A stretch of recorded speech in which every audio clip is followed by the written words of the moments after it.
Season 4 finale of Invincible just dropped. I put my peepers on it nice and early this morning. I got up real excited, and I gotta let you know I wasn't let down. I thought it was a really strong finale to a very strong season. But I'm gonna rip the band-aid off right now. I'm not gonna sugarcoat this. Grip your chair right now, sports fans, because it's about to get spicy.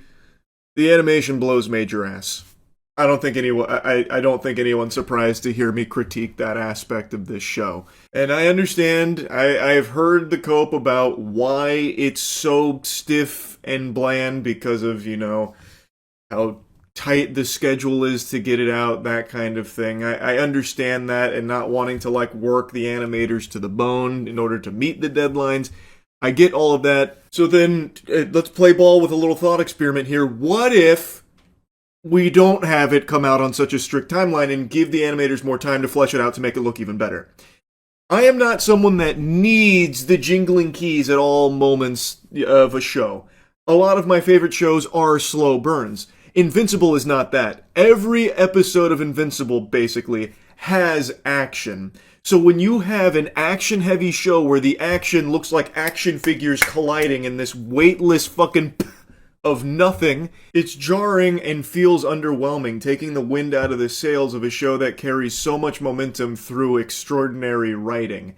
But since they like to have everything end in an actual physical fight, when it stands out like this for being really not great, it just kind of sucks. Like PNGs floating around. There are multiple moments in Season 4 that are reminiscent of fucking Garu sliding down the hill in One Punch Man Season 3.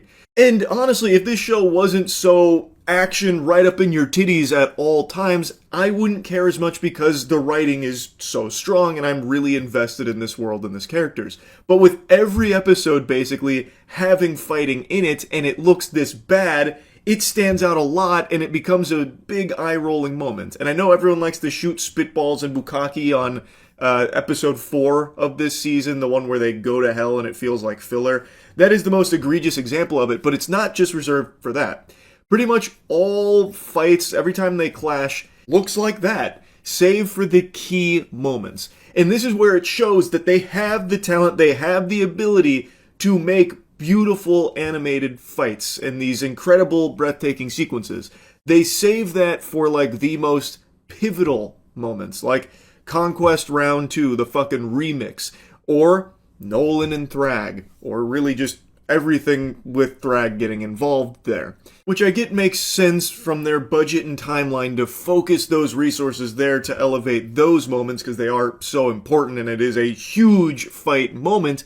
But because it's used so seldomly in the season, it just lets you know what could have been if they decided to actually, maybe pump the brakes a little bit on the cutthroat release schedule and let the whole season get this treatment. It would make everything so much better, in my opinion, and I would personally be fine with a longer wait in between seasons if the entire season can look like that, or look like how it did in Season 1.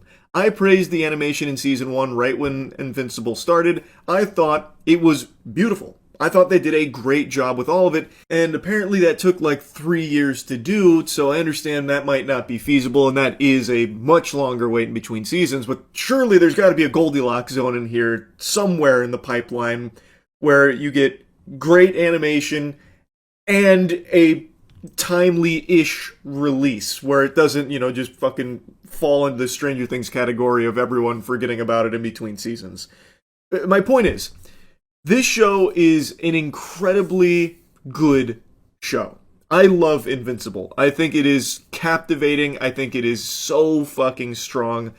But I am constantly let down with the animation now, because it just seems to get progressively weaker. So I would just love if that could be spruced up a bit to get back to its former glory of animation quality, or something at least closer to it.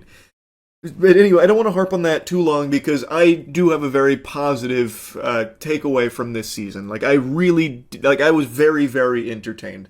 As I said, I am very invested in the world and the characters, and I think Season 4 gives you so much to chew on because it brings in, I think, the most interesting character, which is Nolan.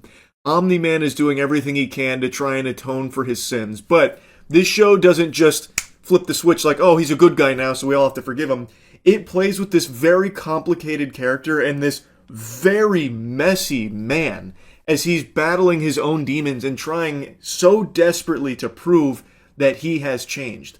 But with his whole family devastated by what he's done, no one can trust him and everyone's afraid of him. It is so well written that it's not just like this instant switch that gets flipped where everyone's like, okay, we love Nolan now. See how great he's doing. Let's all pat Nolan on the ass. All right, let's go suck a fart out his butt. Nolan's a good guy now. Yeehaw. They put him in his place, let him know what he did is fucked up and that he probably will never be able to actually get forgiveness for it. And Nolan starts to wrangle with that too and starts to accept that they're probably right. He probably won't be forgiven, but he's going to keep trying because now he knows what's right from wrong, and it's what he wants to do. It's so well delivered. I genuinely think they have done an incredible job with Nolan, and it's not like his relationship with Mark and Oliver instantly get repaired because now they're fighting in this war to eradicate the rest of the Viltrumites to save Earth and everyone they care about. They don't just instantly become, this perfect father and son relationship, but slowly and surely they do start to connect again on a human level. And I also really liked Thrag. He lived up to the hype. He is menacing, he is imposing, and he is by far the strongest character we've seen yet. We haven't even seen him so much as, feel the impact of something. Every blow that was landed on him, he allowed it to land in order to assess the strength of Mark. And at every point, he just aura farms and lets him know that this is disappointing, this is underwhelming, and they stand no fucking chance. Even Space Racer, who has, the anti-everything weapon, Thrag doesn't even blink at it. It can one-shot Viltrumites, it fucking one-shots planets, and Thrag just aura farms on top of it. He literally just Gangnam Styles on it. He doesn't care. He is that powerful. It is extremely cool. And speaking of Space Racer, let me talk about the group that the Coalition has put together. Overall, I really like everyone here. I think Alan is still a very enjoyable character. I like Space Racer. I do think they kind of have to nerf him because he's so powerful. He has the anti-everything doohickey, the gun that can just fucking wipe out the universe by itself, really, if he so chooses. So in order to, compensate for that, he kind of has to be like a moron. And he's not even stupid either, because he also, during the showdown with the remaining Viltrumites, he has, an entourage of Ragnar, which are also an anti-Viltrumite species, their claws. They're basically these tiny little fucking dinosaur lizards that can hurt Viltrumites and tear them to pieces, the only ones that can do that, really. So he brings them on, leashes and throws them at them, projectiles, which is very cool. So he's not stupid, but he doesn't utilize his gun or his motorcycle all that well. If he was just smarter and more proactive, he could probably end this entire war by himself, but he just doesn't.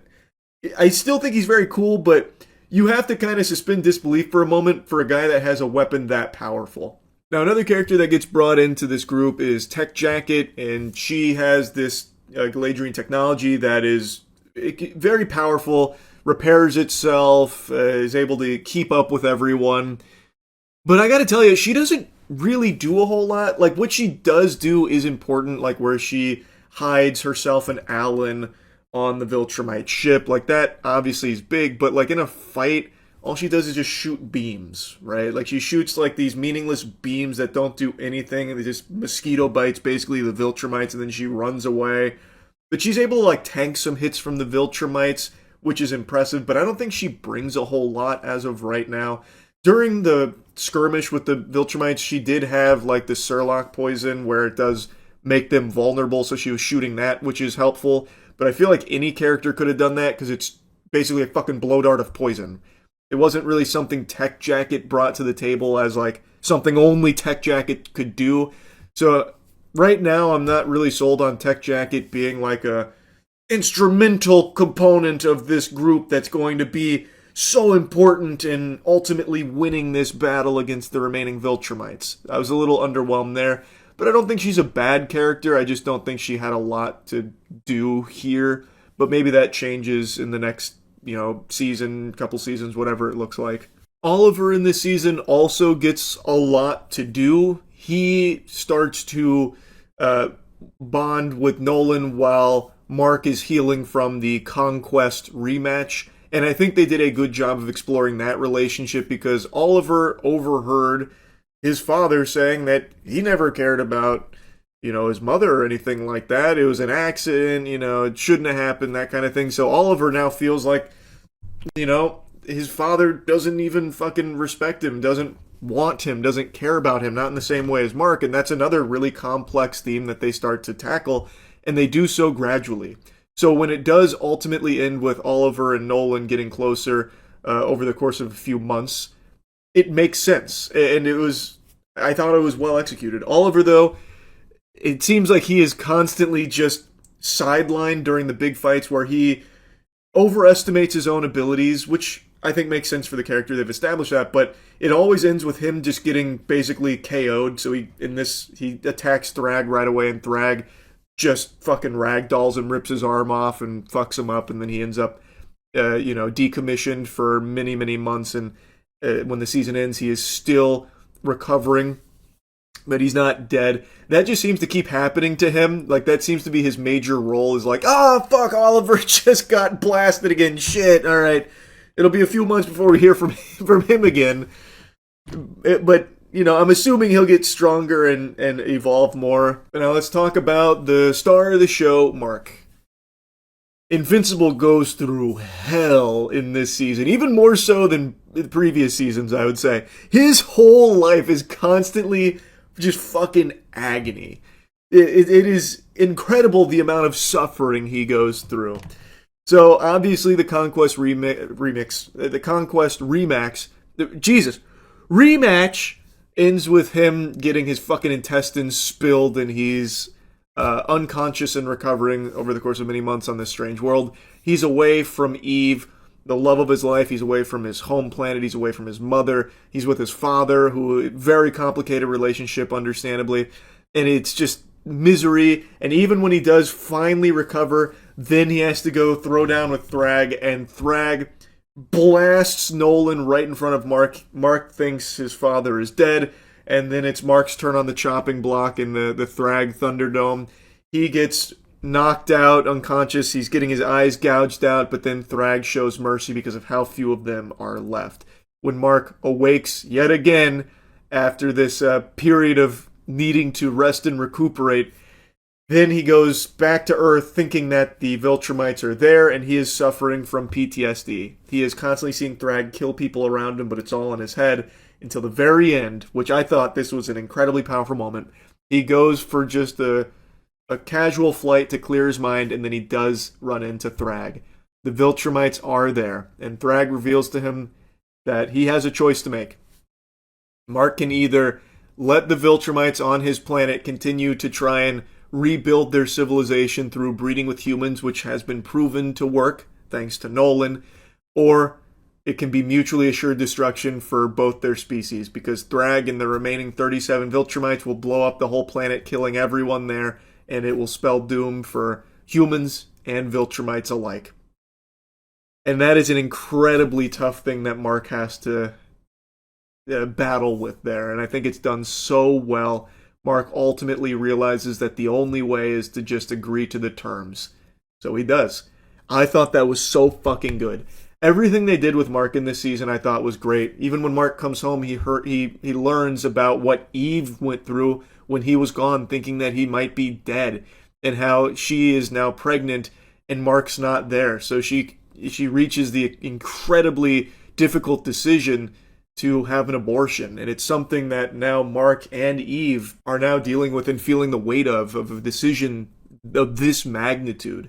Season 4 really, I thought, did an incredible job of building every character and getting them to a point where you genuinely care where it goes next.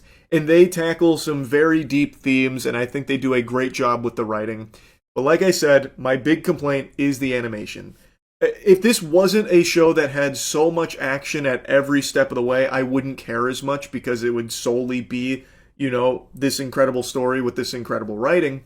these great characters that I care about, but because there is always a fight that happens in basically every episode, it stands out when it looks this bad. I'm sorry to say it, but it does. So I just really, really hope that maybe in the next season we can take more time here, give the animators more time to really cook it and let it breathe. Let them finally craft the fights like they did in season 1 or in the Adam Eve special. Like, just getting to something of that quality again would do wonders for this show, especially where it currently is. So anyway, I really liked season 4 of Invincible. I thought it was extremely strong. I would just really like to see more in terms of the animation. And I think that means giving the animators more time. I recognize that maybe that's not a sentiment shared by everyone. They just want to go, go, go. Please just keep feeding it no matter what. I would like to let them really, flex their talent here and show what they can deliver in terms of animation. Because you can see it sometimes throughout the series, like when the Mark vs. Conquest again, or Thrag, there are some really great animated moments. I would like to see the entire season have great animation, as opposed to just a couple of small pieces of it. Anyway, though, that's really about it. So, yeah. I just watched a video on the curious case of an off-duty officer walking around.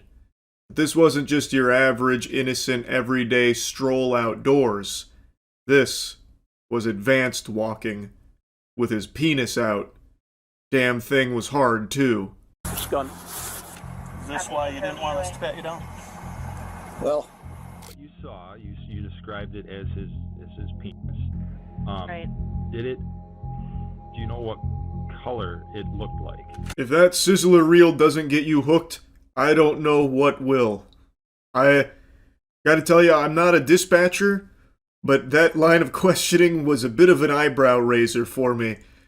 You described what you saw as looking like a penis. Can you tell me what color that penis was? What was the make and model of that wiener? Now, believe me when I tell you that this actually comes full circle. This question actually does play a role in the real investigation. I don't want to spoil how it happens, though. You'll see at the end here. On October 14th, 2024, a woman was jogging with her dog along the Reeds Lake Trail in East Grand Rapids. As she passed a man walking toward her, something caught her attention. The man had his penis exposed through his zipper and fully erect. Shocked and shaken, she borrowed a bystander's phone and called 911.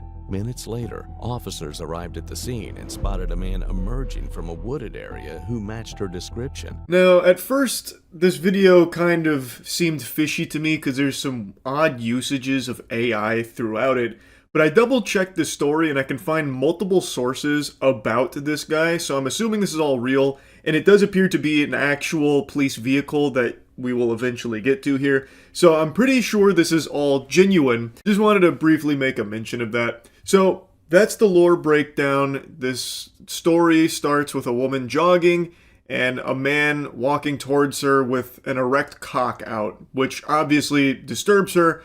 She alerts the authorities. Authorities arrive at the scene and they see a suspicious gentle sir emerging from a wooded area. Hi, sir. Can I talk to you for a second? yeah, how are you? Good. How about yourself? Oh, not too shabby. What's going on? Oh, just walking around the lake. Just walking around the lake? Yeah. Okay. Where'd you start at? Over by Reeds Lake. Okay. Like Reeds Lake Boulevard, where? Just south of here. South of there? Yep. Okay. Reason I wanted to talk to you, we had a call on a subject matching your description. Okay. Blue jeans, blue sweatshirt. Yep. Walking around with his penis out.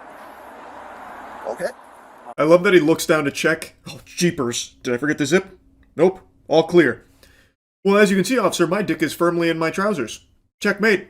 Must have been somebody else. In fact, I saw a very suspicious gentleman running away like a cartoon villain over there a minute ago, and, now that I stop to think about it, it might have been a penis between his legs dangling around. I think he went that way. He's over that way. You're letting the bad guy get away. Have any ID on you? I don't. You don't? No.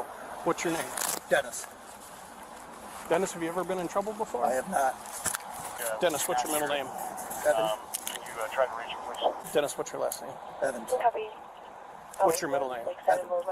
Dennis Evans? Williams. 4110 Holy shit. It's the Dennis Evan Evans Williams. Wow! I didn't realize we were dealing with a celebrity. This guy is famous for receiving the world's first fart transplant. Now, Dennis has found himself in quite a pickle here. But don't worry, he's got great defense. No, I think I saw you when I passed by the first time. Yep. And you went back that way. Uh-huh. And then I saw you walk over here, and you were looking back that way, and then you kind of started to run for a second this way. Why was that? I have no clue. I saw you here. I wouldn't have stopped running, I guess, if I thought it was suspicious. Yeah. Yep. Was there a reason you ducked back in the woods when I went by the first time? I don't know if it's a bridge or like an old stone. I don't even know what it is back there.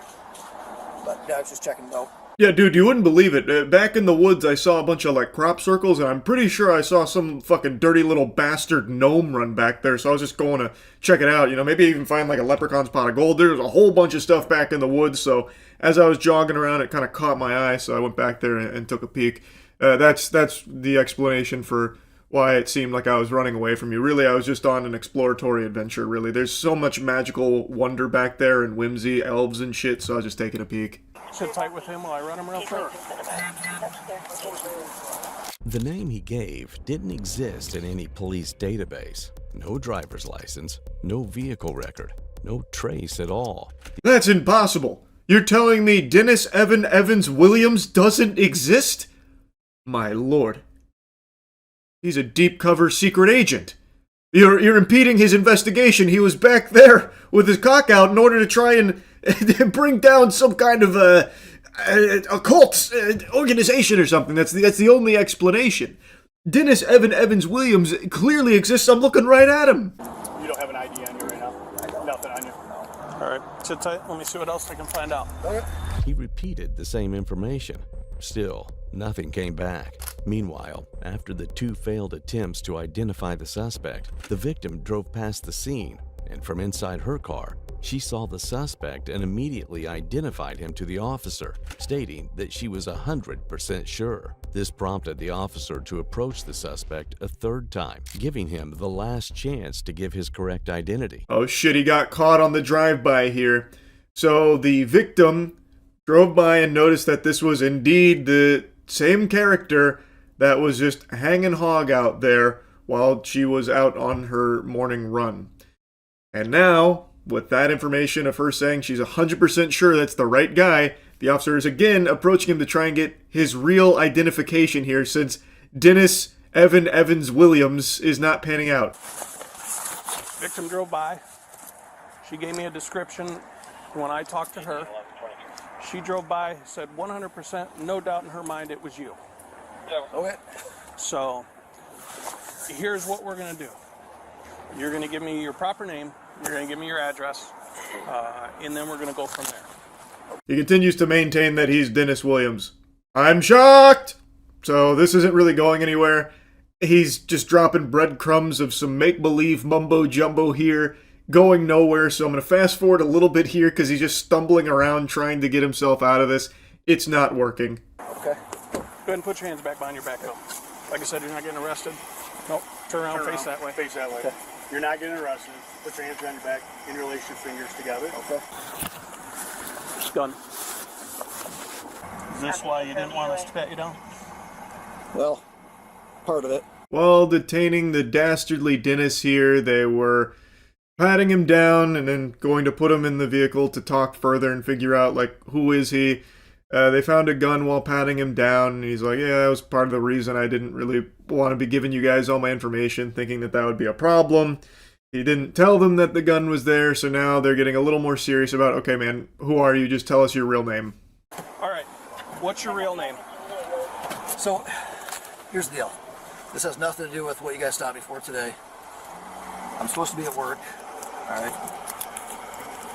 I told my wife I was supposed to be at training today. I didn't want to go to work. I took a vacation. She just thinks I'm at work. 45 something. Okay. 46 something. That's about So it. you're playing hooky right now? Yes, exactly. And she thinks I'm at work because I didn't want to stay home with the kids, and so I had the babysitter come out. Yep. That's where we're at. He took a vacation from work so he could walk around out in public with his penis out. Look, my wife just wouldn't understand, but you guys get it. We're bros, right? Like, we understand each other. Sometimes you just need to cool down, take in the fresh air, and just pull your cock out and walk around outside. That's what I was doing. I was playing a little hooky, had a babysitter come over to watch the kids. My wife was none the wiser, and now kind of caught between a rock and a hard dick here, as you can see, officers. But, you know, that's the whole scope of the situation here. It just, I'm supposed to be at work. Clearly, I'm not at work. Bit of a mix-up. Okay. So, you have your full name then? Yes. Yeah, what is it? Troy. 4534, I can find another. Allen. Allen. White, just like the color. 10/31/86. And you obviously don't want your wife to know what's going on.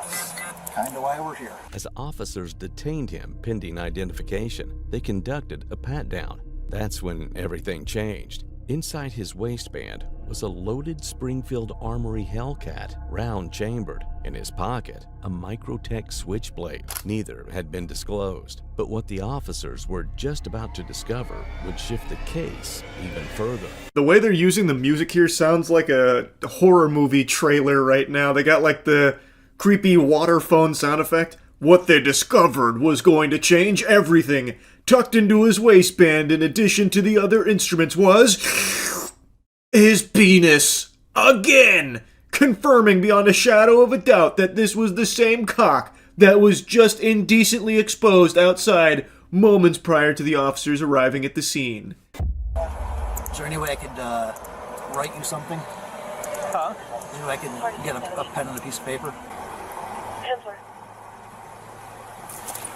Okay. Slide your feet in. What he wrote on that paper was KCSD. His true identity is Troy Allen White, a 10-year Kent County Sheriff's deputy. So I guess he wanted to keep this one a bit off the record, so he wrote it down, passing some notes here, letting them know that he is actually an off-duty officer. He is a Kent County Sheriff's deputy, Troy Allen White. Yeah, you work for the Sheriff's Department? Okay, what do you do there? 4119, Oh yeah, I work for the Sheriff's Department. What do I do there? I'm just kind of the penis guy. That's just kind of like what I do there. It's just, you know, they say, hey, Troy, pull out that wiener, right? That's just kind of what I do here. So, you know, I was supposed to be at work today, so I just got a little confused, you know, walking around outside.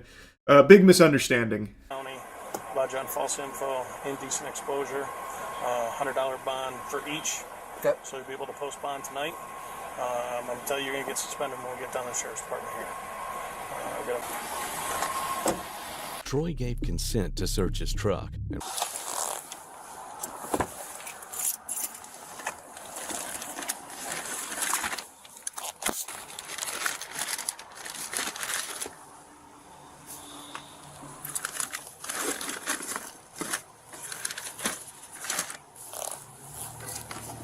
So I believe the strategy here from Troy was to inform the officers that he is also in law enforcement, hoping that they would try and like look out for him to help him out, maybe squeeze himself out of this whole thing here.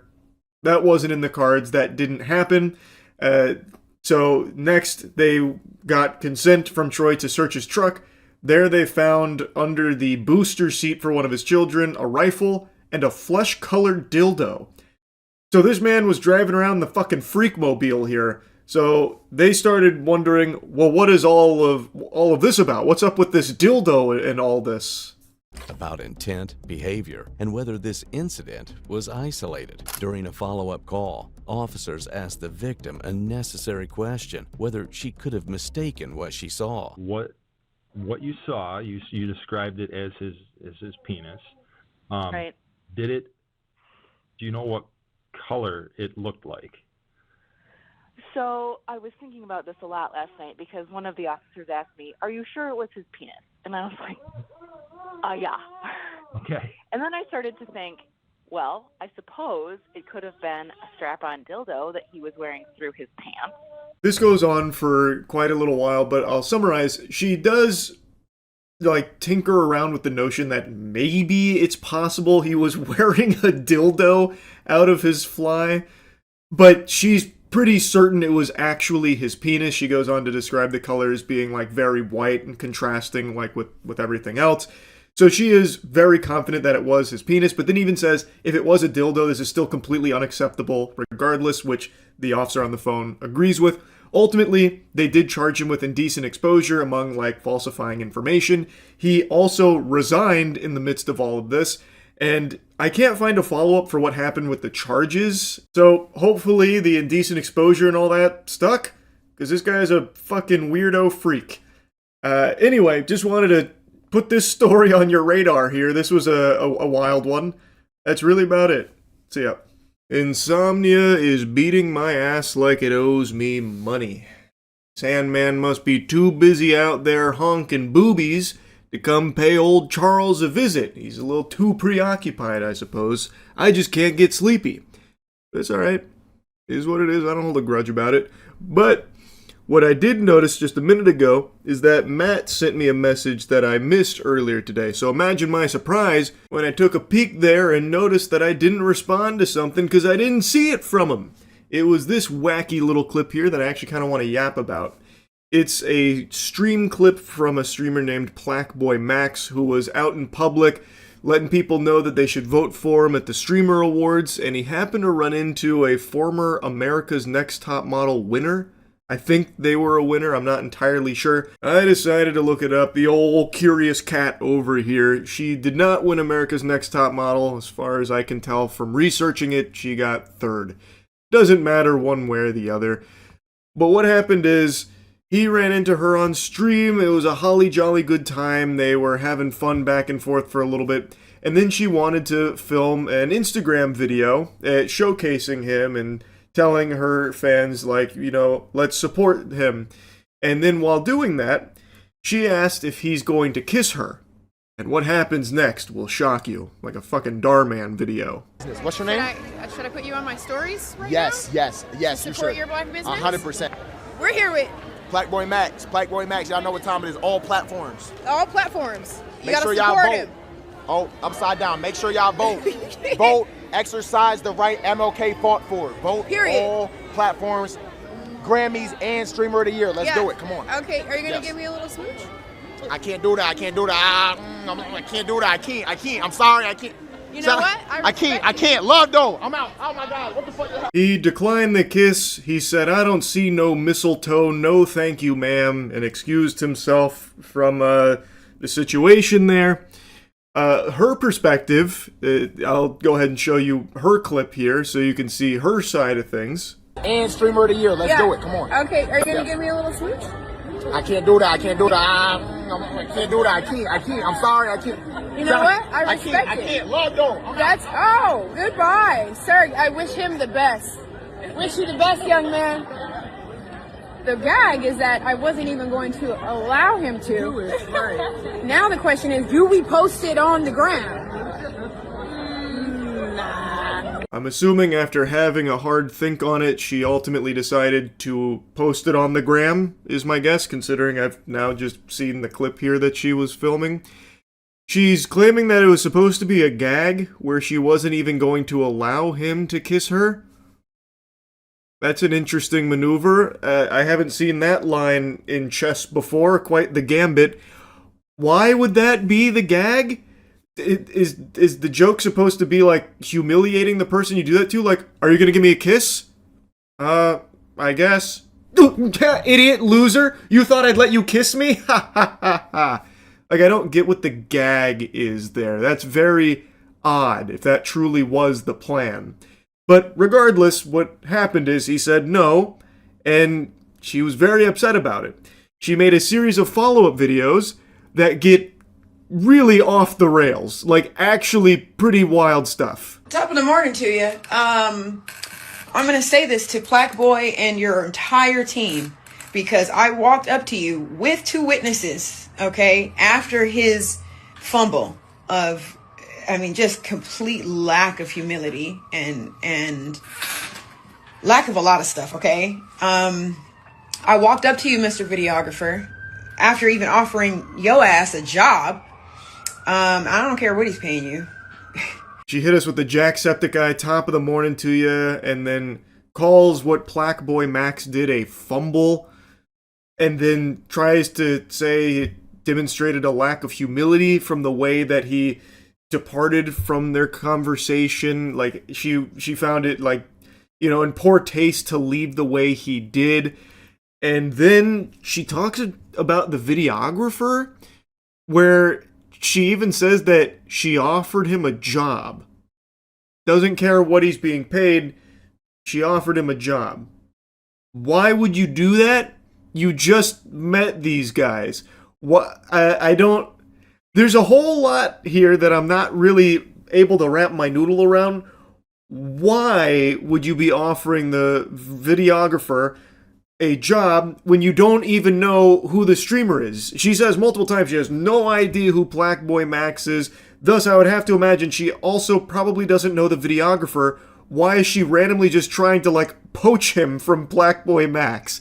It doesn't make a whole lot of sense, and it's kind of just a weird thing to even mention here in the first place. And you guys were filming stuff obnoxiously with every single person who recognized him. I don't even know this guy. I literally am running an empire right now and have no clue who... I don't have X and don't even have the time to log in and sign up. What the fuck does that have to do with anything? I mean, congratulations, I guess, for not having X. That's admirable, I suppose, but what does any of that have to do with this tantrum that you're throwing because he declined the kiss and left? Keep in mind, Plaque Boy Max, that was the end of this whole interaction, and he probably forgot it ever even happened until she started going on this, like, massive rant about it. About how she doesn't even know who this guy is. It was so obnoxious, yet she wanted to give his videographer another job, wanted to steal his videographer for her own business. And she's talking about, like, how busy she is running her empire, doesn't have the time to even learn who this guy is, just a plebeian to her because she's too successful. Did you know she was on America's Next Top Model? Like, I don't even understand where this is coming from. So, I walked up to you after his little outburst. He probably don't even date black women. What? Well, again, where is this even coming from? Just because he didn't accept your, like, kiss offer gag, all of a sudden now she's saying, oh, he just probably doesn't date black women. What the fuck? Like, this is so weird. But I said to you guys very clearly, please don't use that footage. And I don't know what collegiate level you guys are at, if you guys went to college or whatever. But I asked you not to use that footage. Not only did you use the footage, but out of everybody there, you talked to a lot of people. We heard you a mile away. That was the only footage that you used. This is another part that's a little confusing to me with what she's referring to here. It's a stream, so the footage is being used by default. Can't put the toothpaste back in the tube. It's already broadcast, so her asking not to use it, the ship's kind of already sailed. Maybe she means like he used it elsewhere, but I can't find it anywhere else. It truly has lived as just a stream moment from him. The only one that's using this whole situation anywhere else is her. So I'm just a little baffled with what she's even talking about in regards to this. And she's saying that out of everybody there, hers is the only one that they used. Where? What did they use it for? Like a fucking billboard advertisement somewhere? Like, where are they using it? I don't see it unless she's seeing, like, clips from it floating around and then misunderstanding where that's coming from. Because as far as I can tell, it's not like Plaque Boy Max or his team is, like, you know, plastering this all over the place to try and besmirch her name or anything. The only one that is attacking anyone here is her to Plaque Boy Max. And in fact, on his stream, he did, like, address this saying, hey, all love, this is kind of weird, especially because she threatens a lawsuit. He's like, hey, don't really know why we're talking about that. This is weird. All love, though. Like, he's the one that's trying to, like, calm everything down. And I verbally told you not to use it. I have so many things going on right now that I don't have time to take you to court, but I dare you. I dare you to try me, because now You are taking up my time. This 3 minutes that it's taken to post this, I could have been making money. Yeah, there's a ton of income you can generate in 3 minutes. That's true. Yeah, he's going to be liable for damages in that lawsuit, too, for that extra 3 minutes that was spent with these Instagram reels she was posting. That's going to be up there in the tens of dollars, potentially. So, be careful with this lawsuit that she's, like, vaguely tiptoeing around. Saying, try me, and you'll be hearing from my lawyers, pal. You best hang on to your britches, Buster, if you want to try me here. Try you for what, though? Like, why would he do that? Like, what would he even be, like, attempting to go after you for? There's nothing here. You're the only one that is making a big deal out of things here and bringing up, like, a lawsuit. You're so busy, but, you know, if you swing for the fences here, she'll have to carve time away from her busy day running an empire to get the legal system involved. For what, though? Like what is that lawsuit? I'm no lawyer, so maybe there's some, like, charges out there I've never heard of, but I am so, like, taken aback by this decision she's made here to make it so hostile, when all he did was simply just say no when she asked, "Are you going to give me a kiss?" He didn't want to do that, and that's what he said on his stream. I just didn't want to. That's totally fine. Why is he not allowed to say no to you without it being a huge issue? It's just so weird. It's just such odd behavior. Your new fame, his Instagram, I don't even know who gave him the idea. Do you know the connotation behind the word plaque? And I don't know if this is maybe a different kind of plaque that you're talking about. Maybe it's a different one. But the first thing I thought of, because I don't think he has any real plaques, was plaque on your teeth, okay? Oof, shit. Now it's getting real nasty. Saying you don't have any plaques, so the plaque I thought of was plaque on your teeth. Jesus. Jiminy Christmas. Oh, yikes. That's rough. This is, like... Again, this is all over nothing. All he did was just not give you a kiss. Play into your scheme where you'd, like, pseudo offer a kiss only to say, you know, it's not allowed to happen. He just said no outright, and I guess foiled that. And now it's blown up into, like, fucking 4 different videos she's made about it, like, very upset. You maybe want to understand the connotation and the vibration that certain words carry through society. I don't give a damn about who you think you are or any of your followers. I gotta pause real quick because we gotta give an official funeral to the word vibration. That shit has been murdered. It has been bastardized to such a criminal degree. That word is used as the ultimate buzzword in every, like, pseudoscience, mumbo-jumbo nonsense speak ever. Now she's saying that he needs to better understand his name because of bad vibration or something. It is crazy just how much this word gets used in just the most meaningless ways. Go ahead and eat this eucalyptus goat urine pill. It'll fix your vibrational chakras and realign you with the universal vibration type shit. It's just so odd. It's just so peculiar.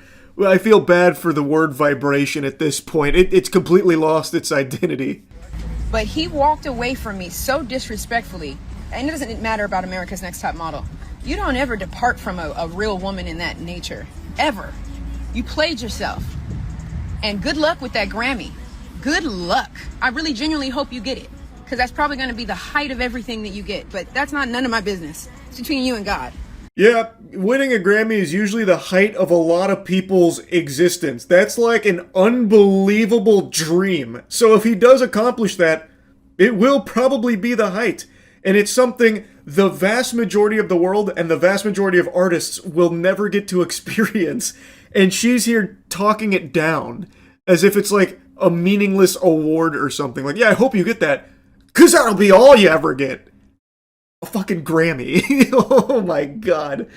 But anyway, she brings up America's Next Top Model here unprompted. I don't know I don't know why that came in here out of nowhere. The way that comes across is because she was on America's Next Top Model, she believes she deserves to be treated differently than other people, but she then says, doesn't matter that you don't walk away from anyone in that disrespectful manner. But I would argue he didn't do anything disrespectful at all, and I feel like most people would agree, and I don't think anyone would feel like he did something rude to them if he had left this conversation the same way to someone else that had offered a kiss that was not something that he wanted to reciprocate. Like, it is a weird thing to do. And he said no and then left. That's it. He did say, like, what the fuck was that? But I think that's a pretty natural response to having a stranger say, are you going to give me a kiss? Like, imagine if this was just some random dude and it was a girl out there promoting her business and whatever she's doing. And the guy starts filming and is like, are you going to give me a kiss now? And she's like, no. And then leaves saying, what the fuck is that? I feel like everyone would be like, yeah, it's a pretty normal response. Because it is. Like there is nothing he did here that I think could even remotely be viewed as, like, disrespectful. At least not from what I've seen. So anyway, just wanted to blabber about this a bit. Just a very unnecessary attack on somebody who I think did really nothing wrong here. He just didn't want to give you the kiss is all. Like, I don't think it's that deep, and it shouldn't be that big of a deal. That's about it. Yeah. Holy smokes, if you felt the ground shaking beneath your feet earlier today, it wasn't an earthquake. It was the CEO of Crafton getting his cheeks clapped by a judge. What a biblical smackdown. He got good-douched. He looks like a full-blown fool here, an absolute clown. Before diving into the spaghetti and the meatballs of this wacky meal that's been served up here, I'll at least give you the lore for those that don't know. Crafton is the publisher behind Subnautica. I'm confident most of you have heard of that game. It is a massive title, and the sequel, Subnautica 2, is a highly anticipated release. And last year, there was some serious turmoil, some big-time controversy. Crafton dramatically fired Unknown Worlds CEO Ted Gill. Unknown Worlds is the developer of Subnautica, as well as other senior team members. And Crafton also said that the game's launch had been delayed, something it blamed on Gill, even though its team had been working towards an early access release that would have seen them eligible for a $250 million bonus. This was part of their deal. There were certain milestones that they would need to hit, and they were working towards achieving those goals to secure the $250 million bonus. Gill and his former teammates immediately launched a lawsuit after all of that, suggesting that they were outed to avoid that bonus from being paid to them. And Crafton hit back and said the staff had resorted to litigation to demand a multi-million-dollar payout they haven't earned, and then accused the staff it fired of having stolen documents in anticipation of the subsequent legal action, muddying the waters over their exit. I covered this last year as the lawsuit was popping off, and I said then, and I still think it's true now, Crafton's argument is fucking nonsensical. You would have to be hitting whippets for this to be passing the smell test, because this is ridiculous. The claim is basically that the people who stood to potentially gain $250 million all collectively just decided to stop working on their game. They just said, fiddlesticks actually. Bunch of horseradish. I'm just going to go ahead and not do this job anymore that could net me 250 million clams. In what universe would that happen? Crafton's basically saying, like, oh yeah, they stopped caring about the game, they stopped putting any effort in the game and working on it. They just, all of them just said $250 million can go right up my ass. Right up my ass.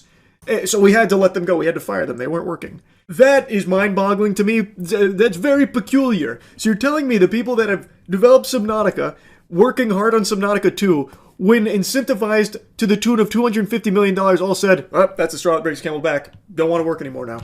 No, I'm going to sit here with my arms crossed and I'm done with this now. I don't want the 250. Like, come on, that's ridiculous. That is ridiculous.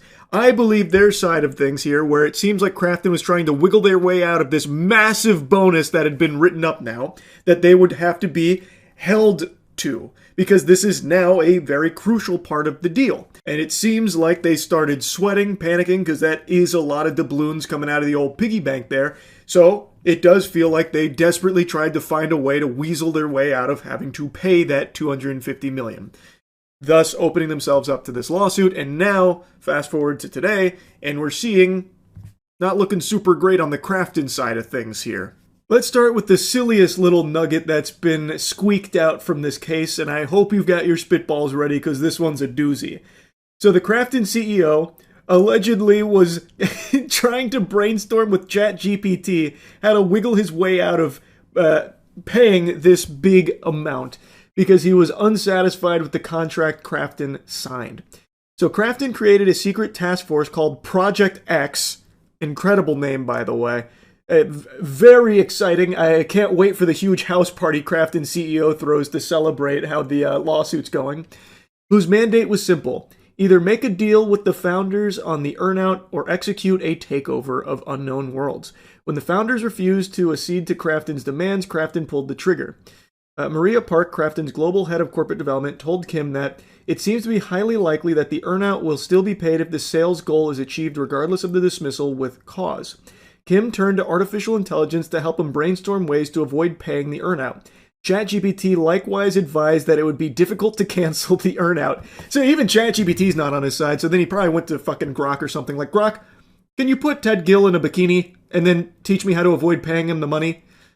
The co-founders allege that Crafton refused to produce the ChatGPT conversations, later claiming they no longer exist. Also, another fun fumble here from Crafton was their last-ditch, desperate Hail Mary allegation against the former developers, where they suggested that the ousted staff had referenced racist views towards Korea and Korean people, due to a note submitted by Owen Mahoney, the CEO and president of rival South Korean video game company Nexon. Now, I hadn't heard that claim before, so I looked into it, and Jiminy Christmas, what a swing and a miss. I don't know who Crafton hired for their legal counsel here, but they did not call Saul Goodman. They fucking called Paul Foodman or something, because they are really not doing a good job here, because it turns out what this is referencing is Charlie Cleveland, one of the key staff that was let go, wrote down a note that was a transcription of advice from other people.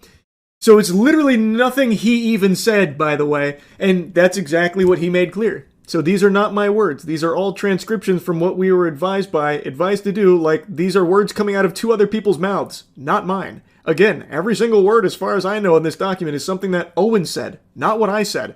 I'm writing down what Owen told us, so it has nothing to do with my opinions at all. So they put this fucking note in front of me. He's like, you're racist, aren't you? We got them, they're racist. We knew it. All right, we win, right? Slam dunk, we're done? But shockingly, that didn't go as smooth as they would have liked it to.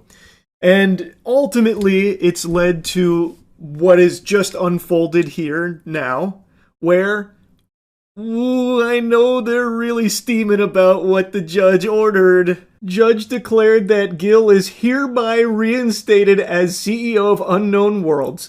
The judge found that Crafton had breached the EPA by terminating the key employees without valid cause and by improperly seizing operational control of Unknown Worlds. As a result, the board decision on July 1st, at which Crafton fired the founders, took over control of Unknown Worlds, and delayed Subnautica 2, has been declared ineffective to the extent it infringes on Gill's operational control right. Crafton must immediately restore Gill's access to the Steam platform and is not allowed to impede Gill's authority over the early access launch of Subnautica 2.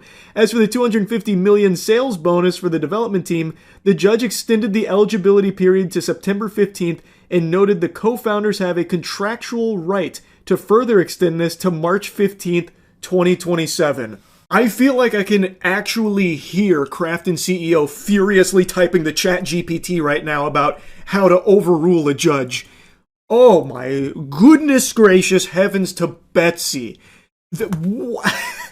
Now, I'll get this out of the way up top. This isn't the end of this entire case. There is still a little bit more that's out there. However, this was a triumphant W. The judge came in there and delivered a 619 right to the noodle of Crafton. And again, I know he went tail tucked between his legs right back to the keyboard to ask ChatGPT how to unfuck his butt. Like, my goodness. Like, this is about as happy an ending as you can get, even though it's not fully over. Not only is Gil back as the CEO of Unknown Worlds, but Crafton can now no longer impede his operational control over Subnautica, so they can't get in his way anymore. So now, if Crafton CEO decides to, take a little peek into the offices, he's gonna just be there fucking fuming, like, like they'd have to put him in a straitjacket so he didn't just go over there and start like trying to strangle Gil to stop him from working on the game to protect the $250 million bonus. Like, it is actually incredible. He not only gets his position back, but the $250 million bonus is once again back on the table. And based on all available information, I'm pretty confident they will hit the milestones required to activate that and earn the $250 mil, especially with the extension and stuff. So this is just a great outcome across the board here. Like, really good stuff. And Crafton, they're being such good sports about it, they released a statement too, wouldn't you believe it? Crafton puts players at the heart of every decision, and that will never change. Over the past several months, Crafton and the Unknown Worlds team have worked tirelessly to strengthen the game and prepare it for an early access release, with a continued focus on delivering the best possible experience for the Subnautica community. We look forward to pushing out the newly updated version as soon as possible for players. While we respectfully disagree with today's ruling, we are evaluating our options as we determine our path forward. Today's ruling does not resolve the former executive's claim for damages or an earnout related to Subnautica 2, with further litigation still pending. In the meantime, Crafton's immediate focus remains unchanged, delivering the best possible game to Subnautica fans. Yeah, you can really feel the love. You can really get the sense that Crafton puts players at the heart of every decision, which is why they tried to fuck the developers up here, at the cost of the quality of the game, mind you, in order to try and save the $250 million that they had already agreed to as part of the negotiations. Yeah, Crafton really values the quality of the product and trying to give the community the best Subnautica can possibly offer by firing the co-founders. That surely will help. That won't be a detriment to the game in any way, I'm sure. And they already blamed the delay on the firing of Gil specifically, from what I recall. So, I don't know, Crafton. I feel like you've shown your whole butt here. I feel like no one believes you. You seem very greedy and very salty about how the ruling went. And they do reference that there is some further litigation, but overall, this is a big W, and it's something I wanted to follow up on here. Pretty incredible stuff, really. That's really about it. So, yeah. Oh, look at you, big shot. Oh, wow, enjoying all that air and clean water. Oh, makes me sick. You're an entitled freak, and I can't wait. I'm salivating for the day the data centers move into your community, and make no mistake, they will. The days of clean water and good air and reasonable pricing on energy in your local communities, I hope you're ready to wipe your ass with it, because the data centers, they are a-comin'. We are experiencing a boom unlike anything else. They're putting data centers everywhere in this country. They'll probably start installing data centers in your fucking dreams to make use of that too.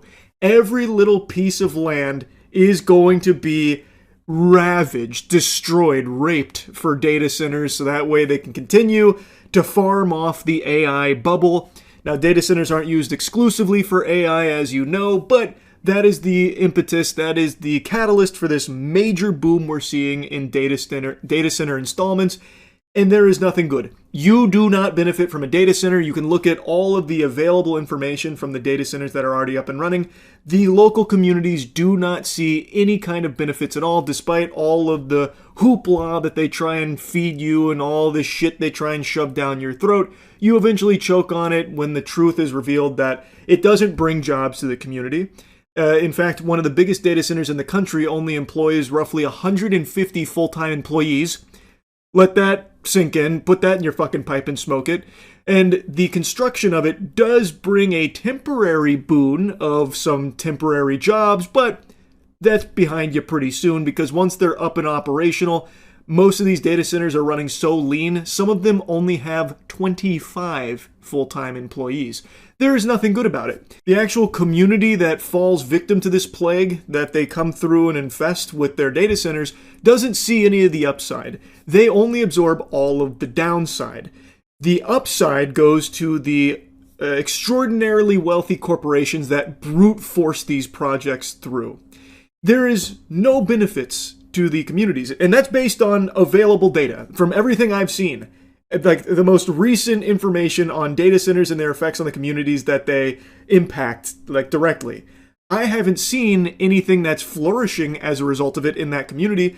The upside only goes out to everywhere else in like the corporations that utilize it. Now for the pathetic slimy cucks that love to slurp for multi-billion-dollar corporations, this is a great thing. This is great news. They're pumping their fists celebrating, yeah, keep installing data centers, more surveillance, we need more AI, this is all really good stuff, woohoo, yeehaw, I hope your profits are through the roof, yeah, good news. Even though there's no benefit to you, the average person, and certainly not to the communities that these data centers get built in. Fucking poison your community and ruin your bills by making you pay significantly more for your energy, your air quality, your water quality, tanks. It's just terrible. It's actually awful. And the reason why I'm yapping about it now, as opposed to just the numerous times I've yapped about it on stream, is because the Kevin O'Leary-backed Utah data center that also is being called Stratos, Project Stratos, is a 40,000 acre data center unlike anything I've ever even imagined. I can't fathom that, and you can't either. You can try convincing yourself. You know what 40,000 acres looks like. You don't. A 40,000 acre data center. That's like the fucking spaceship from Independence Day swooping in over top of us. Yeah, the data center that everyone's talking about is the Kevin O'Leary one. 40,000 acres. Here. It will generate as much heat as, I think it was 23 atomic bombs detonating daily. The community did everything they could to voice how much they don't want it, but then they decided, fuck that, we're doing it anyway. So the fossils in power over there were like, yeah, it's alright. We'll unanimously vote it through. 40,000 acres, by the way, is whatever you're picturing, triple it.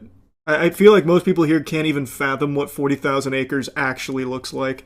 It is an unbelievable scale. NBC did a great video covering it, did they? There, let me check it out. I saw a couple clips from it.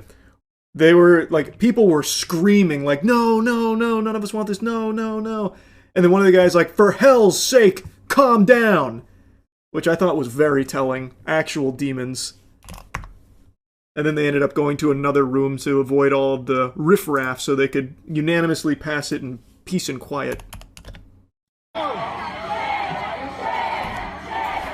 Concern and outrage in Utah. Concern and outrage in Utah. For hell's sake, grow up. There it is, yeah, for hell's sake, grow up. What an interesting expression there, brother. Usually it's for heaven's sake, but this must be one of hell's finest warriors. Where hundreds of protesters this week flooded this meeting of Box Elder County Commissioners. Can you be quiet and let our citizens hear what needs to be said, please? As they voted to move forward with a controversial data center proposal backed by celebrity Canadian businessman Fucking worm, man. He's such a worm. Oh my god, and the way he keeps defending it too. Ugh, it's so delusional. He's like, oh, no one's actually against it. They're just being bussed in. In this video posted on social media after the vote. I'm pretty aware of what these concerns are. They are around air, water use, heat. Sustainability is at the heart of what we do in terms of all these proposals. We're not just Utah. The Stratos project is a plan to build a fort boosted by government tax incentives, and according to a county fact sheet, is eventually expected to generate and consume up to 9 gigawatts of power once completed, a number MIDA, the state entity backing the project, says is more than double Utah's average energy consumption. Perfect. That's very true. I was actually just reading something about one of the larger data centers in the country. I believe it's a Meta data center. It had temp jobs, obviously, for the construction, which they always tout like, oh, it's so many new jobs to the local economy, so many new jobs for the community. It's great, that kind of thing. And then they checked in on that Meta data, I'm pretty sure it was Meta, data center like a year later. I think they had 150 actual employees for a massive data center. And then some of the other ones that are on the smaller side had 25. So they don't actually employ a significant working force. It's a complete scam. It is completely a scam. pushback in Utah. We think over 90% of the protesters are actually not people that live in Utah or Box Elder County. They're being bussed in. By who? Who would bust them in? We have to fight this data center. Who? All of the rich people that would even be able to afford to do that are all gung-ho on these data centers, Kevin. It is solely for fucking goober demons like you to profit off of. So who the fuck would even be bussing them in? All of them are constantly lobbying for data centers. All of the rich people that would be able to afford 90% of these protesters being bussed across the country. So they wouldn't do that. I'm still tweaking over Kevin's delusional bussing theory. No one's actually against that. They're all just being maliciously bussed in to make it appear like this isn't popular. The reality is the only person being bussed in is Kevin's Canadian bitch ass. He's not from here. And this is something that's not exclusive to just Utah. Average, ordinary, working people don't want data centers in their community because it's bad for them. Everything goes up. Their cost of living goes up because of everything that has to get diverted to this data center. It is a bad fucking deal for the local communities that just get ravaged by it. No one here in Utah wants it. The actual communities these data centers are built in do not want these things. They make it clear. Like, it's not like people are quiet about it. When data centers move in, they are constantly pushing back and fighting. But since all of these politicians are in the pockets of the people that are building it, they just force it through anyway. Clean water is overrated. True! Give me the AI runoff sludge. That way I can drink it happily knowing that it was used to generate a picture of me in a bikini on Twitter. There are certain subjects I make a lot of content covering.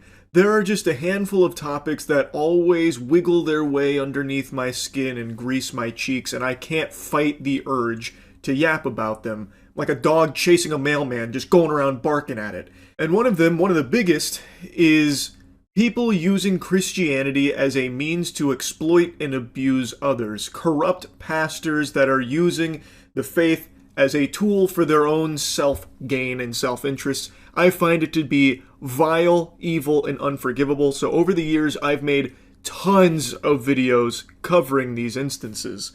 And just a couple days ago, I made that video going over Robert Morris. This demon was the former spiritual advisor to Donald Trump.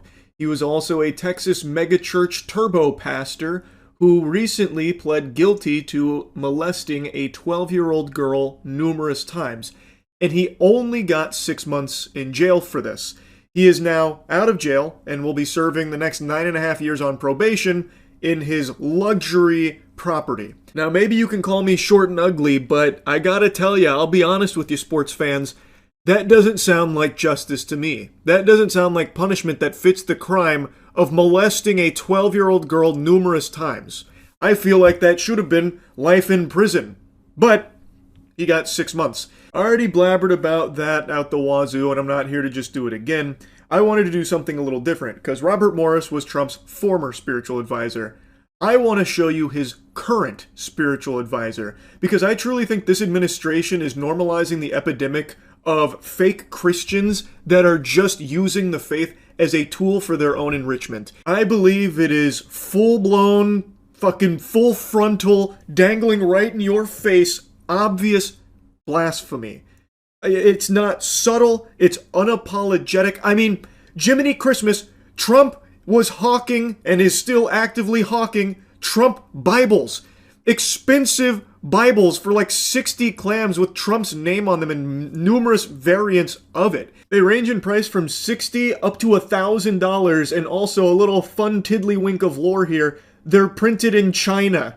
So they're made for less than $3 per Bible, yet he jacks the price up to $60 for the lowest plebeian edition of his Bible.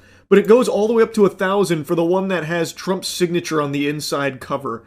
Like, I just don't know how that's defensible from any real Christians. That is just completely unacceptable. These frauds worship Trump more than God. It's like textbook idolatry with the way they talk about and discuss Trump. Like Nicki Minaj is a great example. She's a wonderful case study for this. She spent a significant amount of time squatting on top of the orb of confusion and debasing herself publicly, slurping for this administration, and eventually got in their good graces and received a Donald Trump signed Holy Bible, calling it one of the most meaningful gifts she's ever received. Which is ridiculous because Nicki Minaj has been very vocal about her faith in recent time. And I feel like anyone who is legitimately very proud of their faith as a Christian would receive a gift like that and be disgusted. There are some Bibles that get signed by like a pastor or someone who is genuinely in the faith and an active community member in Christianity in the local churches. That is something that I am very familiar with. That was something that I had seen when I was going to church, but they weren't sold. They were given to members of the congregation, and it was always just like, enjoy your Bible, or like, I hope I hope this resonates with you, and then signed by the pastor. This is Donald Trump planting his fucking name on top of the Holy Bible, literally going through the word Bible with his signature, making it seem as though he's the most important part of this gift, not the Bible itself. And yet Nicki Minaj is like, oh my god, it's amazing. Nicki Minaj, by the way, whose husband is a registered sex offender, and her older brother is in the slammer serving 25 to life for sexually assaulting an 11-year-old child. Now, I'm not here just to talk about the Trump Bible. Like I said, I want to focus on his current spiritual advisor, Paula White, because I think she is the perfect example of this phenomenon and is serving to normalize this practice. Wherever I go, God rules. When I walk on White House grounds, God walks on White House grounds. I had every right and authority to declare the White House as holy ground because I was standing there, and where I stand is holy. To say no to President Trump would be saying no to God. And I won't do that. This is a montage that kind of blew up a few months ago. A lot of people have seen this, and it shows some of Paula White Kane's more recent highlights about how she can declare the White House as holy ground because she walked there and God walks with her. And also, she proudly proclaims that saying no to Trump would be like saying no to God, and she's never going to do that. I had the longer section saved, but now that video's taken down, so I can't show you the whole context of that statement, but from what I recall, she was talking about how Trump has basically been chosen by God, so when Trump asked her, to come aboard, saying no to Trump in that position would have been like saying no to God, which she refuses to do. That is an outrageous thing to say. That is genuinely, by all possible definitions and interpretations, blasphemous. To say that kind of statement about saying no to a man is like saying no to God, you are putting that person on this pedestal that they are equal to God. That is like a big no-no in the faith. It's fucking unhinged. And yet, nobody calls her out on that in the administration. All of these supposed Christians have no problem with her saying things like that and acting this way. It's baffling. Well, it's actually not baffling when you stop to realize that none of them actually care about Christianity. They are using it. To them, it is nothing more than a tool to be utilized to get people latched onto their bosom. Because if they can convince people that what they're doing is righteous and chosen by God, then people would be afraid to go against it, thinking that they have to fall in line, otherwise they've deviated from the path of the Lord. That's their whole tactic. That is the playbook that they're using. It is sickening. And it's working for them. It's working extremely well for them. Like just yesterday, Paula White had this to say about President Trump and his experience and how similar it is to our Lord and Savior. But the truth of it is you are here because of God and because of you. And I just wanted to share this thought and pray over President Trump. Jesus taught us so many lessons through his death, burial, and resurrection. He showed us great leadership. Great transformation requires great sacrifice. And Mr. President, no one has paid the price like you have paid the price. It almost cost you your life. You were betrayed and arrested and falsely accused. It's a familiar pattern that our Lord and Savior showed us. But it didn't end there for him, and it didn't end there for you. God always had a plan. On the third day, he rose, he defeated evil, he conquered death, hell, and the grave. And because he rose, we all know that we can rise. And sir, because of his resurrection, you rose up. Because he was victorious, you were victorious. And I believe that the Lord said to tell you this. Because of his victory, you will be victorious in all you put your hand to. Comparing Trump's journey to that of Jesus Christ. Wow. Powerful stuff, Paula. You know, when you put it that way, and I really stopped to marinate and stew, giving it a lot of thought, I actually think that my life's journey is pretty similar to that of Master Chief's. Huh. Isn't that some shit? Now, I know I've mentioned this a couple times in the past when covering people like Paula. I am not as spiritual as I used to be. Growing up, I was very, very religious. As I said, I got baptized twice because I was concerned that God may have been AFK for the first one, and I wanted to make sure that, you know, he had front row seats and popcorn ready for the second one, just in case. So I came in there with the round 2 for the Jumbotron. It was a huge part of my life. And even though I'm not as spiritual now as I was then, I still care deeply for it. And seeing that this is becoming so common now is just gross. It's so fucking abhorrent. Paula White Cain is a televangelist demon. Her whole career is built off of begging for money from her followers. And she still actively does that while being the spiritual advisor to Donald Trump. In fact, her 2026 Unleashed conference, she had this wonderful moment. Because I'm telling you, there's an anointing of release right now. I want $100,000 to come in. I want $100,000. There are 10 people that could give $10,000. There's 100 people that could give $1,000. How selfless, how noble. She wants $100,000. Fork it over, cough it up, guys. Where's the $100,000? I know I said that she begs for money, but it's actually more accurate to say that she demands money. And she tries to present it as though if you don't give money to her, you are doing a disservice in the eyes of the Lord. This is a common tactic used by televangelists that have done this for many, many moons now, but very few of them have the same kind of power and influence that Paula White Cain does. One notable person that I'm sure a lot of you have heard of, and someone that I've made a couple videos on, is Kenneth Copeland. He's the guy who's very open about like how important it is that he has his private jet. So keep giving him money. He's the pastor and the Lord needs him to have a private jet, so give him money.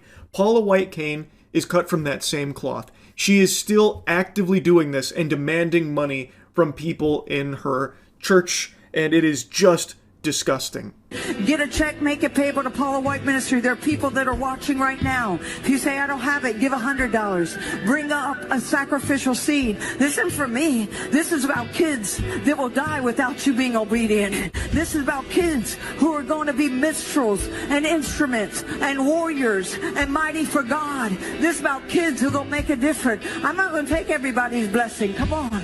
I'm going to tell you, get a seed of sacrifice. There's only 3 envelopes. I'm not moving. I'm not going to lay hands on people till you're obedient. Get out of your seat. Come on and come bring up a seed. Because I'm telling you, there's an anointing of release right now.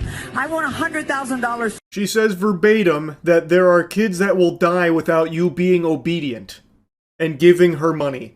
Oh no, the money is not about me. It's about these kids. We need the $100,000 now. If you can't afford that, you know, the $1,000, then give $100. You gotta give something. If you don't give something, you're a bad person for it. You don't want to be a bad person, do you? Well, come give Paula White Cain some money. It is something that she has done her whole life. And I believe that when you honor God on Passover, starting on April 12th at sundown through Good Friday on the 18th and concluding on Easter Sunday, you can receive these 7 supernatural blessings for you and your house. According to Exodus 23, God will assign an angel to you. He'll be an enemy to your enemies. He'll give you prosperity. He'll take sickness away from you. He will give you long life. He'll bring increase in inheritance, and he'll give a special year of blessing. You're not doing this to get something, but you're doing it in honor to God, realizing what you can receive. For your special Passover offering of $1,000 or more as the Holy Spirit leads, you will also receive the beautiful 10-inch Waterford Crystal Cross. Don't miss your moment to release 7 supernatural blessings and provision into your life. That's right, you heard it here first. God can take your sickness away, but only if you send $1,000 to Paula White Kane first. Paula will get God on the horn and ensure that you receive these 7 blessings, but it's going to require $1,000, which is chump change compared to what you'll receive for it. It's transactional. So donate $1,000 to Paula White and receive these 7 blessings to save your life and increase your life, and also get this specialty cross. I'm confident that the people that followed Paula and Trump, and when they talk about how he's like Jesus and saying no to Trump is like saying no to God, I'm very certain these individuals have never read the Bible at all. Probably have never opened the Bible, and they just bite on to their words and accept them as truth, and that Paula and Trump are infallible because they are chosen by God. But if you ever decide to actually read the Bible yourself, you're going to see a lot of what they are demonstrating is directly frowned upon in the Bible. Most notably, Matthew 21:12. This gets brought up a lot in regards to frauds like Paula. This is when Jesus enters the temple and drives out all those who were buying and selling there. He overturned the tables of the money changers and the benches of those selling doves. He declared to them, "It is written, my house will be called a house of prayer, but you are making it a den of robbers." And depending on the versions, it changes a little bit, but the message is always the same. Jesus throws out those who use his temple as a means of profiting off of others instead of a house of worship. That is exactly what Paula and many others in this administration explicitly do, blatantly. It is corrupt, it is completely unacceptable, and unfortunately is being normalized, and it shouldn't be. So I really wanted to yap about Paula here, and yeah, that's really about it. So yeah. There's a show that's currently airing right now that's been such a pleasant, delightful surprise. I feel compelled to come out here and just wiggle my finger and preach the gospel. But before doing that, I believe there is a prerequisite yap that's needed to set the table here. And it is a subject that has been milked more than the Fast and Furious franchise. This is a topic that it's been discussed a billion times. It's more worn out than your grandpappy's crusty socks. Game of Thrones. There has never been a show as big of... forgive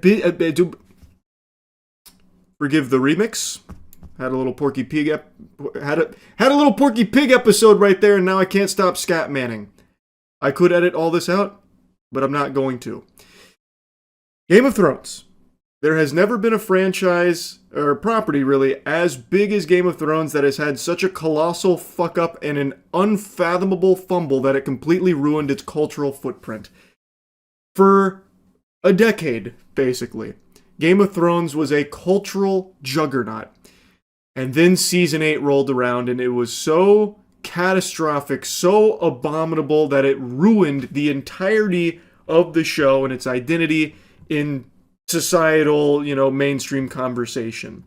Now, whenever Game of Thrones gets brought up, it's usually followed by a sigh, remembering how great it was and then how it all fell flat and was ruined. Since Season 8, there has been another show that spun off in the Game of Thrones universe called House of the Dragon. The first season, I really liked. A lot of people really liked it. The second season, quite a bit of a fall off. Pretty disappointing, but it's not, completely in the gutter or anything. Season 3 could bring it back and save it. But overall, people's attitude when you take a temperature when it comes to Game of Thrones is not overly positive given what the IP has been through on, the screen. So when I heard that there was a new Game of Thrones a new Game of Thrones show set in this universe, I was apprehensive, but willing to, give it a chance. And I'm glad I did. It's called A Night of the Seven Kingdoms. It's currently airing. There's 4 episodes. It is so good. It reminds me so strongly of the glory days of Game of Thrones, the early seasons. It follows the adventure of Sir Duncan the Tall and his squire Egg.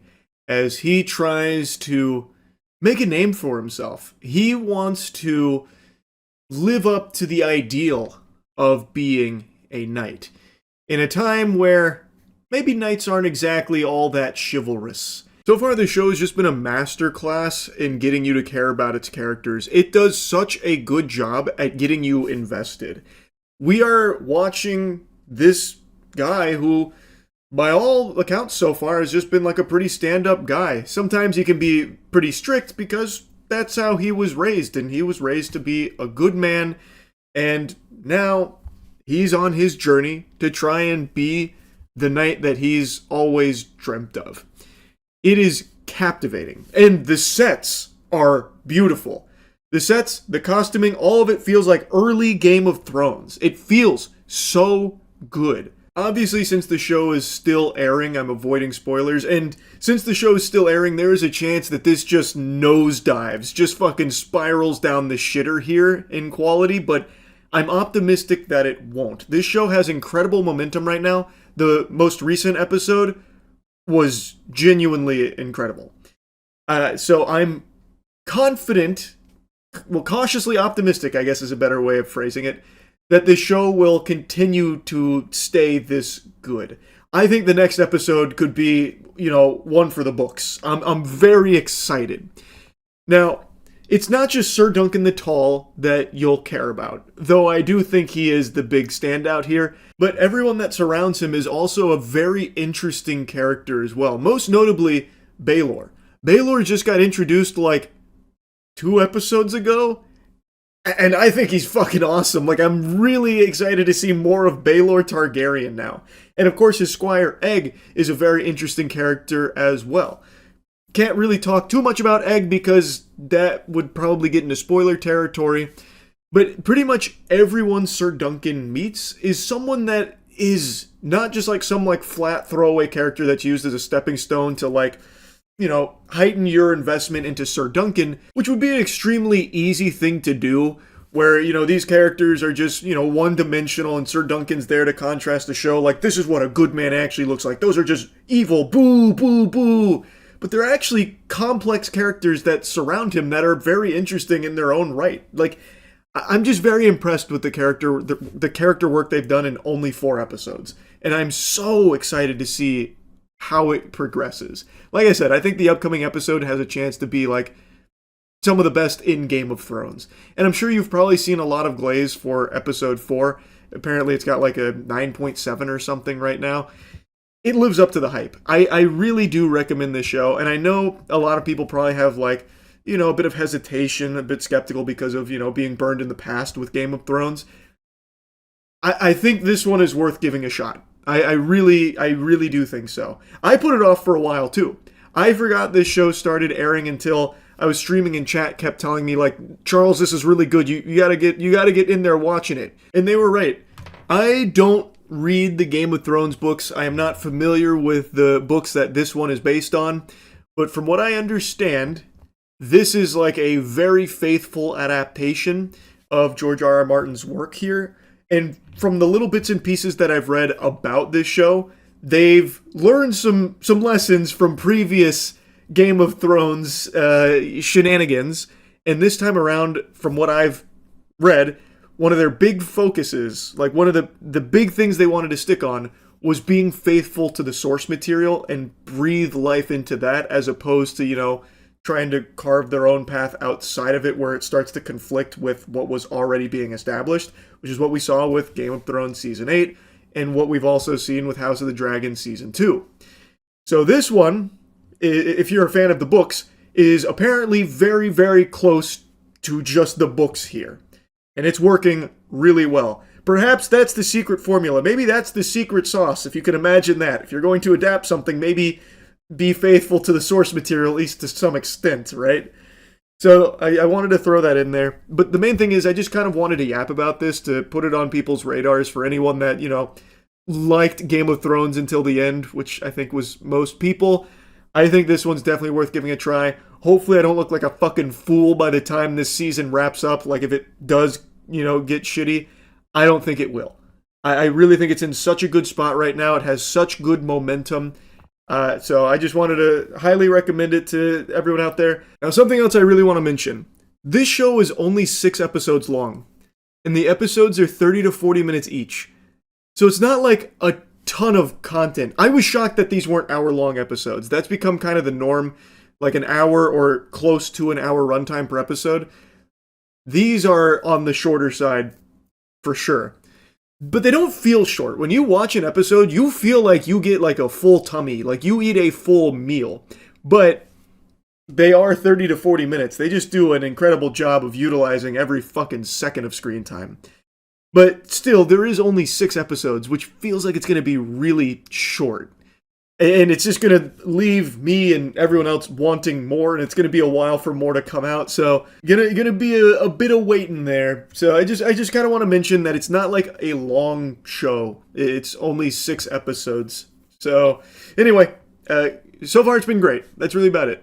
So I cannot believe it. I thought this was impossible, like a growth spurt in my 30s. I didn't think this was something that would ever happen here. I feel like I'm 9 years old and I just watched a birthday party magician pull a quarter out from behind my ear. My mind is blown. Earlier today, former Prince Andrew was arrested following Epstein Files revelations. For those that don't know, Prince Andrew was in a lot of the files. There were even pictures as well, very disturbing stuff. He was a stronger presence in the Epstein Files than Obi-Wan Kenobi was in the original Star Wars trilogy. He was in there a lot. And there's been tons of allegations and a lot of evidence and a lot of ties with Epstein. But I think most people, myself included, just didn't expect anything to happen because that's been kind of the protocol recently, where the Trump administration in particular is constantly just telling the American public to move on from it and it's not a big deal, stop caring. Pam Bondi struggles through her lobotomy to try and get a story straight about where she stands with Epstein files on if they exist or if they don't, if they're on her desk or what's going on there.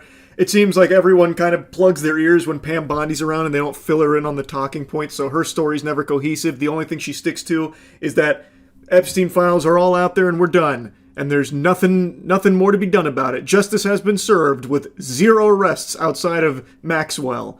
And of course, Perjury Patel loves to lie about it. Todd Blanche also takes a special kind of joy in letting people know that, yeah, most likely nothing's ever coming from this. It's not a crime to party with Epstein. Is there any chance that any of these individuals who partied with Epstein and engaged in, relations with minors will be prosecuted? Any chance? I'll never say no, and we will always investigate any evidence of misconduct. But as you know, it is not a crime to party with Mr. Epstein. And so as horrible as it's not a crime to email with Mr. Epstein. And some of these men may have done horrible things. And if we have evidence that allows us to prosecute them, you better believe we will. But it's also the kind of thing that the American people need to understand, that it isn't a crime to party with Mr. Epstein. It isn't a crime to have Didn't look like that's all that was going on some of those photos. I mean, if the photos could speak, some of them look pretty bad. That's right. And unfortunately, photos can't speak. And so we need witnesses and we need Are there videotapes that you all have? Yeah, there's a lot of videotapes, actually. But according to Todd Blanche and this administration, that's not like actionable evidence. Yeah, there's nothing here. Everyone's making a mountain out of a molehill. But interestingly enough, it seems like other places in the world are taking it more seriously than America is here, this administration. Internationally, there have been a lot of powerful figures that have come under intense scrutiny and have stepped down or been relieved of their position. And now we're seeing Prince Andrew be arrested in the UK for his involvement here in the Epstein files. And they're investigating that, seeing what's going on there. That's more than this administration has done. The Trump administration, still 0 fucking arrests outside of Maxwell, whom they're doing everything in their power to ensure has the most luxurious time in prison possible. Now, normal, sensible people with a functioning frontal lobe are all celebrating that it's an arrest in regards to the Epstein files. Finally, hallelujah! That's a pump your fist moment. That's a certified finger-wiggling situation here. But weirdly enough, there's one person who's real tore up about it here. I'm telling you, this guy looks like he's got the suds right now, like fucking SpongeBob. Trump's extremely sad that Prince Andrew got arrested. I got a question about some of the big overseas studies of former Prince Andrew arrested by the police there, related to something with Jeffrey Epstein. Do you think people in this country at some point, associates of Jeffrey Epstein, will wind up in handcuffs too. Well, you know, I'm the expert in a way because I've been totally exonerated. That's very nice. I can actually speak about it very nicely. I think it's a shame. I think it's very sad. I think it's so bad for the royal family. It's a very, very sad. To me, it's a very sad thing. When I see that, it's a very sad thing to see it and to see what's going on with his brother, who's obviously coming to our country very soon, and he's a fantastic man, the king. So I think it's a very sad thing. What a fucking odd response. It's sad that someone has been arrested in relation to the Epstein files. Why? Why shouldn't they be investigated? Why is this sad? Why is this cause for tears? Like, he looks like he just watched the ending to Marley and Me. He's looking emotional as shit right now over Prince Andrew's arrest. Why is this something sad? Like, not a single mention of, like, the victims ever from Trump, really. He never really seems to care about the victims in the Epstein case. It's only ever, oh man, there's a lot of innocent men here that are getting roped into this, and that's the real victims. That's the real sad story. Guys that, you know, just wanted to talk baseball with Epstein and all of that kind of shit, getting labeled nasty stuff. Man, that's the real bitch of it. It's so wild to me that when it comes to Epstein, Trump's MO is move on, it's not a big deal. Yeah, the most infamous child sex trafficker in this nation's history, you know, had a bunch of clients and all of them are getting away with it. Big whoop. Go cry about it. Kick dirt, pussy. Let's move on. It's nothing that anyone should ever care about. You know, all the rape, the torture, the murder, all of that stuff, it's not a big deal. That's small potatoes. Get over it. And then when someone like Prince Andrew gets arrested in regards to it, he's like, oh, no, that's sad. That's really sad. We need to take a moment of silence here. That's sad stuff. Please, won't everyone play a sad song on the world's smallest violin for Prince Andrew? This is a really heartbreaking scenario here. It's like watching an ASPCA commercial. I couldn't believe it. I shan't believe it when I saw Prince Andrew was arrested. Oh my lord, an entire tissue box was expended, wiping the tears from my eyes. What a weird response. It's very clear this administration is desperately trying to do everything in its power to distract and deflect from the Epstein files and try and minimize just how important this is, how big of a deal this is. And now he's trying to sell you on this pile of dog shit here that it's like a bad thing that Prince Andrew's been arrested.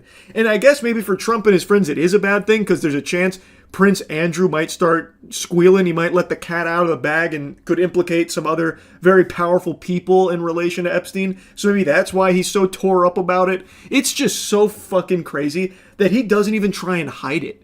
And he doesn't need to. His fan base will absolutely just swallow his whole cock at all times for anything at all. A stunning royal arrest. Former Prince Andrew taken into custody from his home in the English countryside. It follows growing revelations about the alleged connections between the late sex offender Jeffrey Epstein and Andrew, the former Duke of York and brother of King Charles. Thames Valley Police saying the arrest was on suspicion of misconduct in public office. This seems like they're pursuing it pretty seriously. I imagine an investigation is underway where I would, again, guess that they find a lot of evidence on Prince Andrew and Epstein's connections and some really fucking horrible, heinous shit. Now, I've got a little hunch there's a little someone special out there that's also starting to sweat profusely after seeing this news of Prince Andrew's arrest.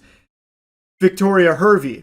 Victoria Hervey had a relationship with Prince Andrew quite a while ago, and she's got a very interesting take on Epstein. That was very powerful. So like if you were on the scene and you were powerful, like to be honest, like if you're not in those files, it would be an insult because it just means that you were a bit of a loser. Right. So the people who aren't in the files are losers. Yes. Okay. Are you in the files? Well, of course I am, because it's any journalist that wrote about it. That's an astonishing attitude, isn't it? You're the loser because you're not in this. I find that jaw-dropping. They're just so brazen now. With her whole chest, she says it would be an insult if you weren't invited to party with Epstein. You're a loser if you didn't party with Epstein. Police have been looking into emails in which Andrew apparently shared confidential government information with Epstein. The latest batch of released files showing Andrew forwarded reports about foreign countries and trade opportunities to Epstein in 2010, when he was serving as a UK trade envoy. Charles, how long have you but the scandal has been growing for years. That clip they show in the segment right there where someone said, "How long have you known about Andrew and Epstein?" and the crowd like erupts in shock and awe and disgust. Like they're upset that someone said something about it. That blew my mind. Like, is everyone there just okay with it? They all rolled their eyes collectively like, "Oh, here we go, Epstein again. Can you just let it go? We're trying to ignore it." Like, what the fuck? I'm hoping I'm having like a bad read on what happened there, but I think it came across pretty clear that the people there were not too pleased to hear Epstein's name brought up there. They'd rather just pretend that it's not real, I guess. Which is crazy. And that's exactly what so many of these powerful politicians that have engaged in these unthinkable evil acts want. And people, just sheep, are okay with it. They're like, "Oh my God, look at this guy who went out of line and said something about Epstein and Andrew. This is crazy. Can someone shun that guy? Can we get him out of here?" With other allegations, including of sexual misconduct against Andrew, including from Epstein victim Virginia Roberts Giuffre, seen in this picture with Andrew. The prince, That one is a timeless Prince Andrew classic. That one is an iconic moment from Prince Andrew's time on Earth. I actually made a video on that 6 years ago. His defense was, this couldn't have happened. This is a big, bold lie. This is a fib because, well, I don't sweat. Even though there is so much proof of him sweating, this guy sweats. He's a fucking sweater. He sweats a lot, actually. It was the wackiest fucking defense. But again, he got away with it until very recently, it seems. And I guess it's not even clear if he hasn't got away with it. He's been arrested, but he's not, in jail or anything yet. They're still investigating. So, like, it's possible he still gets away with it. But for all of this time, he hadn't even been arrested or anything. So even, like, the worst fucking lie ever to protect himself about not sweating was enough. It's just so blatantly corrupt across the globe. Like, they don't even bother trying to hide any of this or even cover it up at all, really. And people just excuse it. They just let it go. Like in that clip a moment ago, where someone brings up Andrew and Epstein and everyone's like, "Fuck you, buddy. I'm busy being a blind worshiper of this political figure. Come on, man. I'm busy trying to not think for myself." It's so sad and scary. Now anyway, in America, obviously there haven't been any Epstein-related arrests since Maxwell, of course, and if Todd Blanche and the rest of the administration is anything to go by, it doesn't seem like they're interested at all in pursuing anything Epstein-related with clients or co-conspirators, anything like that. It doesn't seem like they're actually pursuing justice in any way, shape, or form. They're trying to hammer home the point that you shouldn't care about it, get over it. They are literally saying that. So it doesn't seem like there's any arrests coming to anyone there. And there have been a couple of very powerful people that have lost some of their positions at the corporations that they were a part of as a result of the Epstein files due to public pressure and scrutiny. So there have been some people that stepped down here, but again, no investigations, no arrests or anything like that. So it looks like they're still getting away with it. Even though they might not be at those mega corporations anymore, they still have unfathomable wealth and are not punished for their involvement in these Epstein files and all of their fucking crimes or anything. The administration is not interested in pursuing it, it seems.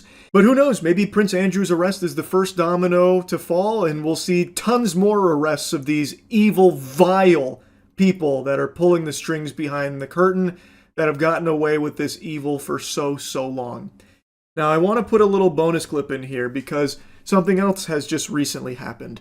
A new name, well, I guess not a new name, but more information has come out with about Leslie Wexner and his involvement in the Epstein case, and a very interesting moment has just unfolded as he was being asked questions. It was just regularly done.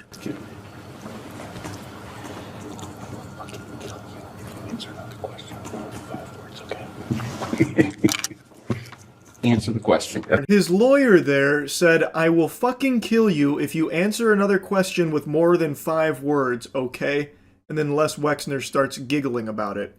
Do they teach that in law school? Is that part of the bar? I don't know if I've ever seen that strategy there from a lawyer. That's pretty alarming. I would think, right? Maybe? Yeah? I mean, come on. That's peculiar, right? For his lawyer to be saying something like that? Now, this is in an Epstein deposition.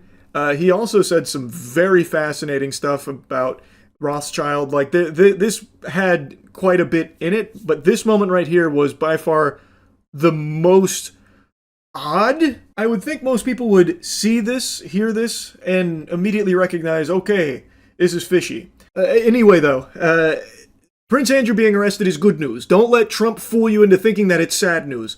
An arrest finally being made in regards to Epstein. Oh my goodness. Like, maybe we can actually start getting punishment for some of these fucking monsters out there and learn who else is a part of it. Like this, I think this is a good thing, the arrest of Prince Andrew. Well, I should have seen this coming. Prince Andrew has been released. That didn't last very long. They got him in there, and then they said, okay, time's up. He's still under investigation, supposedly, but yeah, he's not being held or anything. He was arrested, but he's now released. The investigation, supposedly ongoing. I made this video, like everything you have watched up until this point, I made this afternoon, and now this news is just now breaking about him being released, so definitely need to include that in here. I'm hoping that they're taking the investigation seriously, though I'm now skeptical because, well, I mean, they already let him go. That was very quick. He was there for a couple hours, maybe. He went in there, took a nap, and then went home, I guess. Well, that's the latest update on the Prince Andrew arrest. Alright, well, that's really about it. See ya. Oh. Thanks for stopping by. Welcome to the Smile Booth. Can I take your order? One ear-to-ear grin. Good choice. Coming right up. I want to give you something to actually, like, this isn't even sarcasm. I want to give you something to actually smile about. The biggest charity stream ever is currently going on right now, and the amount of money that it is raising for an organization called Cancer Fighters is extraordinary. It comes from Polish streamers Lotwogang, I'm sure I butchered the pronunciation. I'm so fucking sorry. I don't know how to say it properly. Anyway, 9 days ago, they started a stream to raise money for a charity called Cancer Fighters. You can see that they had a goal of 10,000 zloty, which is roughly 2,700 USD. Over the course of the 9 days, what has unfolded is genuinely extraordinary. They went well above that goal. They soared far higher than that, and it became the most successful charity stream ever. As of me making this video right now, the 9 days has just now ended, and I don't want to spoil the surprise for how much they raised, but whatever you're thinking, those are rookie numbers. You're going to need to drastically pump those numbers up. You're going to need to double it, maybe even triple it, because this was the record-breaking charity stream that I genuinely don't think people would ever guess to the amount of money that was raised. It is incredible. This had Polish celebrities, influencers, television stations, everyone coming together not only to watch it, but also to donate and support, the money going directly to children battling cancer through this organization called Cancer Fighters. It became just all of Poland supporting this. And what they have achieved is awe-inspiring.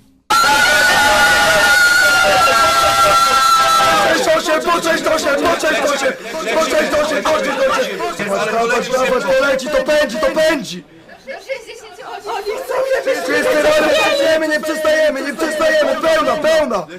Dobrze? Jaką? No jaką? Się nigdzie nie wybieram. Tutaj jestem. Dawaj Maja tego pozera. Ciągle tutaj jestem. This was a little 6-7 treat here for everyone. 67 million zloty comes out to around 18 million USD that they had raised as of that moment. That's not where it capped out. I just wanted to show you that one because I found it to be kind of wholesome, and also that video right there does kind of explain some of what was going on with the stream. At the time, 550,000 viewers is what the stream was peaking at. And if you thought that's the highest peak it could reach, you'd be a damn fool. You'd be like my pediatrician who predicted that I would cap out at 5'8". Except I didn't reach 5'8". I stopped at 5'6". So you'd be the opposite of my pediatrician, because they kept growing. I stopped growing at 5 foot. They went way above 550,000 concurrent viewers and way above $18 million raised. Wyrok! Rak to nie wyrok! Rak to nie wyrok! Rak to nie wyrok! Rak to nie wyrok! Rak to nie wyrok! Rak to nie wyrok! Rak to nie wyrok! Rak to nie wyrok! Pamiętajcie to, rak to nie wyrok! 200 milionów, ale to jest tylko część tego wszystkiego! Te pieniądze ratują życie! Ratują życie, słuchajcie! Here's the moment that they hit 200 million zloty raised for cancer fighters, which comes out to right around $55 to $56 million. And they're still not done, by the way. Still not done, by the way. Still only climbing from here. Their stream peaked, from what I was seeing, at 1.6 million concurrent viewers. That number in and of itself is absolutely fucking incredible, but it's even more wild when you look at the population of Poland. Poland has a population, from what I read, about 37 million people. So 1.6 million accounts for a little over 4% of the entire population of Poland was tuning into this stream and raising money for kids battling cancer. And again, from what I read about with this charity and this charity stream, 100% of those donations are going directly to that cause. So it is just an outstanding thing, and it's so incredible to see all of that support. And that brings us to the grand total. It just concluded after the 9 days. The charity stream from Latwo Gang raised over 250 million zloty, which is around $68 million. Amazing. Genuinely amazing. I wanted to yap about this a little bit because I think this is such a positive thing. It started with a goal of $2,500 and it concludes 9 days later over $68 million to help children battling cancer. An amazing stream, an amazing achievement. I just wanted to yap about it a bit. It's really about it. So yeah.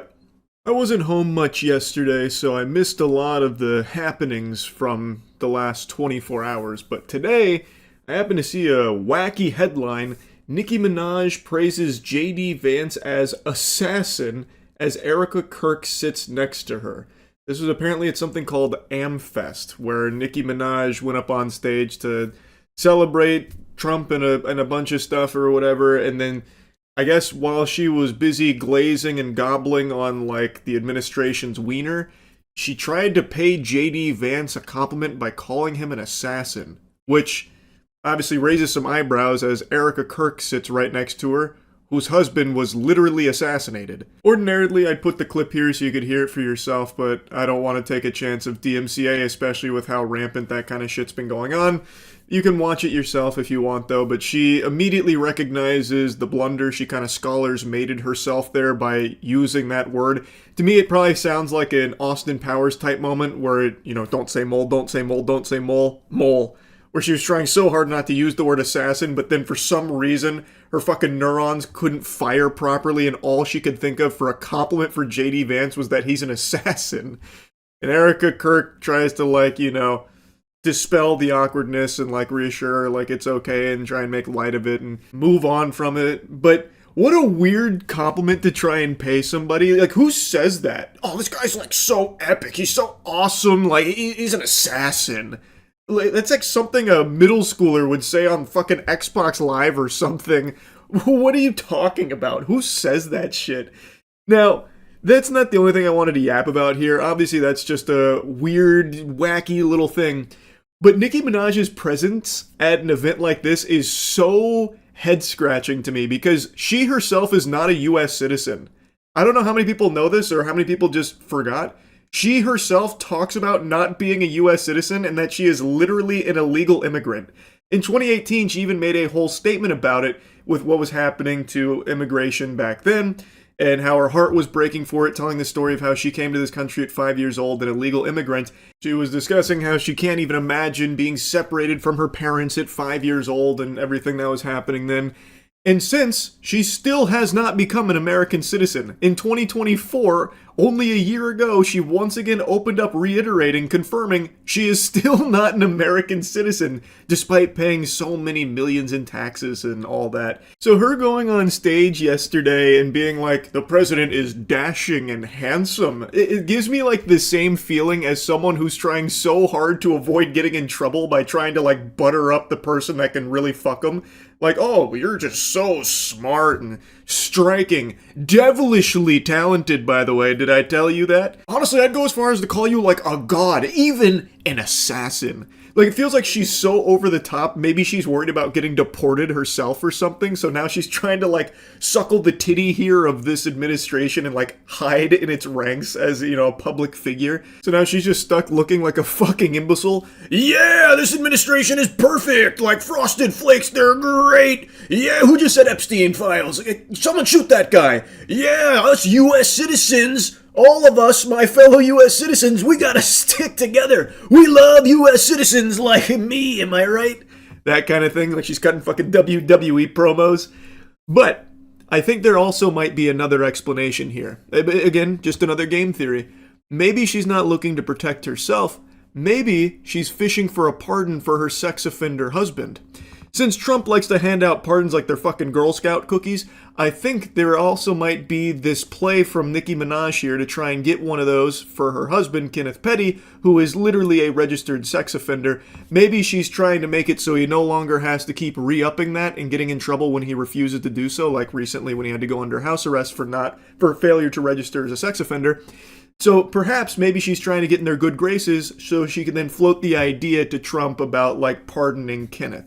After the never-ending circus that has been the Epstein files, especially the most recent shenanigans here, it should be painfully obvious that the government is more than willing to bend over backwards to protect sex offenders and the most evil, heinous people on the planet imaginable. So it's not a far-fetched idea to think that maybe Nicki Minaj is making a play like that to try and get that special treatment for her husband. But yeah, anyway, I mean, I just found it to be a really interesting fit here. This is one of those situations, you know, the call's coming from inside the house. This shit feels a little odd because she herself is fundamentally the exact opposite of everything Amfest was presenting based on all the other clips I've seen. She is an illegal immigrant, she's not a U.S. citizen, and her husband is a sex offender. I don't know, sports fans, maybe I'm on the crack pipe, but that doesn't exactly sound like the ingredients, the recipe to a perfect fit for the conference she was attending here. But, you know, what do I know at the end of the day? I just wanted to yap about it. That's about it. So yeah, no long-winded intro, I'm hugging my knees to my chest in the cannonball position diving in. New Avatar movie just came out, and it is the lowest rated one so far, which was pretty surprising to see. Now, I just got back from it. It's 3:30 a.m. It's a long movie. I saw it at 10:45 p.m. And I'm going to go on a little tangent real quick. I already said no long-winded intro, but I'm immediately sinning because I have to just complain about how long previews are. I've made a habit out of timing each experience with previews before a film. On average, it's about 21 minutes worth of previews before the movie starts. In rare cases, I've had it go up to like 26, 28, and even one time 30. This time around, though, this rodeo lasted quite a while because they had like an extended preview. I felt like I was watching a whole nother movie for The Odyssey. They played what felt like a 10-minute full sequence there before this movie. Now, luckily, it slapped. But Jiminy Christmas, the movie didn't start until significantly later than even I expected, knowing full well the average of preview duration. So it was a late evening here watching this film. Anyway, in order to talk about some of the things I want to, I'm going to need to get into spoilers. So this is your spoiler warning here. Spoilers going to be flying out the wazoo. Alright, I've warned you now. Overall, I liked the movie. I think it was entertaining. It was solid. There's nothing bad about it. By no means is there anything in here that I think isn't good. But honestly, I think it does deserve to be the lowest rated in the franchise right now, and I'll tell you why. My biggest complaint: this movie is extremely safe. Not only is it extremely safe, but it is extremely derivative of the previous two films.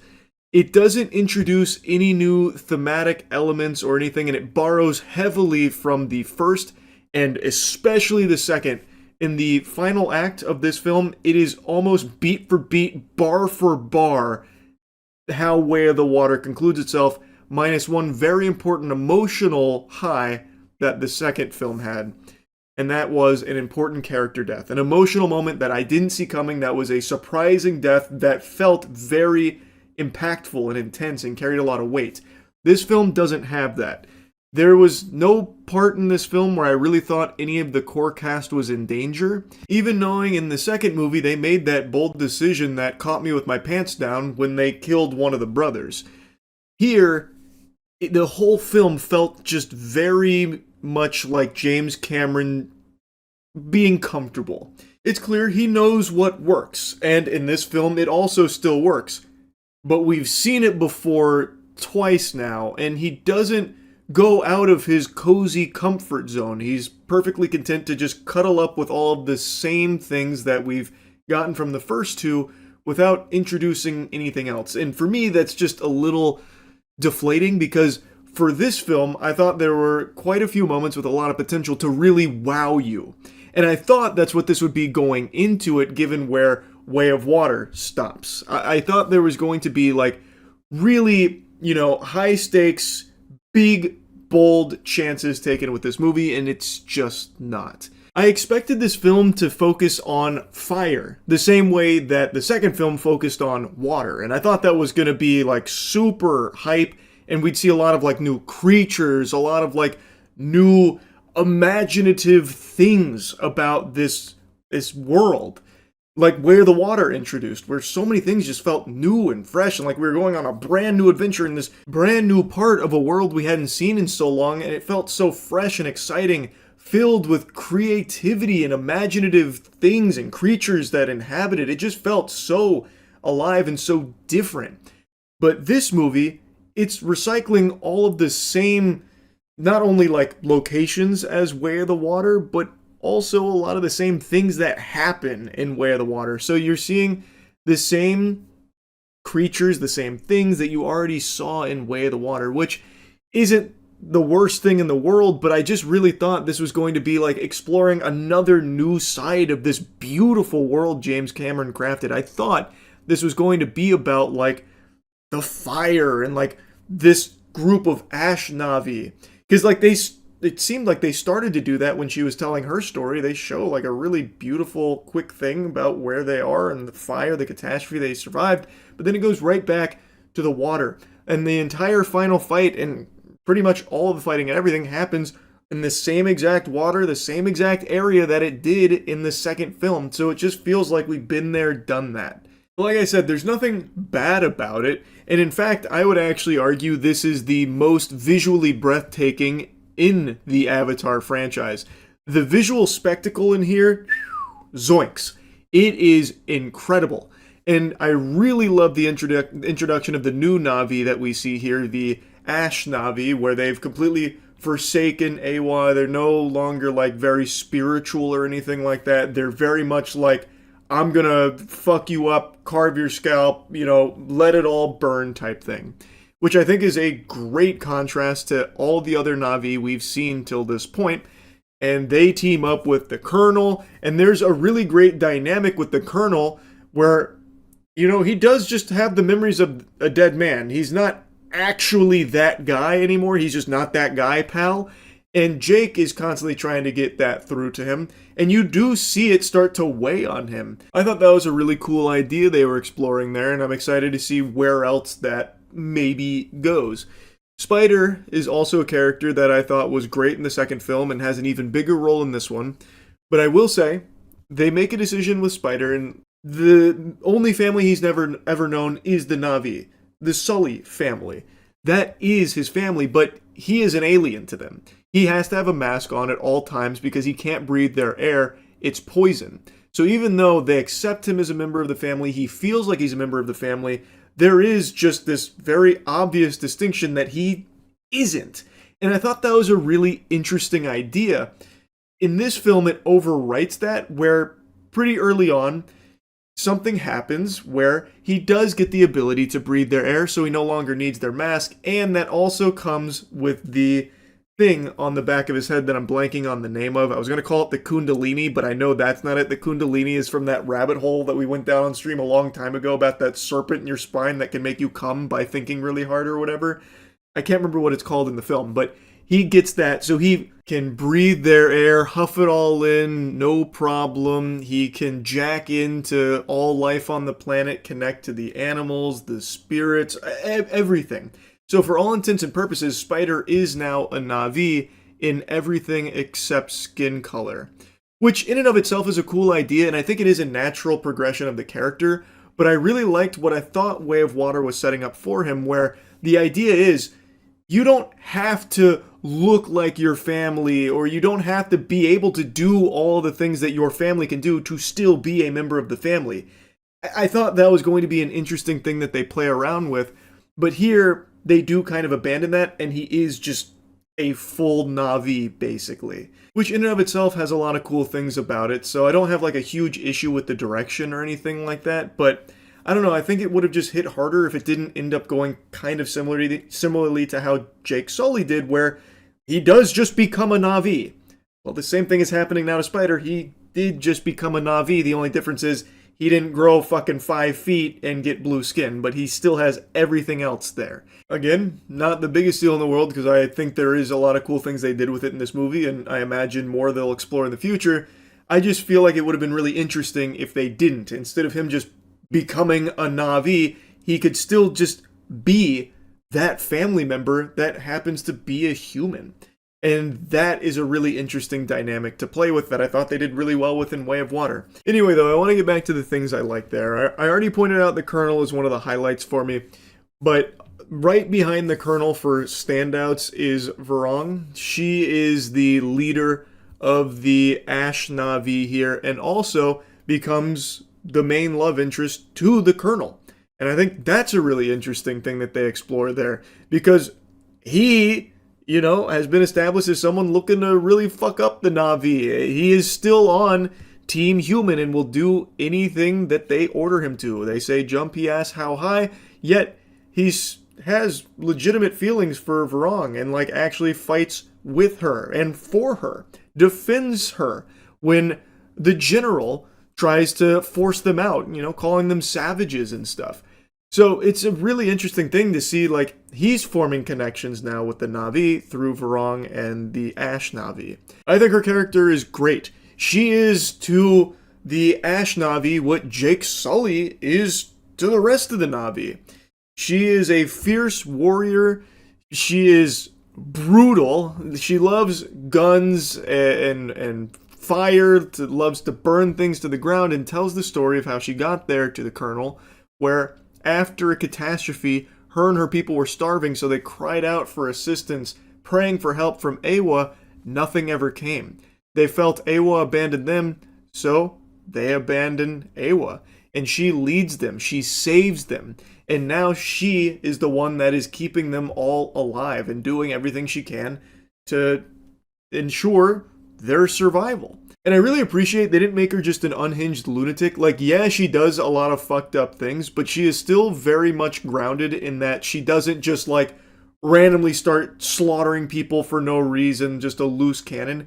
Like, she does do, like, smart strategy and tactics. She's not just, like, crazy. She is ruthless, but she's not, like, insane and stupid or anything like that. They do a great job of walking the line between her brutality and still her being like a legitimate thinking being that's not just like one-dimensional. Also, I want to make a special mention for the action.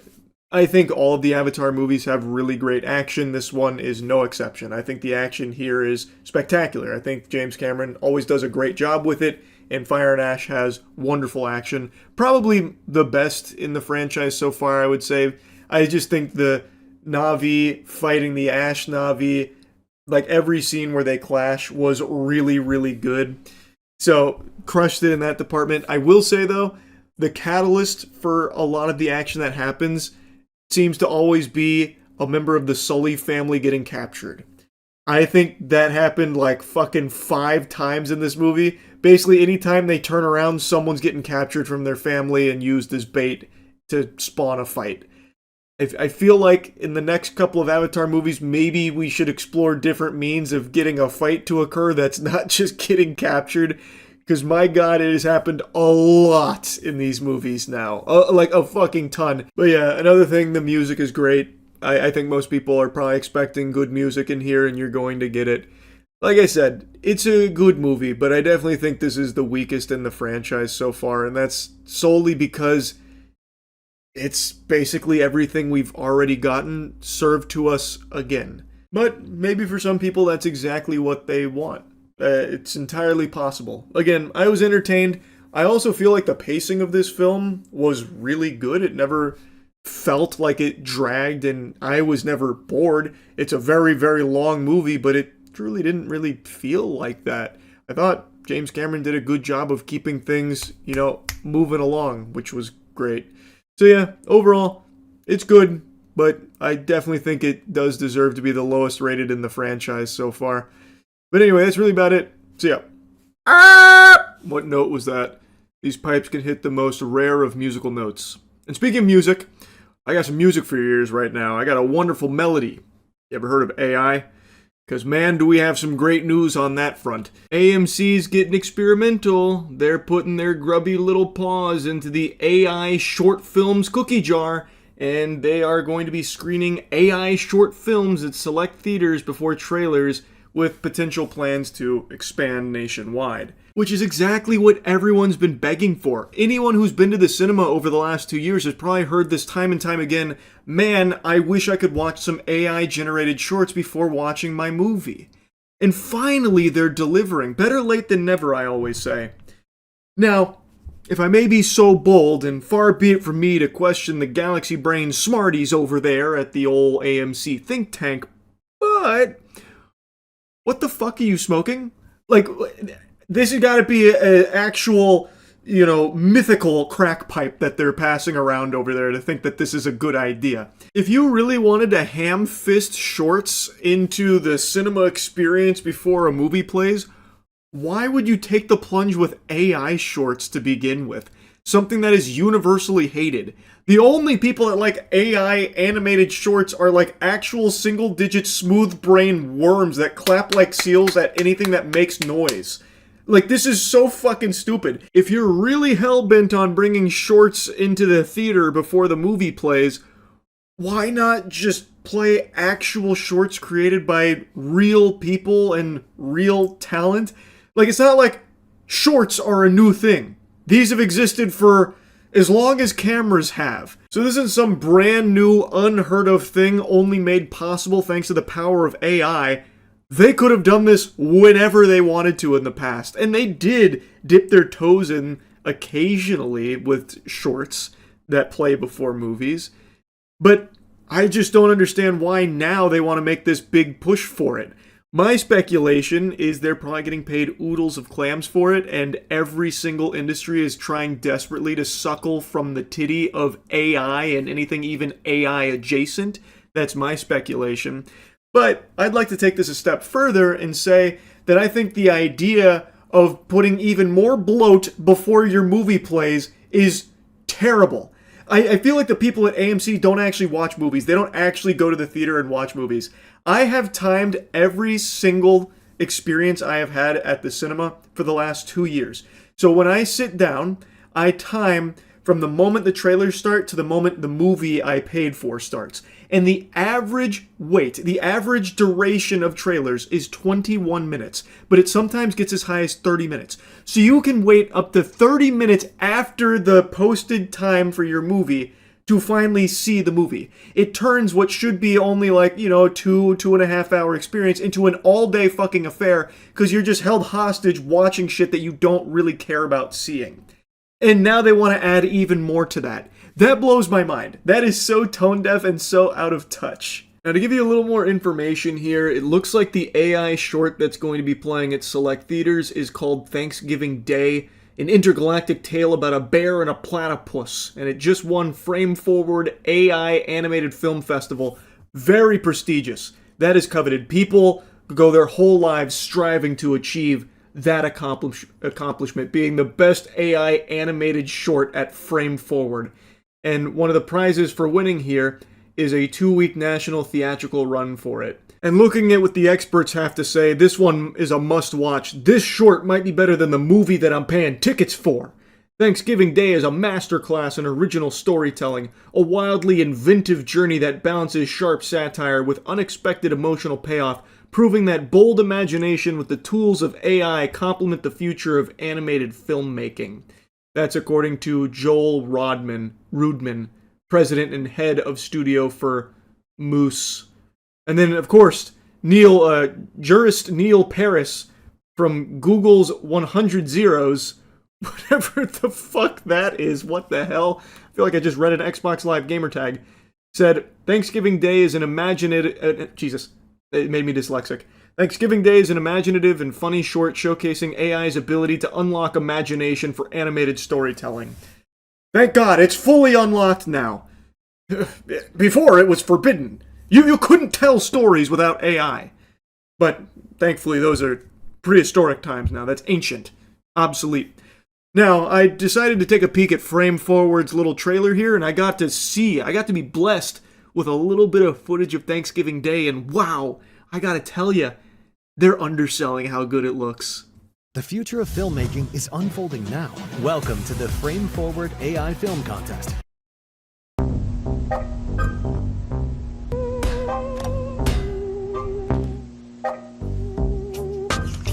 That's the future right there that you're staring down the pipe of, and the future is looking bright. I always find it fucking adorable that they say directed by or credited as a director for typing in the sentences to the AI generation tools. That is super cute.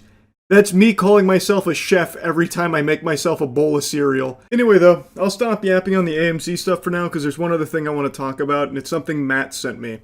Apparently there is a big video going around about AI camera tools that are being used at like a coffee shop to track the efficiency of their workers as well as monitor behavior of the customers, which is finally some good news here and a positive implementation of AI because people are always demanding more Big Brother breathing down our necks. So this is great, so that way customers know that they are secure being constantly monitored by the eye in the sky, and employees can be happy knowing that the corporation is watching them every second of every day to ensure their productivity is high enough so that way they can train AI to replace them in the future. Now here's the clip that's apparently been going around. You can see Anna's got 20 cups over there, Elena 10 cups, and you also have the time that the customers have been there, I suppose, on their computers, fiddling around, sitting around. And the idea here is, from a corporation perspective, they can look at what employees are working real hard and no doubt reward them. You know, companies do love to do that. But on the flip side of that, unfortunately, you know, Olga over there's only got 3 cups. So maybe they're thinking about letting her go. Maybe they'll fire her because her cup efficiency isn't what it should be compared to someone like Anna, who's really putting her best foot forward here. Now, buckle your seatbelt because things get a little weird and wacky here. So it's referred to as Neurospot Barista Staff Control and Customer Monitoring Module, something like that. And when you look up Neurospot to try and get information on this technology, you find this, a speech therapy platform called Neurospot. And if you dig a little bit deeper, you find this exact same video posted onto Reddit 2 years ago with people speculating that it's not real and it's actually just a bunch of baloney and it's more of like a conceptual piece, not like an actual tool that's being implemented or anything like that. But then when you go a step further, it was like the 3rd page of Google for me, I found this website. It's sparksnet.com/blog, Neurospot CCTV AI video analytics turning surveillance into smart strategy. And this site it's peculiar. Something fishy is afoot here. So when you read it, it's very clear that a lot of this feels ChatGPT generated, not legitimate. But then when you go down here for like how Neurospot works, brains behind the lens. At the center of Neurospot is video intelligence powered by AI. Here's what it can do. Facial recognition, not who came into the building, but real-time monitoring of attendance, VIP customer identification, or access control. Object and behavior detection. Spot a weapon, detect suspicious loitering, alert on a fall, or identify someone entering a restricted area. Audio analytics. Hearing a breaking glass or raised voice, Neurospot listens and alerts you. Predictive analysis. It doesn't just show you what's happening, it tells you what might happen next based on historical trends. Actually doing like a fucking Minority Report thing there. Natural language interaction. Want to ask, show me all incidents from last Tuesday between 2 to 4 p.m.? Neurospot understands and responds. This is not a watch and wait tool, it's a proactive partner in your day-to-day operations. So basically, you get a fucking Tony Stark Jarvis. And then down here is where things, I think, go real cattywampus real quick. Neurospot is not just for big tech firms or high-security buildings, it's smart analytics catered to a wide range of industries. Hospitals. Track table occupancy in real time. Track table occupancy in real time? Like, what, in the cafeteria of a hospital? Okay, maybe. Monitor plate presentation and cleanliness. Again, that feels like it's not the most pressing concern when it comes to hospitals. I don't think you'd care that much to be checking the cameras looking for plate cleanliness in the hospital cafeteria. Analyze customer mood and football. Is that important in hospitals? The customer's mood and football? Also, let's assume that this is a big misunderstanding, a big typo. They meant to put this in the sports bar section for why people would want the Neurospot CCTV AI tool. How is it analyzing football? What is it analyzing? Is it going to give you like probability in order for you to help make educated polymarket gambling? Like, what do you mean it's analyzing football? I'm very confused on that. I truly can't understand what that could possibly be. And then, of course, they're pitching it in schools so you can track all of the kids. You can even detect bullying and unusual student behavior. Wow. Then back into healthcare, separate from hospitals. This is for patient activity, fall detection, PPE compliance, wait times, ensuring staff are following hygiene. You can use it in warehousing, banking, and retailing. So why are businesses devoted to Neurospot? Are they devoted to Neurospot? Because again, I was struggling to find any evidence of it even existing. I couldn't find anything to confirm that it was real. And this website is odd to begin with, from SparkNets. This whole thing just already doesn't even feel legit. This feels so shady. I don't understand. And like, I haven't fully navigated it, but products, when you click products, it doesn't work. When you go to blogs, it just takes you to like these generic garbage things about, you know, helping people understand health better without replacing doctors, like how AI is, you know, working in tandem with doctors. The whole thing just is so weird. About Us also doesn't work, which bodes really well. And then Home, which takes you to the an innovative AI agency spiel that they dump on you here. I'm really skeptical if the Neurospot is actually a real thing, because I just don't really trust this, so I don't even think that what is in that video, what's presented in that video, is a real tool. Feels like it's just a fake piece, especially when you really stop to look at it. Why? Here, let me go full cam. Why would the tool have the squiggly lines to track customer and employee movement? That's fucking worthless, because if you're running this 24/7, at the end of the day, every day, the screen is going to be nothing but squiggly lines from all the people that have been moving around. You're not going to get any valuable data out of that in the first place. I just don't think it's real. But what I do know is real, and what I can find evidence on, is and this dates back like a decade from some of the stuff I was reading, some bigger corporations at like their warehouse spaces and such do have tools that they use to monitor employee productivity, I guess for the sake of trying to find who's, being productive enough and who needs to be fired for slacking, that kind of thing. We measure their productivity so that way we can always be firing the ones that don't live up to our standards. Doesn't everyone want to help corporation by being productive? This is for your own good, so now we have to track every single thing you do. Couldn't help but notice through our tools that your heart rate never exceeded 120 BPM. That demonstrates a lack of enthusiasm and excitement. It seems like this job's not stimulating enough for you. Take a hike. You fucking scram. Get out of here. So, I do find evidence that some companies have tools to monitor employee behavior. I haven't found evidence that it's these tools, the NeuroSpot and what we see there.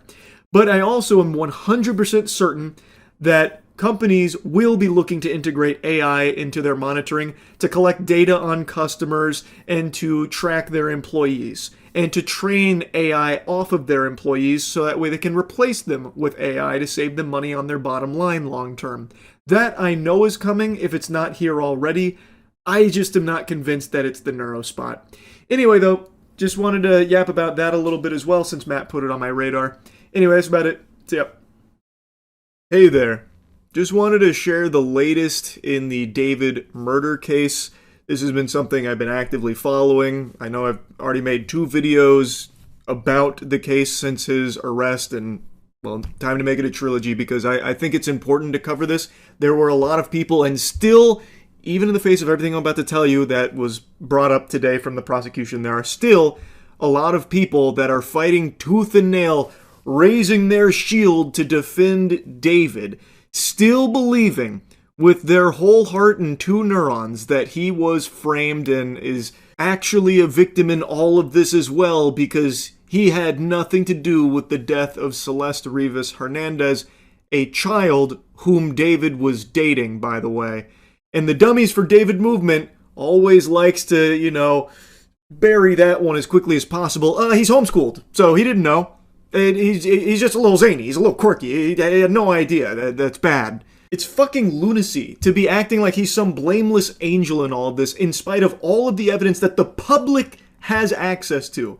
If you bother to do any amount of research on this case with just the information that is readily available to you right at your fingertips right now, all of it points to only one person who is most likely responsible for her murder, and that person is David. And now, as of today, we're getting even more new information, and it is fucking disgusting. They already mentioned a couple days ago that the prosecution has 40 terabytes here in this case against David. 40 fucking terabytes is an unfathomable amount of anything. And just a moment ago, they dropped their first teaser as to what some of this new information looks like. The prosecution alleges that they found a significant amount of child porn on David's phone. Story number 2. A hearing just wrapped up for singer David in his first-degree murder case. The prosecution revealed details about disturbing digital evidence. Let's get to CBS LA's Rick Montanez with what we learned in court today. Rick, what are you hearing?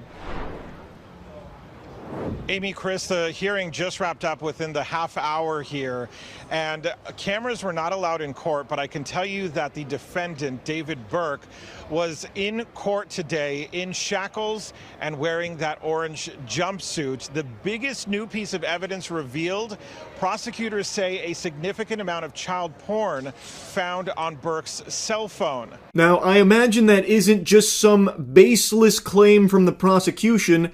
They probably have all of that evidence as part of their 40 terabytes here that they will be providing to the court. There's still a lot of processing that they are going through right now because there is so much that they have gathered in this case over the last 7 months. But now they are stating they have evidence that there was a significant amount of child porn on David's device. We also want to point out that this all happens one day after the medical examiner's report became public. That is the report on the death of Celeste Rivas Hernandez. The report says, or I should say the family of Rivas Hernandez is absolutely devastated to learn the gruesome details contained in that write-up. That's according to a family statement. So this report says the 14-year-old girl died of sharp force trauma, but the autopsy was difficult because of the severe decomposition of her dismembered body when it was found in the singer's abandoned Tesla last September. The autopsy revealed the grisly nature of her killing, it being sharp objects, and then it was mentioned why it was so difficult for them to figure out what actually killed her. It's because her body was chopped up and decomposing in the fucking trunk of this monster's car. So it made it difficult for the autopsy to definitively say what the cause of death was. And since the autopsy brought this information to light, people have been going through David's music and music videos and noticing some really fucking haunting shit in there. Most notably with the anime video he made for his song Rehab, where there is a character in there that bears a lot of similarity to Celeste Rivas Hernandez. Now, the music video came out in 2023, but David met Celeste as early as 2022, and in this music video, David cuts off that character's arm and then throws a sword which stabs her in the stomach, killing her. In real life, Celeste had her body chopped into pieces and stuffed into bags, thrown in a trunk, and the autopsy revealed that her cause of death was sharp objects through the torso, notably her upper abdomen and hitting her liver. Now, of course, I have no doubt that none of that is going to be used in court in any way, shape, or form by the prosecution. I imagine they have far more solid evidence to be bringing to court in that 40 terabytes. I don't think they'll be using, like, similarities from the music video versus what actually happened, or, you know, video clips that exist where he's saying some crazy shit. I imagine they're going to be going for, like, completely irrefutable things that you can't just write off as a coinky-dink or something like that. But I wanted to mention it because it really does feel like David was just leaving breadcrumbs in his music to the sick and twisted person that he is, and that he had this, like, murderous intent. It's fucking sickening stuff. On Monday, he pled not guilty to the capital murder charges. We spoke with a former federal prosecutor just a short time ago here on CBS LA Mornings about this new evidence revealed in today's hearing and the fact that David's phone, according to prosecutors, contains child porn. And obviously, we don't know if it's Celeste Rivas's images and videos or something else, but that is a significant offense. Obviously, it helps prosecutors prove the sex crimes, the lewd and lascivious, Penal Code Section 288, but it's also a separate crime in and of itself. And it's certainly the possibility that the feds even step into this case because they typically will prosecute these types of child pornography cases. It is extremely serious, and this is new information that's been brought forth from the prosecution here. And the fact that they are bringing this as evidence in this case must mean that they have irrefutable proof that on David's device, he had that material.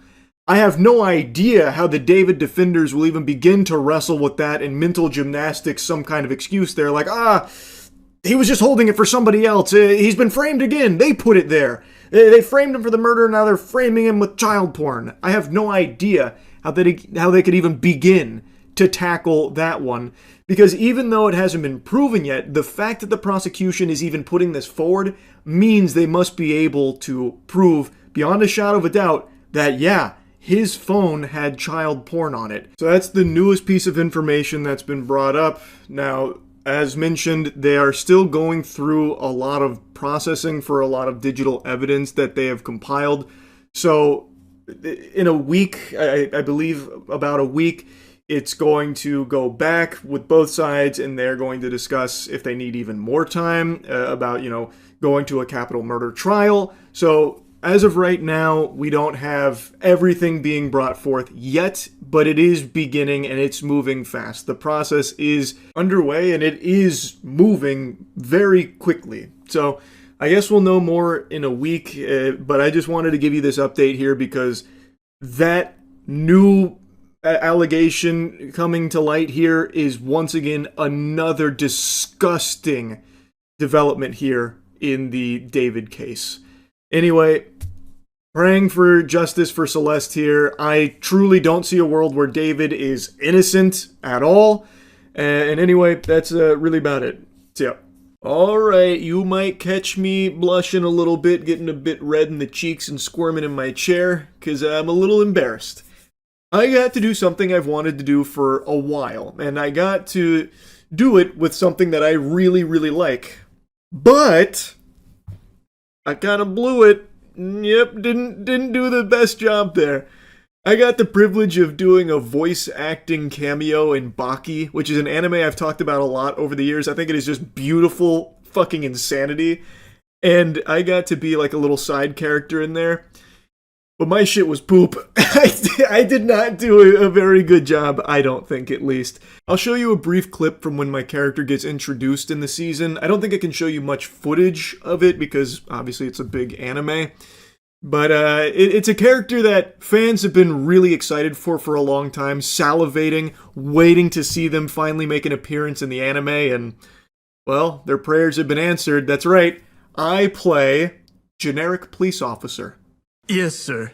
Even from behind, I could tell you were happy. I mean, I can hardly believe it. Musashi Miyamoto's alive. And he's agreed to fight me as a condition to get released. Do you really believe it? That it's him? In total, I have like 20 lines there as that police officer. A police officer who no doubt will make a return in Avengers Doomsday, I imagine. And I'm very excited to see the community power scaling unnamed police officer number fucking 4 here or whatever. Because I think, personally, he's probably pickle level, but we'll see what the experts have to say. And speaking of experts, let me drop you a little sage wisdom here, a little expert advice. Check out the Starforge Spring Sale we have going on right now. Huge savings on PCs and keyboards. Click the link in the description below. When I got approached with the opportunity, in my head I was like, oh fuck yeah, I know exactly how I'm going to do this. I'm going to ham it up and go for like a classic over-the-top Baki style performance. Like fucking channel my inner Jim Ross like it's the WWE. Get him with that "Bah God!" But what I didn't realize, because I haven't done much voice acting in general, and not at all really with anime dubs outside of like 2 lines and like a really old one, is that you have to match the lip sync of the characters that are already established, and you have to match the tone of the voice actor that you are dubbing for. So with those instructions in mind, it became a little bit more difficult for me because that's not something I've done before, and I don't think I really did a great job nailing it. I think I was too focused on making sure that the words fit the lips and that the tone was similar to what was established in the original dub.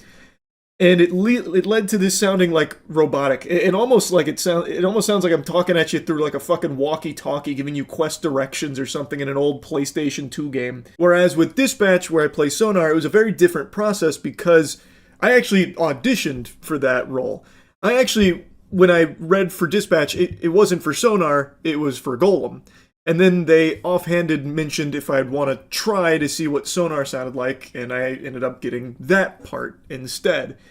And Sonar as a character was one that hadn't already been like dubbed by someone else and was a character that was still being developed and fleshed out. So it was me setting the tone for the character with the dialogue and the performance and all of that, as opposed to trying to match an already established one.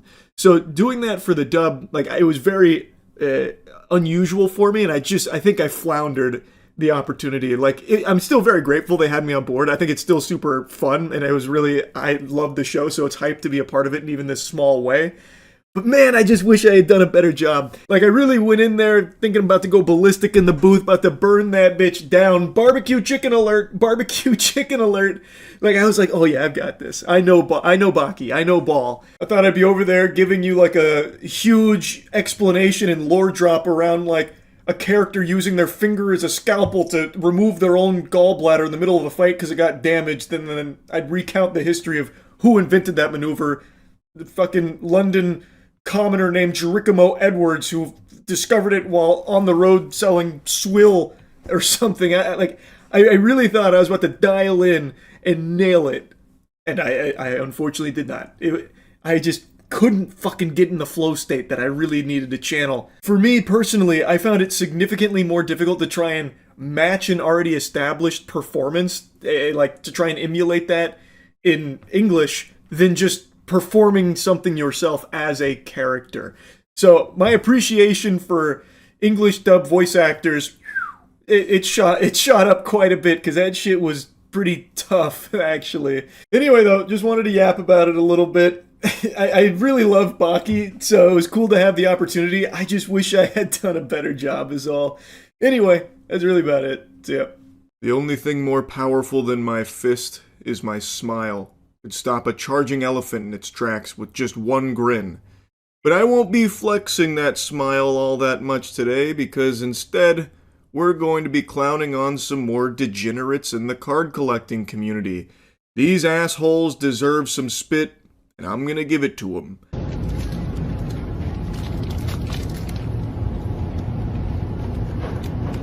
What you doing to the cards, man? I'm doing shit to the cards.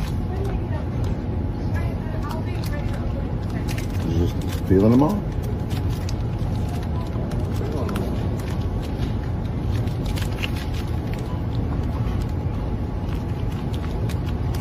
It's like you're bending them. No. What are you doing?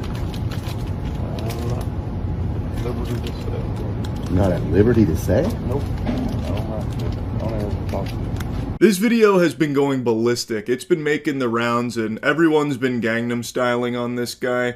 And there's a lot of confusion around what he's doing.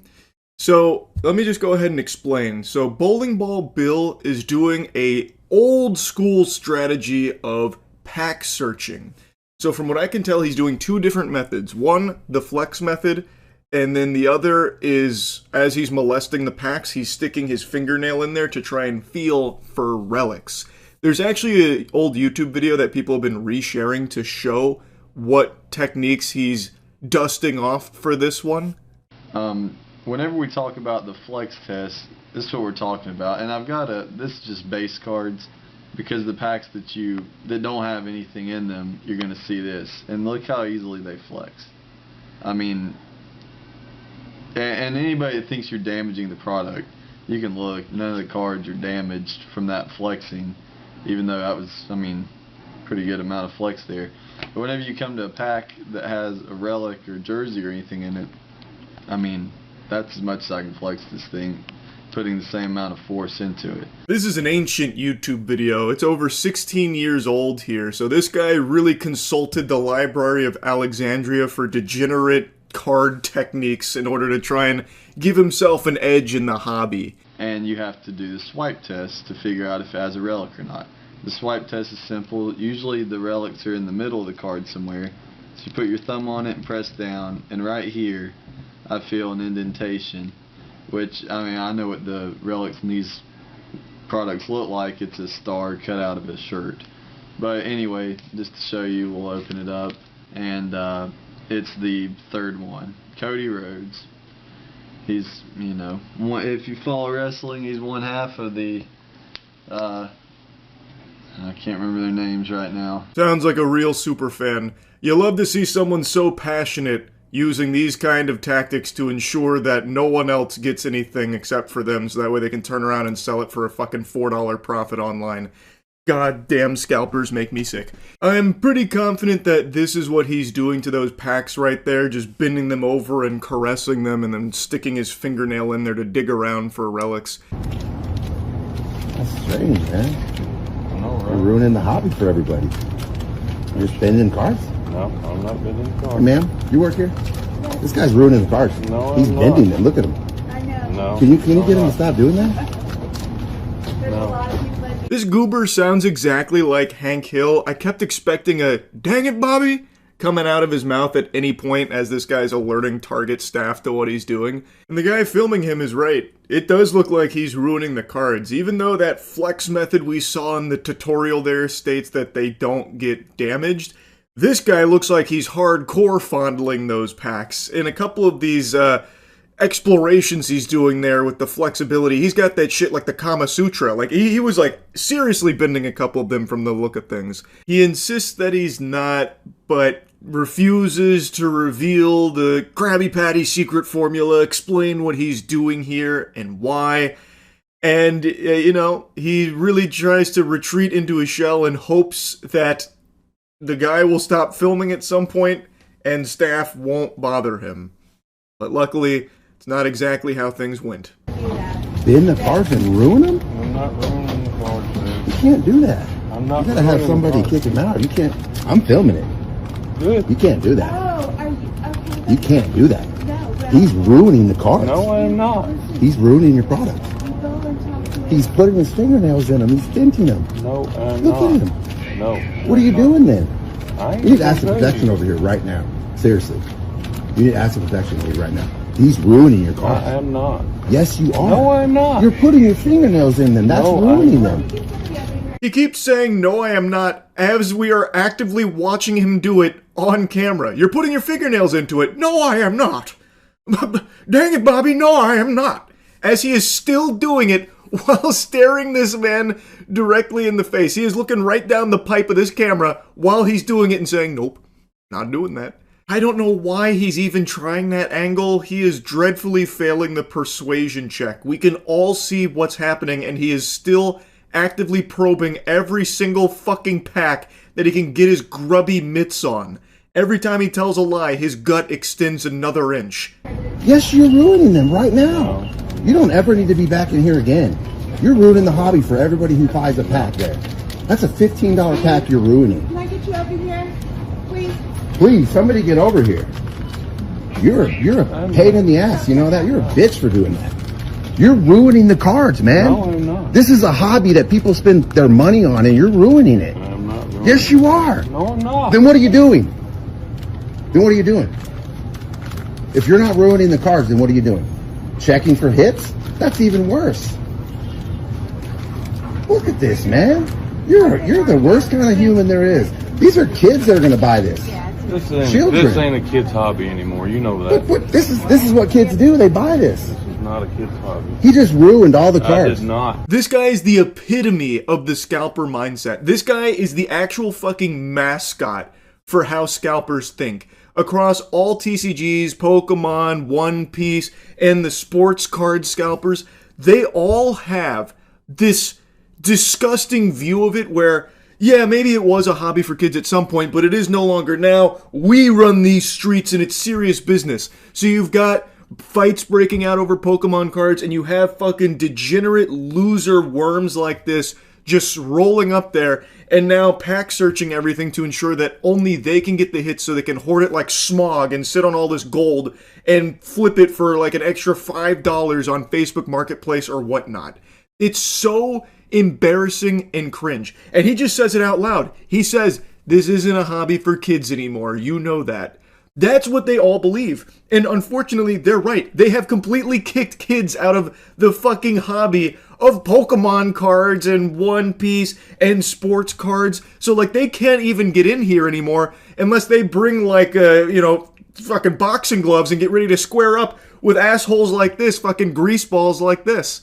It's so sad. It's so pathetic. And he's just openly stating it proudly. And again, that is how scalpers think. This is what scalpers look like and how they behave. He just put them all down and used his fingernail, and I recorded the whole thing. We gotta get him out of here. He's just ruined all these mosaic cards. Put them all down and then started denting them with his fingernails. Look at his fingernail. Look at the fingernail on this man. Look at this. You are just a terrible human. Jiminy Christmas, those fingernails. Holy Toledo. He's got claws on him. Like Lady Deathstrike from X-Men 2.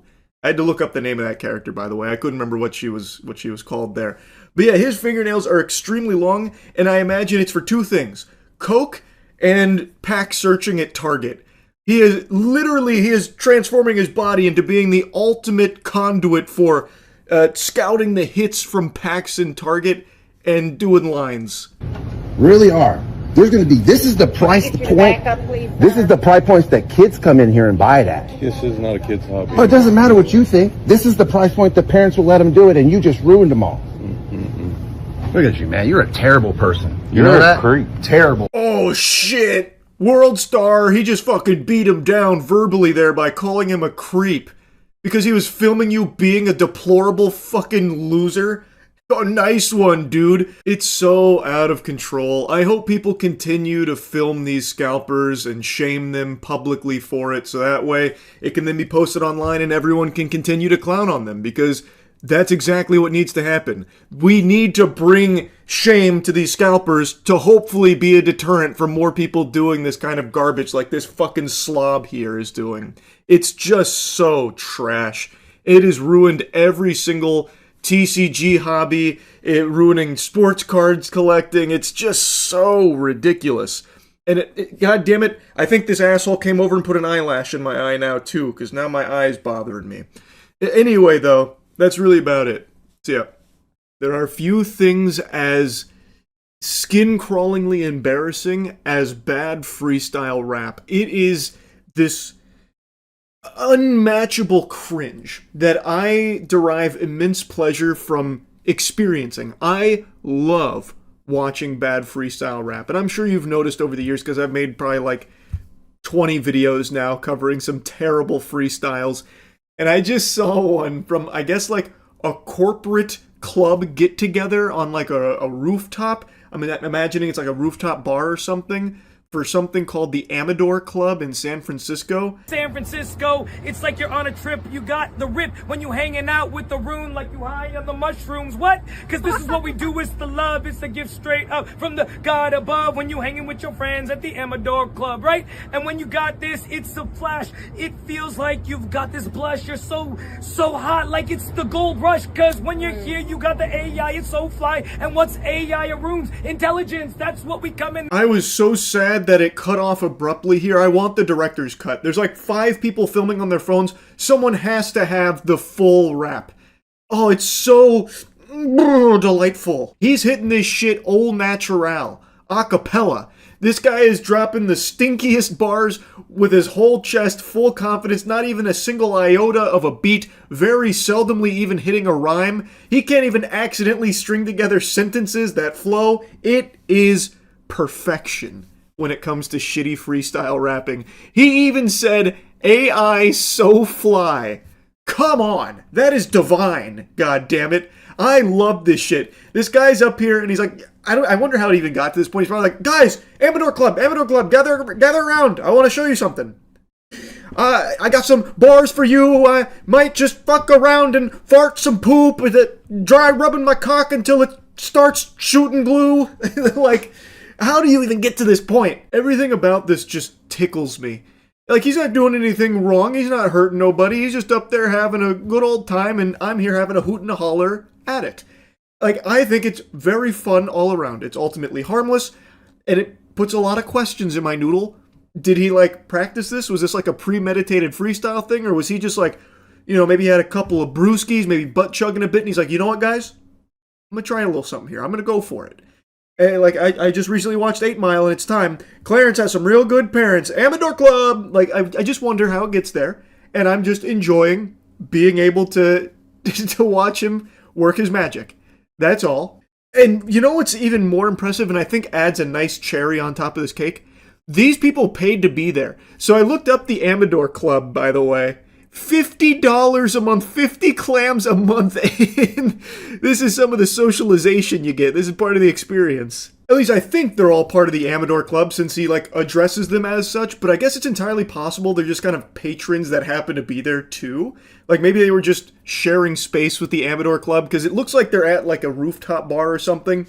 But no doubt, since he is directly saying Amador Club, there are some members here. I can't fully wrap my head around what it is. The concept eludes me, and the more that I read about it, the less I understand. This just sounds like some real, like, bougie California money-wasting type shit. A new club in downtown San Francisco might assume it to be a highly exclusive establishment given the ornate box beam ceilings, gleaming marble counters and walls, bespoke furniture, and elegantly arcing light fixtures.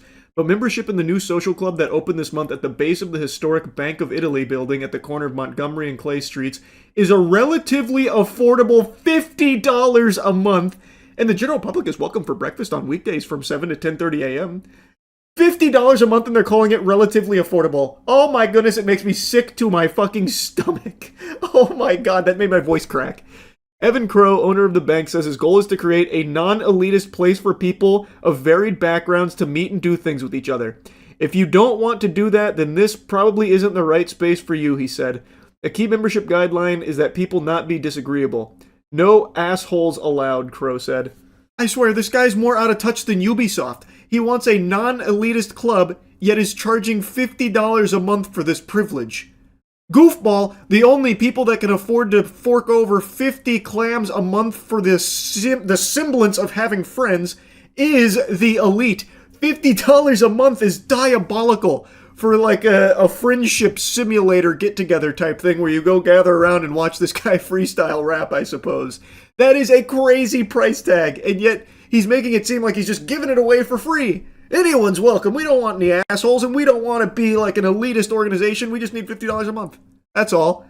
Holy cannoli. The gall to confidently say that $50 a month is relatively affordable and to try and portray it as something like easily done by every ordinary Joe Schmo out there is just unhinged. Oh yeah, we don't want to be like an elitist club or anything. Yeah, there's like a $50 a month price tag, but that means it's like wide open to everybody that wants to come in here. All shapes and sizes. Come on, guys. $50 a month, it's nothing. Ooh, it makes your skin tingle. That's just so gross. $50 a month for friends and $50 a month for a freestyle rap performance at a rooftop bar. Man, I'm having to fight the urge real hard to keep my money in my wallet from just flying at the screen to join the Amador Club there. Oh, by the way, did I say the Amador Club costs $50 a month? Well, get pranked, nerd, because actually that membership was for something totally different. The Amador Club is apparently something a little bit different, which Crow also owns, and the membership cost for the Amador Club is $250 per month with a $2,500 initiation fee. Now, the good news is there's a lot of value you'll get there. The bang for your buck is almost incalculable. One benefit that members of the bank receive is entry to regular events hosted by Amador Club, while the latter's members also have access to the bank where they can consume oysters, caviar, and craft cocktails amid other dining options. Do they eat for free, you think? I bet they still have to pay for all of that food. That would be my hunch. But even, let's say it is all free. I mean, you get your money's worth by going to the Amador Club events. Just look at the guy who was freestyling for you up there. That's worth the $250 a month on its own. If he's there like at least once a month, I'm gonna tell you, I'm a happy camper at $250 a month getting to listen to that. $250 a month. That's bonkers right there.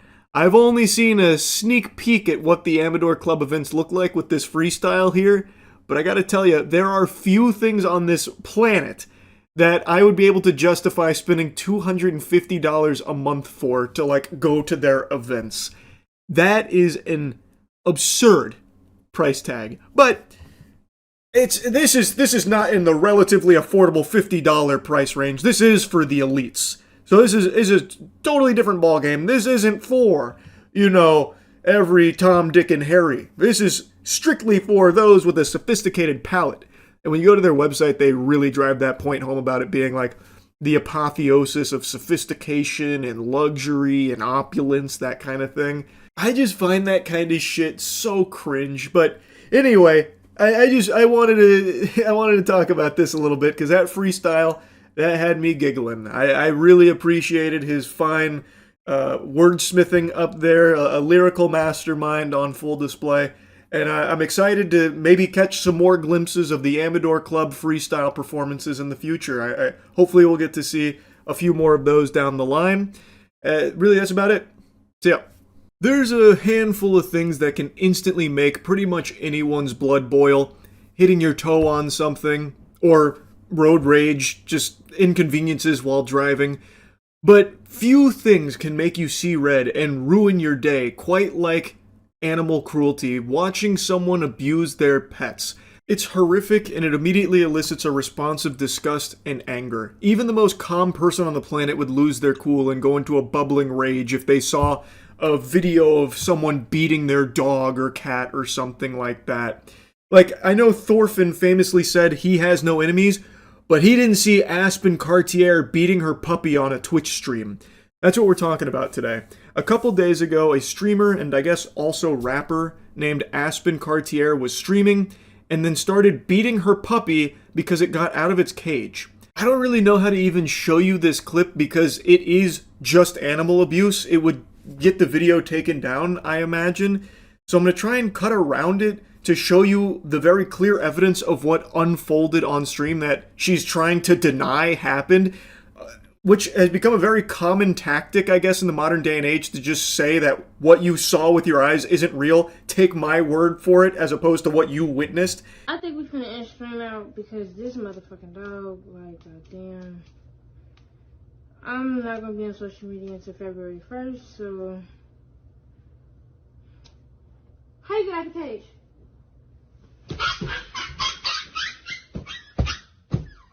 Fuck you, guys. I'm going to cut it right here. This continues for quite a while longer, like another 15 or so seconds, of the dog screaming and yelping in pain with what sounds like her striking it. It then ends with this.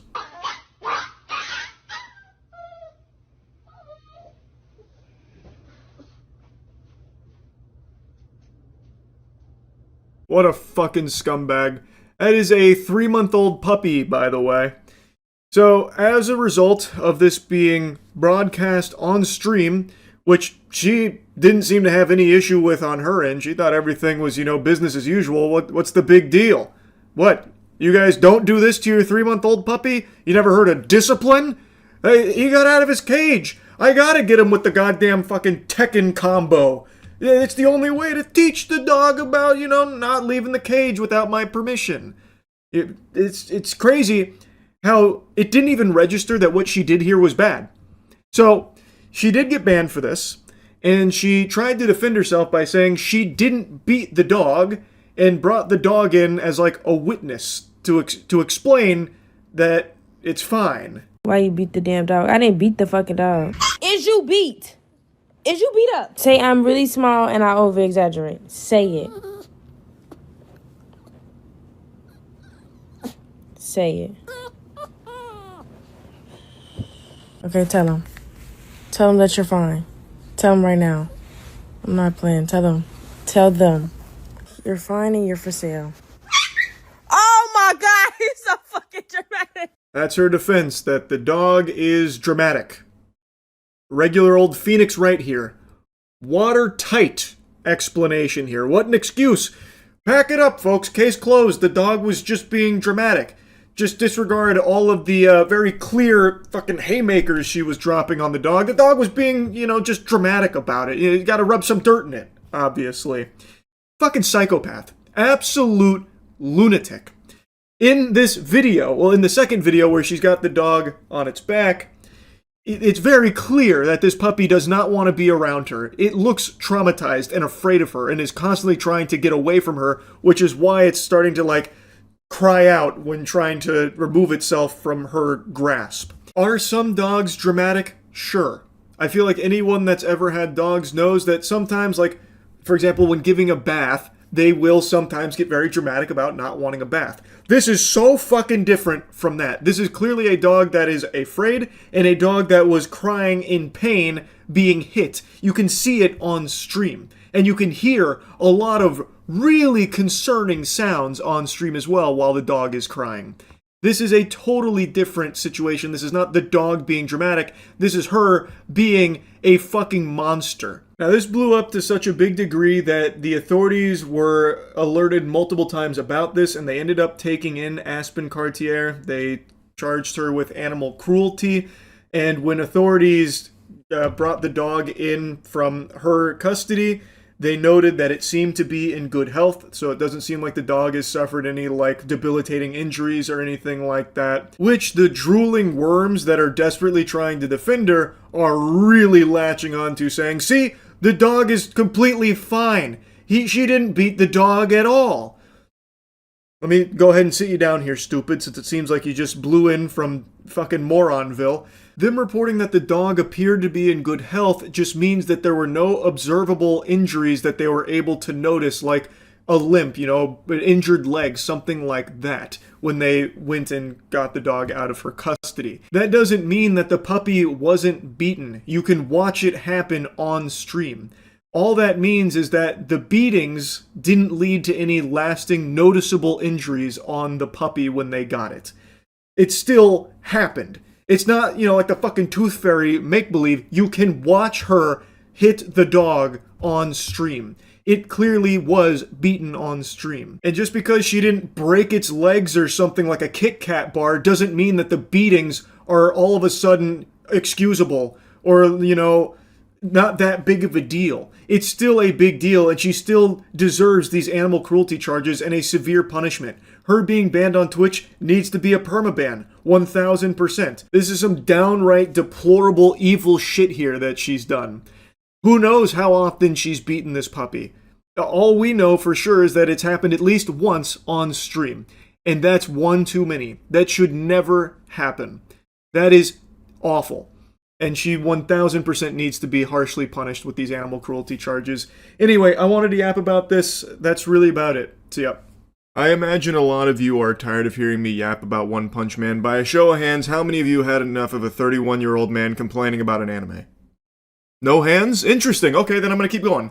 It is so hard to not blabber about this season because it's setting new records. The most recent episode that just dropped, episode 6, is now one of, if not the lowest rated anime episodes on the entirety of IMDb. And not just there, but across other sites as well. It is one of the worst reviewed episodes I can find.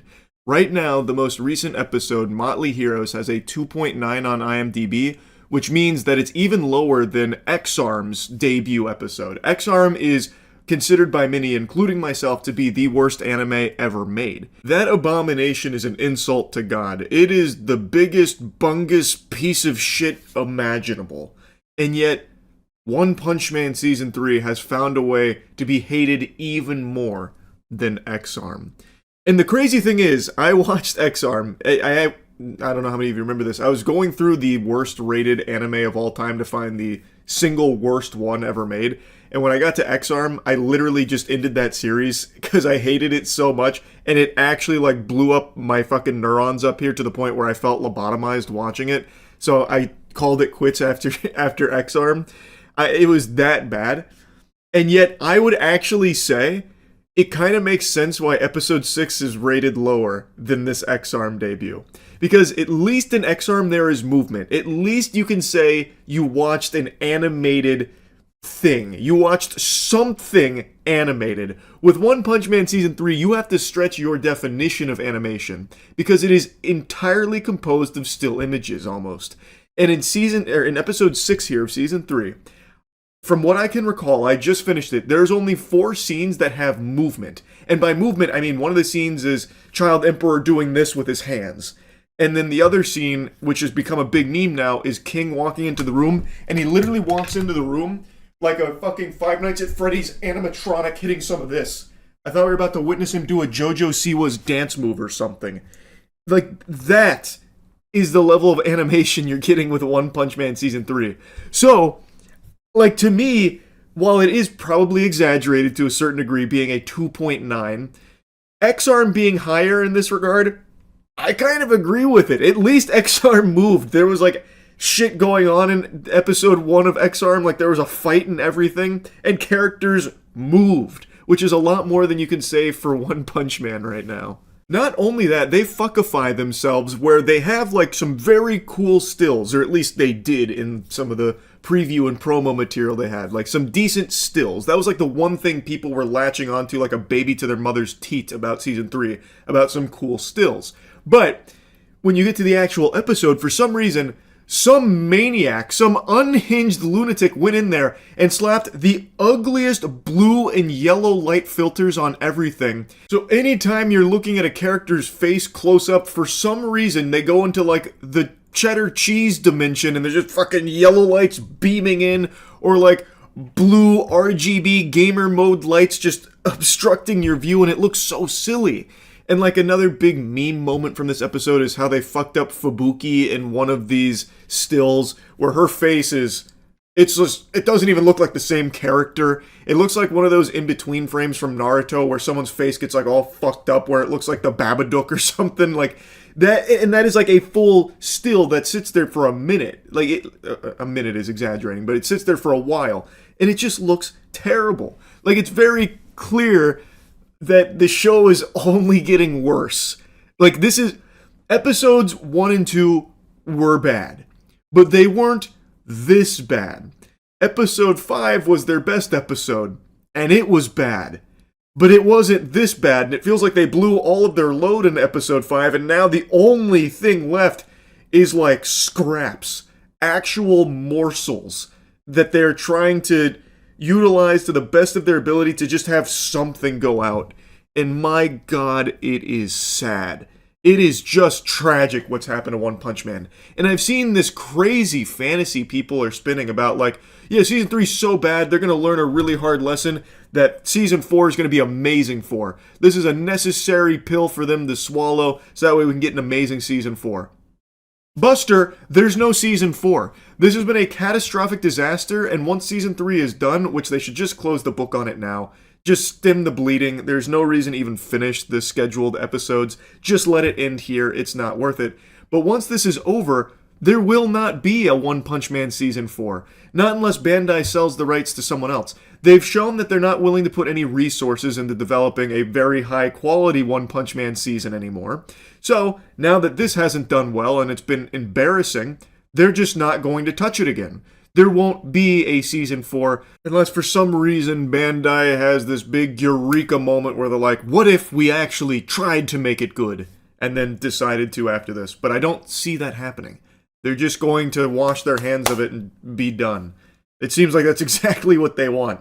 They tried to make something extremely cheap, expecting fans to swallow whatever shit they farted out, and it didn't go over well. Their gambit didn't pay off. The only franchise that's able to get away with spending $0 on a beloved IP and still having the community lick the sweat off of their gooch is Pokemon. Pokemon is able to be produced for literally $0, copy and paste every year, endless slop, and people will just digest it with a smile on their face. But that's because they have numerous decades under their belt of brand loyalty, and people have literally rewired their brains to just accept that Pokemon games aren't expected to be good anymore. They're just expected to be there, and that's enough, I suppose. And that works for them. One Punch Man does not have that same luxury. One Punch Man has 3 seasons in 10 years. That's not exactly enough to have people just hooked on the drug to the point where they'll excuse any laziness. Especially not for a highly anticipated season 3, 6 years in waiting. This gambit was never going to work for this. I don't know what Bandai was expecting to happen here. This is just so sad. And I'm very confident that we will not see another season of the One Punch Man anime anymore. Unless, of course, Bandai sells it to somebody else or some kind of crazy miracle happens. But I think season 3 is probably going to be the swan song for the One Punch Man anime. And that sucks. At least the manga is still an absolute fucking banger. At least that is still absolutely slapping. But it is such a shame to look at what could have been for this animated series. Season 1 was amazing, and I was a vocal hater of Season 2, but now seeing Season 3 and going back to Season 2, man, do I see the folly of my youth. How silly I was to think Season 2 was bad. It is definitely worse than Season 1 in terms of its animation, but holy shit, is it significantly better than what we got here. And even on its own 2 legs, it is, like, in its own right, still, like, well animated at most points. Like, so... Season 3 made me appreciate Season 2, so there's that, I guess. But man, yeah, this is a terrible season, and it continues to only get worse. I can't believe... if you had told me One Punch Man would be one of the lowest rated anime seasons on IMDb or across the board, I would have spit in your face. I would have laughed at you. I would have like tried to admit you to an insane asylum, like Arkham Asylum or some shit. Because that's just crazy. But... look at where we are now. What a shame. Anyway, that's really about it. I don't really plan on making another One Punch Man Season 3 video, but I guess we'll see. There's still a lot of episodes to go. I guess it can definitely get even worse for it. So, anyway, that's about it. So, yeah. I saw a video today of a fedora-tipping gentle sir freaking out, going ballistic, and I thought for sure it was just a skit. It was a staged video. It was fake for the sake of like rage baiting and engagement farming. But now I've seen that same video being picked up by actual journalists, like actual outlets. So maybe it's real? I just find it hard to believe that this is legitimate because everything about it is too perfect. This guy is wearing a Demon Slayer shirt with a pseudo trench coat and calling himself the name of a fictional character who is known for being in a trench coat, and he just actually looks like the quintessential Discord moderator. Hello? Hi there, can you open this door, please? For what? I just want to make sure that everything's okay. There seems to be something going on. What do you mean? I don't know, I just figured I'd check on something. This saint was just in the neighborhood making sure that there was no ne'er-do-wells up to no good. He has just finished his training with the katana. He often studies the blade, and he thought he would just kindly pay you a visit just to make sure everything's all right over there. He is a master of cringe breathing, and this guy is a force to be reckoned with, so if there was any trouble, he could just slay them on the spot. This fucking guy is like a mystical cryptid. He's like Santa Claus, but for Redditors. How Santa Claus knows who's been naughty or nice, this guy knows who's got too low of karma, and he pays them a visit, but instead of wiggling his big ass down their chimney, he just knocks on their front door and then blows a fucking gasket. I don't know what you want, man. Get out of my house. Open this fucking door! Where's your daughter, man? Where's your daughter, man? What are you talking about? Where's your daughter? Who's in there with you? Bro. I can't believe the door didn't just explode. He should have deatomized that bitch. This is a very strong advertisement for that door. It must be like an adamantium core in there because I don't know how it withstood the power of this man's kicks. Granted, he was nerfed. He was wearing flip-flops, so he couldn't really get the oomph, the elbow grease that he usually would get there, but this is a superhuman we're dealing with. It was so powerful it almost sent him tumbling backwards. He had to regain his balance while, falling back down the stairs there.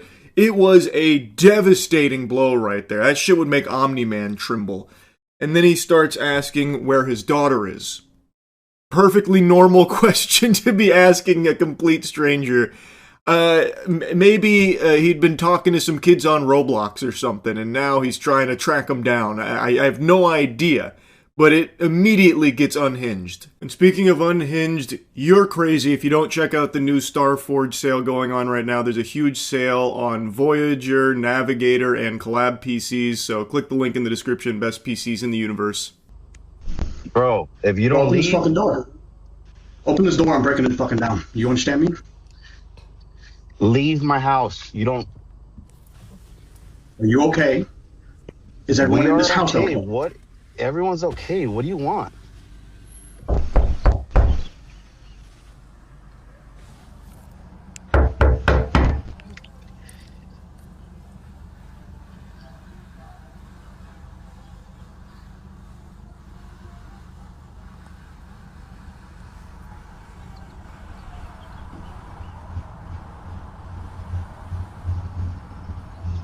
It's hard to tell because of the quality on the Ring doorbell, but he's actually activating his Sharingan right now. It's about to get serious.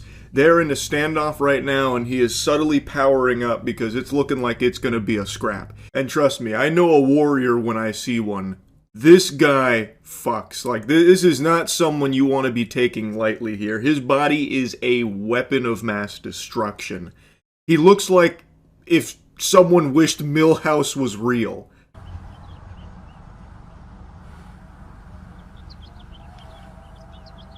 Can you leave my house, please? You open the door, please. You have nothing to do with my house. Can you leave my house? You know what my name is? I don't know who you are. You don't belong to this neighborhood. That's for sure. This is my neighborhood, though. Yeah, I live there. I don't know you. My name is Harry Dresden, motherfucker. Open the door. This is my neighborhood. Open the fucking door. Yeah, that's the thing I mentioned at the start. He calls himself Harry Dresden, which is a fictional character from something called the Dresden Files. He's a professional wizard. who solves supernatural crime. This is why I'm saying, like, I find it so hard to believe that this is real. Like, he's the one that just offers that up out of nowhere. It feels like they were trying to really dial up, like, the amount of cringe, so now he's trying to pretend that he's a professional wizard and investigator and that this is his neighborhood. You're on the property of Harry Dresden. You're breathing my air, Buster, so you better open this door. I gotta go in there and check. Where's your daughter at, huh? Where's she at? And then, like, throwing these, like, puny kicks and stuff. And now he's about to get a lot more wild about it. Like, to me, it just feels fake. Like, it feels like this is all staged. Everything about it is just too perfectly embarrassing and, like, shameful. This guy is what you picture when you think of Reddit mod. Like, hey, I saw that your comment got down-duded a lot. I've decided to ban you for the sake of the r/defending AI art community. To get out of here. That kind of thing.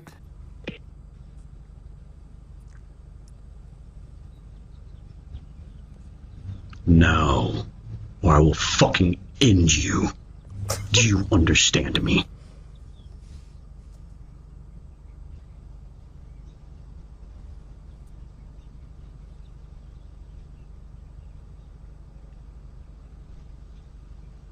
Now you better start sweating. He put on the big boy voice. He got low into the baritone, the sultry tones there. And unfortunately, I hate to say it, no more Mr. Nice Guy. Playtime's over.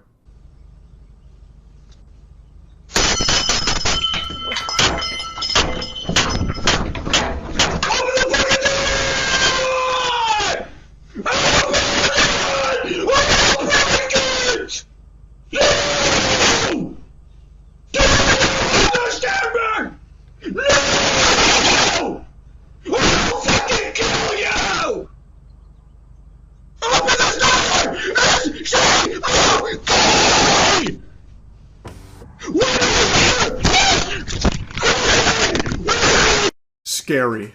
Aura so powerful I was trembling through the computer screen and it wasn't even my Ring doorbell. Just seeing the way he monk palm strikes it, the way he's grabbing at it, like, oh man. I don't know the aftermath here. I don't know if the homeowner called the police, but if he did, I don't know if the police are strong enough to stop this man on a rampage. That probably was just more bodies left in his warpath. It's terrifying. Having the virgin Viltrumite come up to this guy's door and start asking where his daughter is and whatever. It's what a wild set of circumstances here, and what an interesting freakout. Like I said, I still am not convinced this is real. Everything about it is too perfect to showcase a loser, like a pathetic, unhinged loser.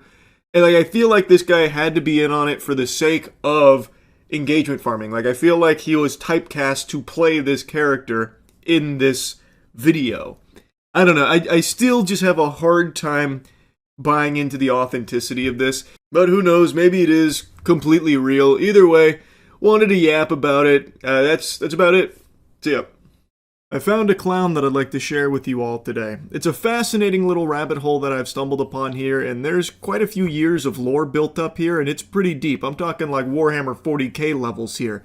And it's all revolving around one goober named AJ Thakor. However, he doesn't really like to go by that name. He wipes his ass with that nomenclature. He'd rather be referred to by his preferred Xbox gamertag, Ace Rogers. I shit you not, I am not making this up. He prefers to be addressed as Ace Rogers, and the incident that put this on my radar is actually kind of old. I just saw it today, but it happened in 2024, which in internet years is basically ancient, prehistoric really.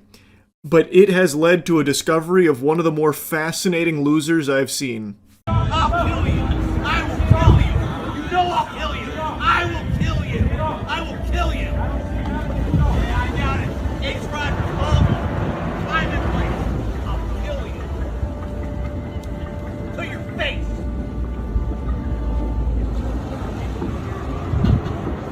There he is in all his glory. So he cruised up here on his Lamborghini yacht, this is more important to them than his own life. This boat means more to him than oxygen, really. And he was denied access to this private dock. A worker had turned him away, letting him know that he didn't have permission to dock there. And he just immediately had a fucking freak out. He blew a gasket right away. So he starts seeing red, and he starts threatening to kill this guy. And the worker doesn't even really seem to take him seriously. He just hits him with one of these and just lets it sit and linger there. And it just makes him even more upset.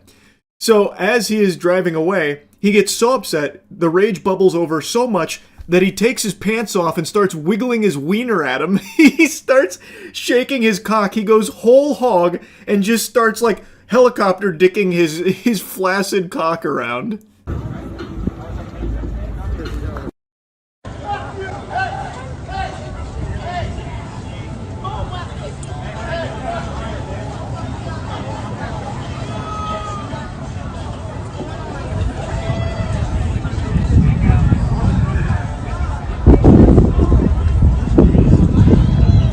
Whoa, you're witnessing a true alpha maneuver right here. Damn, that was hardcore. Holy shit. According to the worker, by the way, there were like women and children around here. They are just in public. You can see people walking around behind him. Like, it is just out in public. Then he has now just exposed his genitals in front of everyone there. I'm always so shocked to see that being like a common tactic used in like a heated argument where you just get naked. Like, checkmate! Look at this! This is my dick!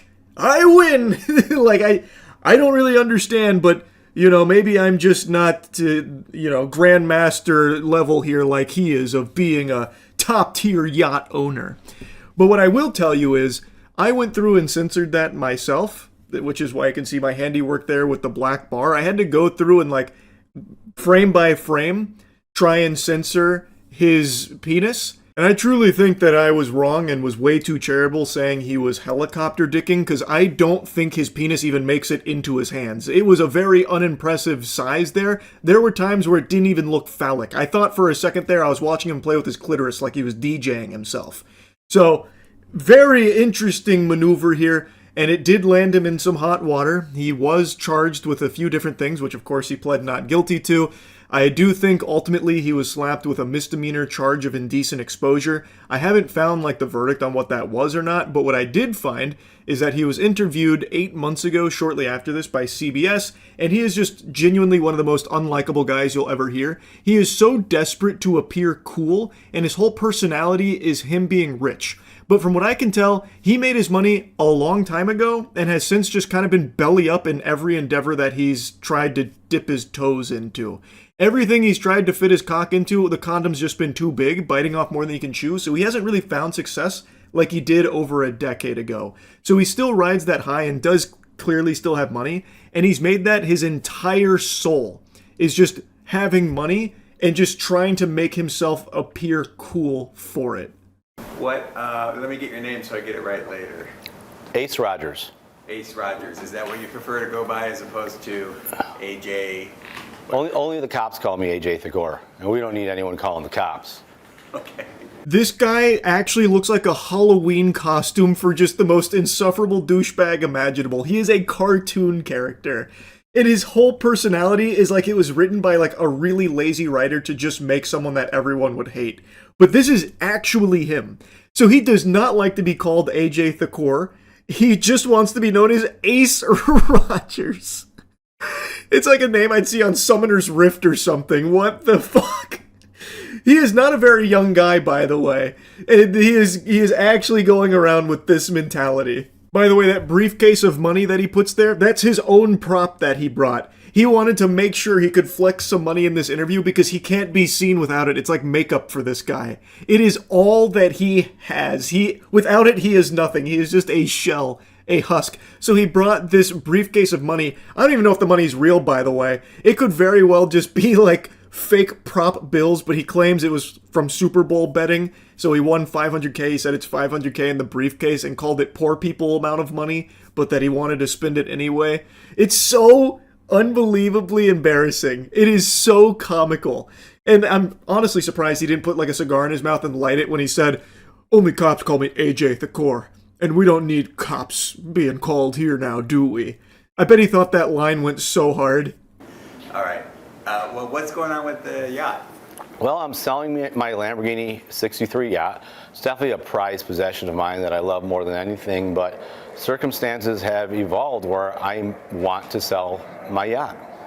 So I mean, do you need the money, or why are you selling it? I obviously don't need the money. I'm fucking rich. I'm not like all the common folk.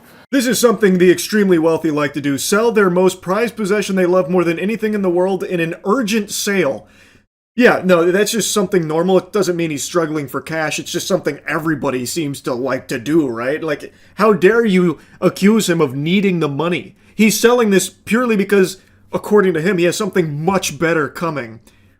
I don't know if it ever arrived, because on his Twitter account, all the pathetic videos he posts that get actually zero engagement, except for occasionally one like this receiving a single like, which I imagine is probably from him on an alt account, a burner, still have him on this Lamborghini yacht. It is still what he has wet dreams about and what he thinks about every second of every day. And it's tough to pull someone away from me, and I have a really good chance of pulling them away from you because I'm a great recruiter, I'm a great boss, I'm a great CEO, and people want to work for me. You know, the demand to work for this company is beyond belief. It's through the roof. Yeah, I bet everyone's banging down the door to submit their job resume to work for the guy that pulls his fucking wiener out when things get a little too tense.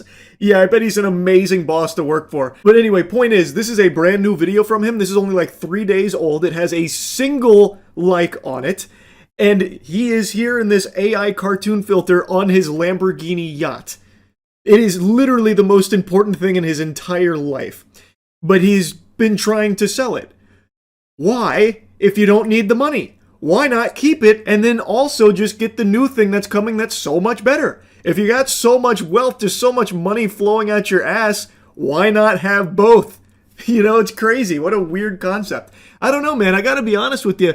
I'm just getting a sneaking suspicion that you needed the money, which is why you're really trying so hard to sell this yacht.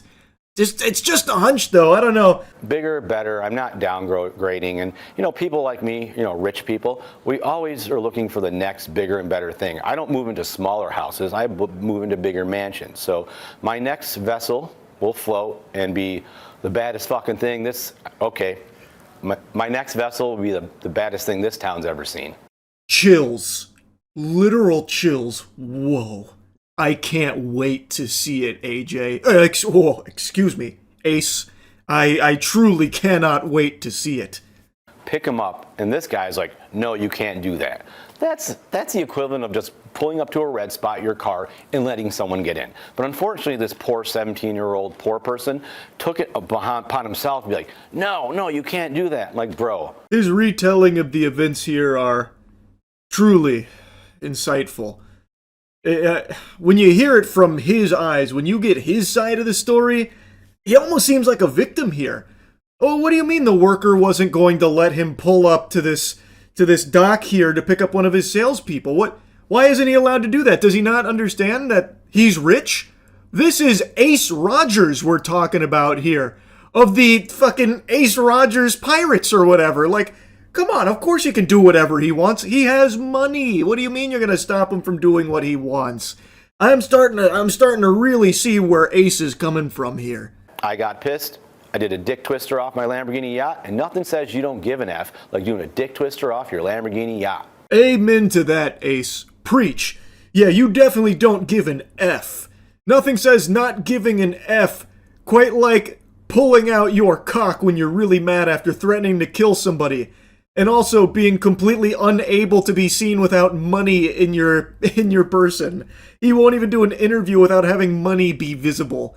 This is a guy who gives more fucks than anyone I've ever seen in my life. He cares so deeply and is so insecure. He is desperate for people to perceive him as cool because of his money. So his whole persona, his whole being has just become poor people that, plebeian this, poor that, I'm rich, money that there is just nothing left. There is no humanity left in this guy's body. He is just this embarrassing shell. What happened with the case ultimately? It's still going on. It's pending. Now, it's 2 misdemeanors, man. I get 2 misdemeanors are like frickin' Tuesday around here. Damn! Mic drop. Yeah, those misdemeanors don't mean anything to a cool guy like Ace Roger. like he said, that's just a Tuesday for him. He accumulates those indecent exposure charges like they're Pokemon cards, I guess. When looking up his name, there was a couple other things that came up as well. It seems like he's just been a public nuisance for quite a while now, and no one has a single positive thing to say about him or their experience with him.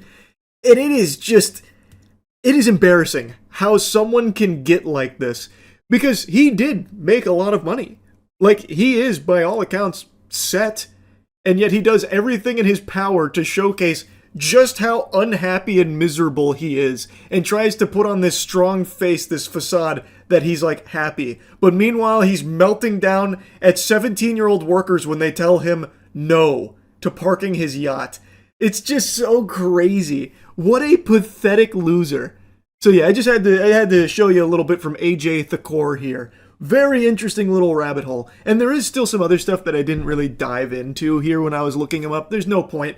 This is by far his crowning achievement here. This is his legacy. This is what people will remember AJ Thakor for. This yacht meltdown that he had that led to him just going fucking wild and free with his cock out there in order to, I guess, win the dispute somehow. It's craziness. Anyway, that's about it. See ya. Not something I normally make a video on, but I just saw the news about the fatal car crash that Anthony Joshua survived that unfortunately claimed the lives of two of his friends, Latz and Cena. A very tragic and just very sad accident that I think the reason I want to talk about it just kind of reminds you how quickly life can change like that. Because it was only like, what, a week ago? 2 weeks ago, maybe? Where Anthony Joshua just made, like $100 million or something like that with the Jake Paul fight. And now he went home to spend time with family in Nigeria.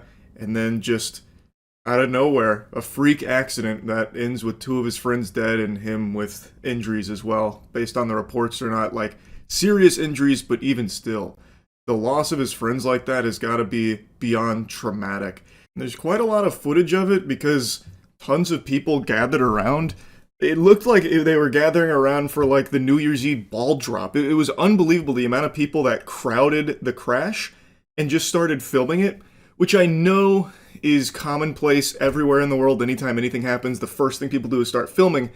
But in one of the longer clips, someone was like actually moving people out of the way that I believe were trying to help Anthony Joshua out of the car so they could get a better angle to film at. It was very disturbing.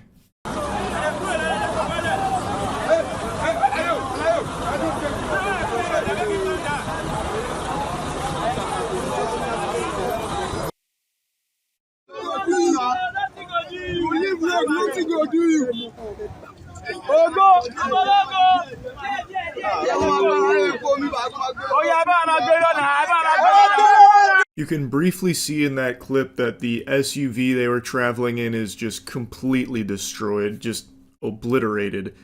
Now, according to officials, what they believe happened is that the SUV was attempting to overtake another vehicle on the road, so they traveled over the speed limit to overtake them, and while doing so, ended up crashing into a stationary truck, which led to the loss of life here. Just a horrible thing. Wishing the best for the families going forward.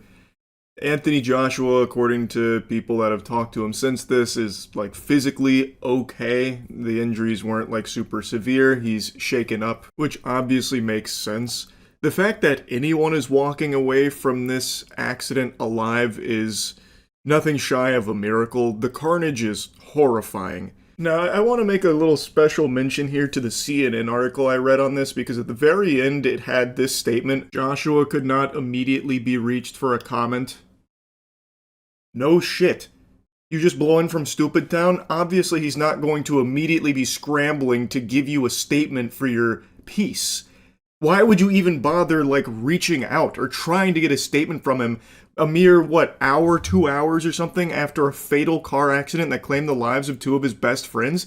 That's crazy to me. That's just like a lack of humanity. Like, quick, get Joshua on the horn ASAP. We need to hear from him about what he's feeling right now so I can write about it and make money off it real quickly in my piece. What do you mean he doesn't want to talk to us? That doesn't make any sense. Fine, alright, I'll just go ahead and say he couldn't be reached for a comment. How selfish. I understand it's just like standard journalism, but that kind of thing always just rubs me the wrong way in the event of a tragedy where they try and like reach out to whoever survived it or something as quickly as they can so they can be like the first outlet to have a statement from them. I don't know, that never really fully sits right with me. Anyway though, like I said at the beginning of the video, I don't normally cover things like this, but when I was learning about this story, I don't know, man, it was just such a terrible thing, and it's a very scary reminder of just how quickly life can change, where things can be going amazing for you in life, right? Like Anthony Joshua just recently was talking about having the best weekend of his life with everything going on. And then just from out of nowhere, at the height of everything going really well, a heartbreaking tragedy can occur. It's just sad and scary. It's just fucking terrifying. You've just got to cherish life every second of it. Every second you spend in this corporeal realm is a gift. And, you know, it's just, you never know what can happen. So I'm wishing the best to the families of Latz and Cena moving forward, and wishing a speedy recovery to Anthony Joshua and the other survivor from this tragedy. And I just kind of wanted to talk about this a little bit because when I was reading about it, man, it was horrifying stuff. So anyway, that's really about it. So yeah, there are few things in life as pathetic as being a proud Reddit moderator. It's a position that attracts the most insufferable hoity-toity dweebs like moths to a flame, and it bestows upon them the tiniest sliver of power, just barely above like a middle school hall monitor, and somehow that immediately goes to their heads and corrupts their already ugly soul, leading to the most embarrassing meltdowns and just outrageous power trips over nothing. And this is a stereotype that's existed for a while, and it seems like it's just the truth of being a Reddit mod. Like, this is just the sad reality of the people that take up that mantle. They think of themselves as fucking Batman, but what they actually are is the goddamn box ghost from Danny Phantom. Anyway though, I'm blasting that ass with some new hotness here. A brand new mod meltdown courtesy of r/art. It is a pretty fascinating one, and also not its first rodeo. The r/art subreddit's got some hostile mods. So I'm going to go over the most recent one from, I think it was yesterday, and then I also want to give you a little, blast from the past from a previous instance where one of these mods went nuts. But this one I think is quite special. So what happened is there's an artist named Hayden Clay who posted his art on the subreddit. It got very popular, and in the comments he was replying to somebody asking for more information about his work, and he mentioned that, you can find my work here, and there's also some prints available too. Just a very quick reply to a nice comment. And one of the rules of the subreddit is you can't be like self-promoting your work, so you can't be like advertising prints or anything. So because he used the word prints, it got the whole post removed. Just blasted to the shadow realm. They smited it. So Hayden Clay was pretty upset, so he messaged the mod about it, trying to get further clarity, and maybe he could try and find a way out of this pickle here because he felt it was unjust. There you can see the comment that got him banned. I have a whole mini-series called Clear Boundaries with Prints Available. Just a very offhanded remark about having prints available, and it was removed because of that. So he said, "Are you seriously banning me for giving more information on my work? No, I banned you for breaking our rules. But I can also remove all your old posts as well if you'd like." Oh man. This guy's no nonsense, tough as nails. You don't tussle with the muscle. r/art mod. Oh, brother, watch out. He's coming down with the iron fist. This is so fucking silly. So, like I said, the rule is like no self-promoing or whatever. You can't be mentioning where they can purchase your art or anything like that. Which he wasn't really doing. It's an offhanded reply to someone that was saying they'd like to have the art in their office or whatever. Like, it's such a stretch to even have that be like a violation of their rule in the first place. It is solely because the word print is there. What an unbelievably stinky loser. This guy is working for free as the moderator of a subreddit, and he thinks he's doing the Lord's work here. He's treating himself like he's fucking Jason Bourne or something. Oh my god, it's so sad. I can literally smell this guy through his messaging. I already know when he typed, "But I can delete your old posts as well if you'd like." I can see him doing this with his hands like some kind of fucking anime supervillain.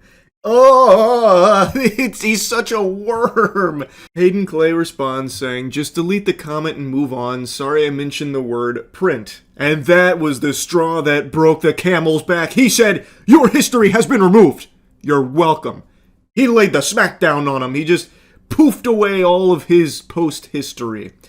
And then he replied again saying, "At this point, this isn't about breaking the rules. This is you having some sort of vendetta against me. My comment broke Rule 9. I get that, and apologize. This reaction is overstepping boundaries." Which it definitely is. Worth mentioning, Hayden Clay had some posts that were extremely popular, some older posts in his history. Like, I think one of them, according to Dolan Darkest, was even in the top 250 of all time for the subreddit. So having his entire history removed actually is somewhat of a big deal to an artist who has this as a means of showcasing their talent. This, also, just to be clear, I think this rule somewhat makes sense to avoid, like, exploitation for people coming in there solely to, like, astroturf it for their own gain or whatever. But when it comes to like an individual artist, having this kind of eyes on their art, this visibility is very helpful to them. So I feel like it shouldn't be something that you destroy them for solely because they mention that they could be found elsewhere. Like, I feel like that's something you should want to help these artists that are very talented. But on r/art, it's run like some kind of fucking cult, I suppose. And if you step out of line, well, I hope you're ready to take the big beat down that the mods will give you. They'll take you behind the back of the bar and break your kneecaps. Metaphorically speaking, of course. I don't think they even know how to throw a punch. They'd probably break their own fucking wrist if they even tried to hit a heavy bag, I would imagine. But this shit is just so unbelievably foul. Like, he has done nothing wrong. He reached out asking, you know, like, what's going on? What's the deal here? He even, like, apologized and said, can you just delete the comment and we can move on? And that was enough to make the Reddit mod go even more Insano style. Like, Jesus Christ. Just check yourself into an institution, buddy. Oh my lord. I don't even know who the fuck you are. He thought that line went so hard when he thought of it. That's some major main character energy there.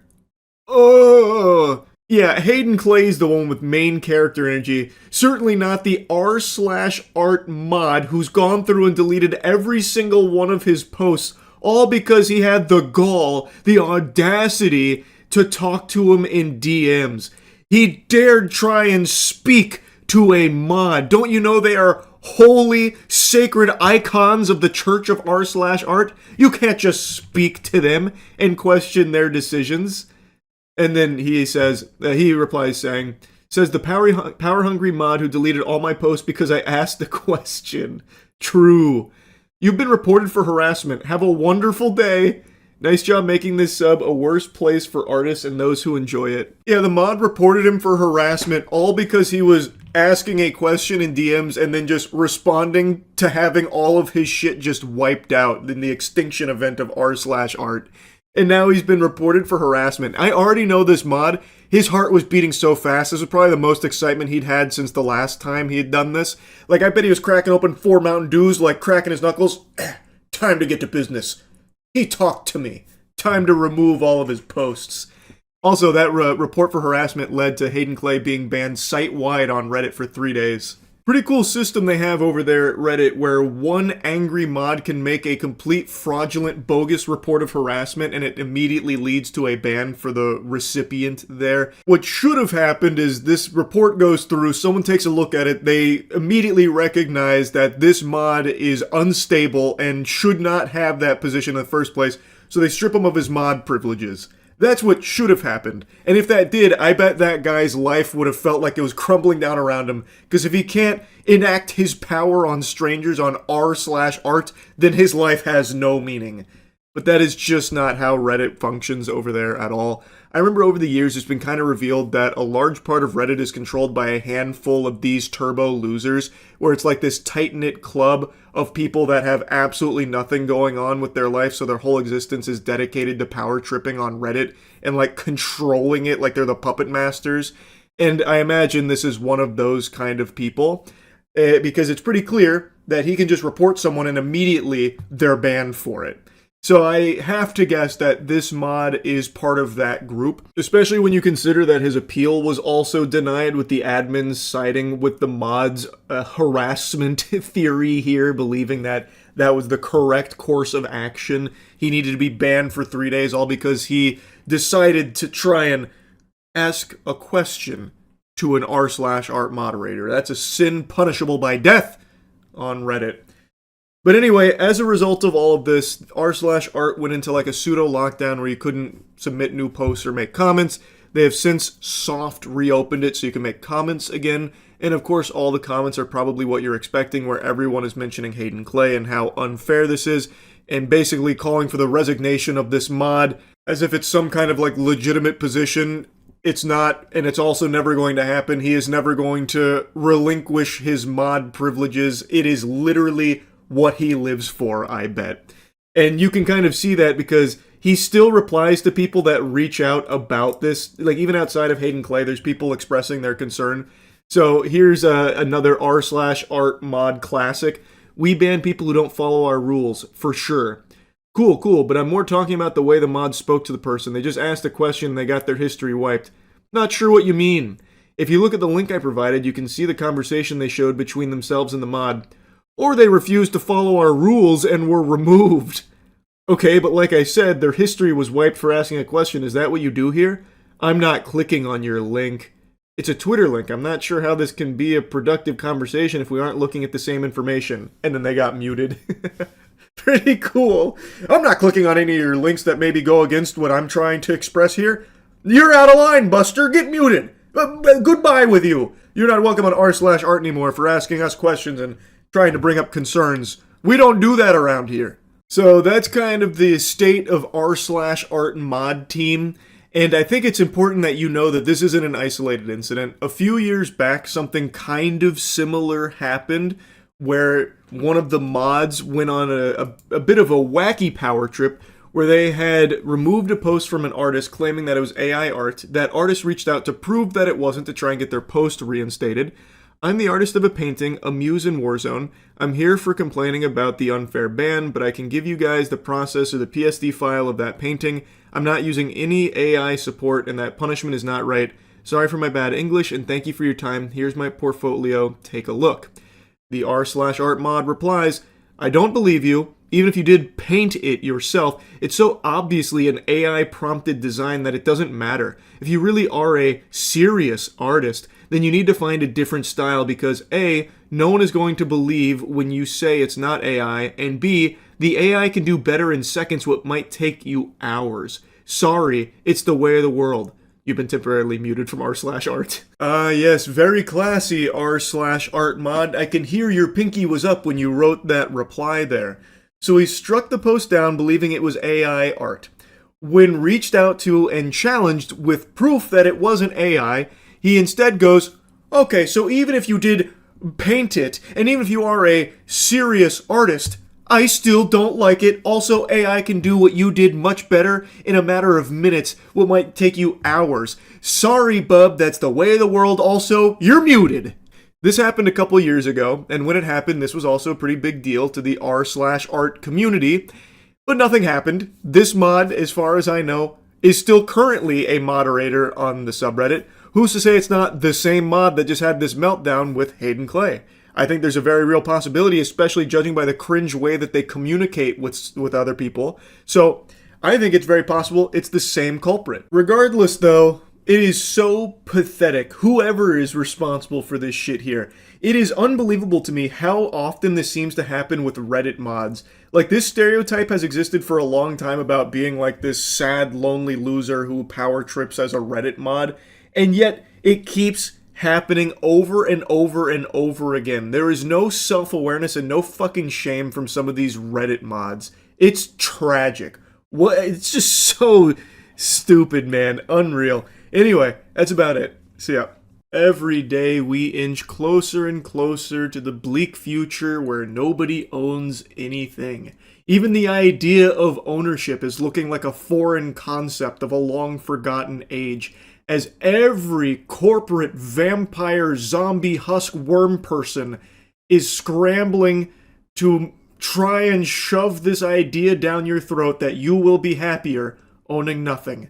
You will own nothing and be happy.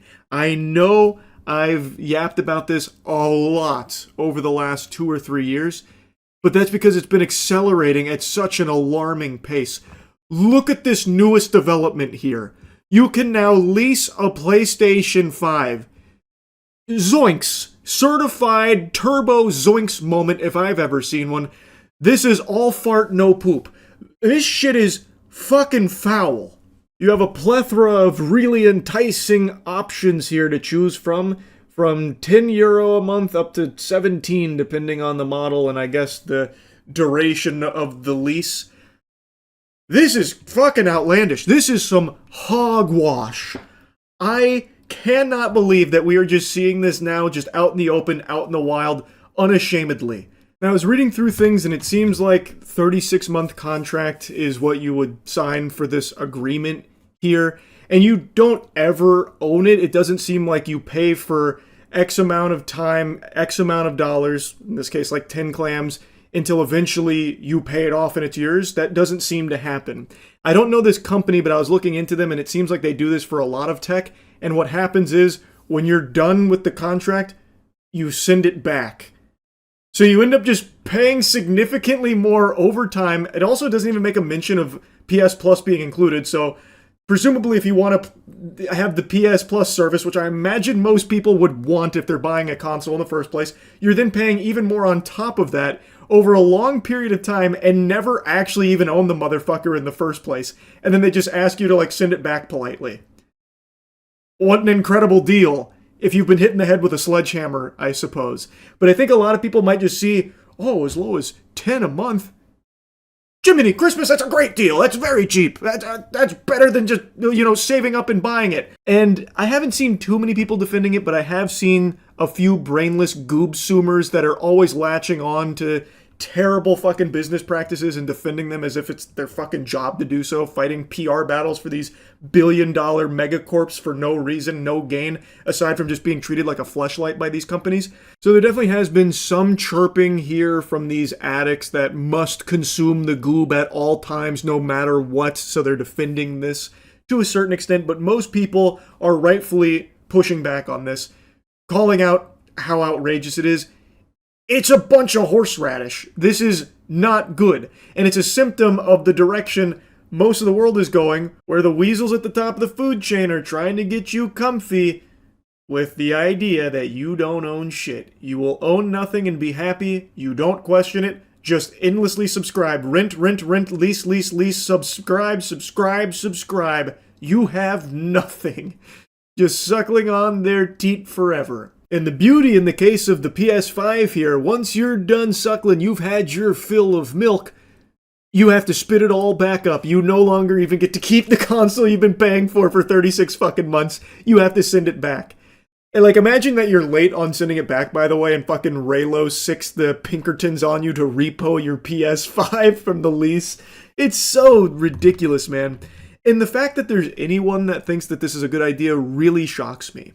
I understand that renting consoles, renting TVs, renting from all kinds of different places has been a thing for a while and a variety of different things. It's just that now every company is up in your face and just blatantly obvious about their new push to get everyone comfortable switching to the lease everything model, you will own nothing and be happy model. And in the case of Raylo, with the very limited research I've done on them, it seems like they primarily target low-income households. And in the case of the PlayStation 5, it seems like the goal is to get these families spending money that they ordinarily wouldn't be on a PlayStation 5. A low-income household probably isn't super gung-ho and comfortable dropping hundreds of dollars on a PlayStation 5. But Raylo having an offering as low as 10 doubloons a month, well, now all of a sudden, maybe that family does start spending. And they're spending it on something that they ordinarily wouldn't be purchasing, and Raylo's getting a piece of that pie now. So Raylo's getting paid $10 a month from this family, and at the end of the 36-month contract, that family is paid pretty close to what the normal retail cost is for the device, except now they have nothing to show for it because they have to send the device back to Raylo, who then gets to repeat this process, rinse and repeat. Meanwhile, the family that is now paid $10 a month over the course of this contract gets fucking squat. It's a terrible deal. And it's a smart business move from Raylo because what they are doing is they are incentivizing the low-income households that they're, what I believe, targeting on purpose to start spending on things that ordinarily they wouldn't be purchasing, and Raylo gets to facilitate that and make money off of that. And then that family gets nothing. They end up with nothing. They're just out a bunch of money over the course of those months. And now another thing I saw a lot of people bringing up, I guess is part of like a strategy, is like, you rent the PlayStation 5 right before GTA 6 drops, and you only rent it for like a month at $10 and then cancel the lease there and send it back. So you get to play through the game that you're interested in on a PlayStation 5 for $10. I don't know if that's permissible by the Raylo contract. Maybe it is, maybe it's not. It seems like you can cancel it at any time, so I'm guessing it is. So I guess if you're someone that wants to just play a PlayStation 5 for like a day, a month, 2 months, 3 months, and then instantly cancel it, so I guess in that case you do end up saving a lot of money if you're someone who only wants to play the PlayStation 5 for a very brief period of time. You could do that strategy if it's allowed in their contract. I don't know if it is or not. Maybe they'll get the Pinkertons back on the horn for you or something. Couldn't tell you. But I feel like the norm with consoles is you get a console under the idea that you will own it long term because presumably there's more games coming out over time that you might have an interest in. Thus, you would need the console to play them. So it'd be pretty silly to keep renting the PlayStation 5 every time a new game comes out. Then it would end up costing you money in the long term. But if you're someone that just wants to play a PlayStation for like a month or two, then I guess that strategy would make sense. I just don't think that's the typical procedure. Most people, when they move to get a console, they're probably looking to have it very long term and actually own it, which this does not allow you to do. I'm not just going to regurgitate everything I've said across countless videos now about this whole subscription-based economy and this whole you will own nothing and be happy territory we've entered across the board. I think as it's beaten time and time again by these corporations, people will just come to accept it, and something like leasing a PlayStation 5 will no longer be like a weird, wacky, wild thing that's outrageous. People will just accept it as totally standard business practice. Like, 'cause think, not too long ago, Klarna was advertising how you can put fucking burritos on Klarna. You can lease burritos, and now you can lease your goddamn PlayStation 5, soon to be everything else in your life. The idea of ownership dying. Not just dying, being murdered, executed in cold blood, defiled, the corpse being dragged through the streets, paraded, mutilated, and taking the place of ownership becomes the idea, imagination of having something that's yours when it's not and never will be. And I shudder to picture that future where you're the weirdo for not wanting to lease your fucking Five Guys burger. People will look at you like some kind of circus freak because you want to actually like own something. Get a load of this guy. This geriatric fossil tried to buy a PlayStation 7 instead of just putting it on fucking Klarna. And this push that the whole world has made to everything going subscription based and like lease instead of own, rent instead of buy, it's trash. Which is why I've become such like a big advocate for the consumer rights wiki. This is something that I've only recently become aware of, but this seems like a truly valuable service, which is just a platform that solely aims to educate consumers on anti-consumer practices that are being integrated into products. Seems like a very simple mission to just give you as much information as possible about what a lot of these shady companies are doing with their services and their products. So I really do appreciate what's been going on over there. I'll put a link to it in the description if anyone's curious about it or want to check anything out there. This is not like a sponsored segment or anything. I want to make that clear. I have just talked about this a lot and only recently had this put on my radar as something that's aiming to help in the fight against this you will own nothing and be happy future. So I've been all for it and just something I wanted to mention here. It is not sponsored or anything like that. Anyway, just another video yapping about this topic. I hope people continue to reject the notion of you will own nothing and be happy. It should not be something that people are just okay with. Anyway, that's really about it. See ya. Urgh! That's the noise Mario makes in Super Mario 64 when he takes damage. Not the best impression, but probably not the worst either. And right now, Mario is making those noises because he's taking damage in real life, judging by the reviews on his new movie.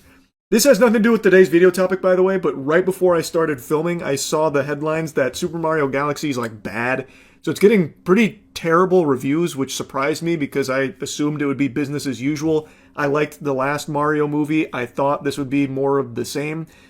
And the last Mario movie had average reviews. This one has catastrophic reviews. People talking about it like they went in there and Mario gave them a fucking knuckle sandwich and a wet willy. They hate it. And definitely had me raise an eyebrow there, because it makes me wonder, is it actually bad or what the hell's gone wrong? Not that it matters, because it's Mario. It's still going to gross $1 billion. But I'm very curious to see how this movie actually is on Thursday. Anyway, though, today's video topic is kind of a smorgasbord of things. There's a lot that I want to blabber about. First and foremost, JoJo's Bizarre Adventure Steel Ball Run. It's the newest season of JoJo's. It's part 7. It's been very highly anticipated. Most of you know I like JoJo's Bizarre Adventure. Most of you also know the fandom does not like me at all. They treat me like Bikini Bottom treated SpongeBob when he had the bad breath. I'm ugly, and I'm proud. And the reason why, they don't like my take on it. I love JoJo's Part 1, Part 2, Part 5, and I haven't finished Part 6 because of Netflix's release schedule for it, but I like everything I've seen in Part 6. Coming close, get ready. Hope you're sitting down.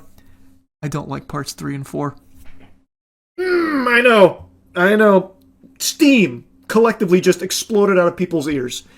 Part 3 was okay. I didn't love it. It just dragged so much. And Part 4, it falls into my least favorite genre of anime, which is slice of life. It's predominantly slice of life until Kira's introduced, and I loved Kira. Everything that happened when Kira came was wonderful. Everything before that, way too slice of lifey for me. Is what it is. Anyway, JoJo's Bizarre Adventure Steel Ball Run just dropped, episode 1. You may have seen, even if you're not familiar with the property, that it's one of the highest rated anime episodes ever. And fans were really excited to get more. Only to be met with this fucking wedgie that second stage, episode 2, will be coming at some point in 2026. No release date, not even a release month. Just this idea of episode 2 coming out at some point this year. Very, very disappointing. Now, I mentioned with Part 6, I didn't actually finish it because of Netflix's release schedule. They did something called batch release, where they released it in parts, but not in the way that you're thinking. Not like in the way that some anime do, where it's like Part 1 and then like 6 months later, Part 2, which is like a whole nother season. Netflix did it in like a really counterintuitive way, and it just completely ruined the momentum of the show. And it seems like, based on this, they're doing the same thing with Part 7 here, Steel Ball Run. They released episode 1, it was a banger. Now we have to wait who knows how long for episode 2 or the next batch of episodes. It's just straight up poop, because what's even the point in releasing the episode here?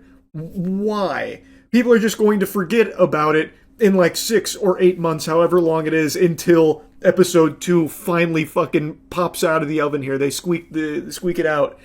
Like, it's just, you kill all of the momentum. Everyone that got invested in episode 1 has nothing to do for 6 or 8 months and will just drop it most likely. That's what happened to me as a fan of the property already. So if someone like me, who's already invested in the property, couldn't even like keep up with the release schedule on Part 6, what fucking hope is there for a casual fan to keep caring about it? You know what I mean? It's very silly. As many people talk about these days, weekly releases are just the best for shows. Hands down. I think the binge model is obsolete. That's just for gluttonous heathens at this point. I see no value in the binged model unless you just want to endlessly consume and forget. There's just only positives to doing weekly releases for a show or anime, because then it's always top of mind. It keeps stretching out the hype and the momentum. It allows for conversations around each episode. It lets people get excited and get invested, as opposed to just like one big drop and then everyone's all over the place with it. It's hard to talk about it because everyone's at different points, and I know I've yapped about that a lot. It's just crazy to me that we still have things like this happen. It just doesn't make sense. So, very disappointed with how Netflix is handling Steel Ball Run. Hopefully, they do have like this big come to Jesus moment and realize like maybe we shouldn't wait till the end of the year, which is the speculation, for episode 2 to come out. Maybe we should do it a little bit sooner here. But I guess we'll see. I doubt they're going to change course, but who knows. What we do know, though, is that there's a lot of butts getting fucked right now by Sony. There was a huge price increase that was just announced recently about how basically everything's going up by at least $100. So PS5 disc edition goes from $550 to $650.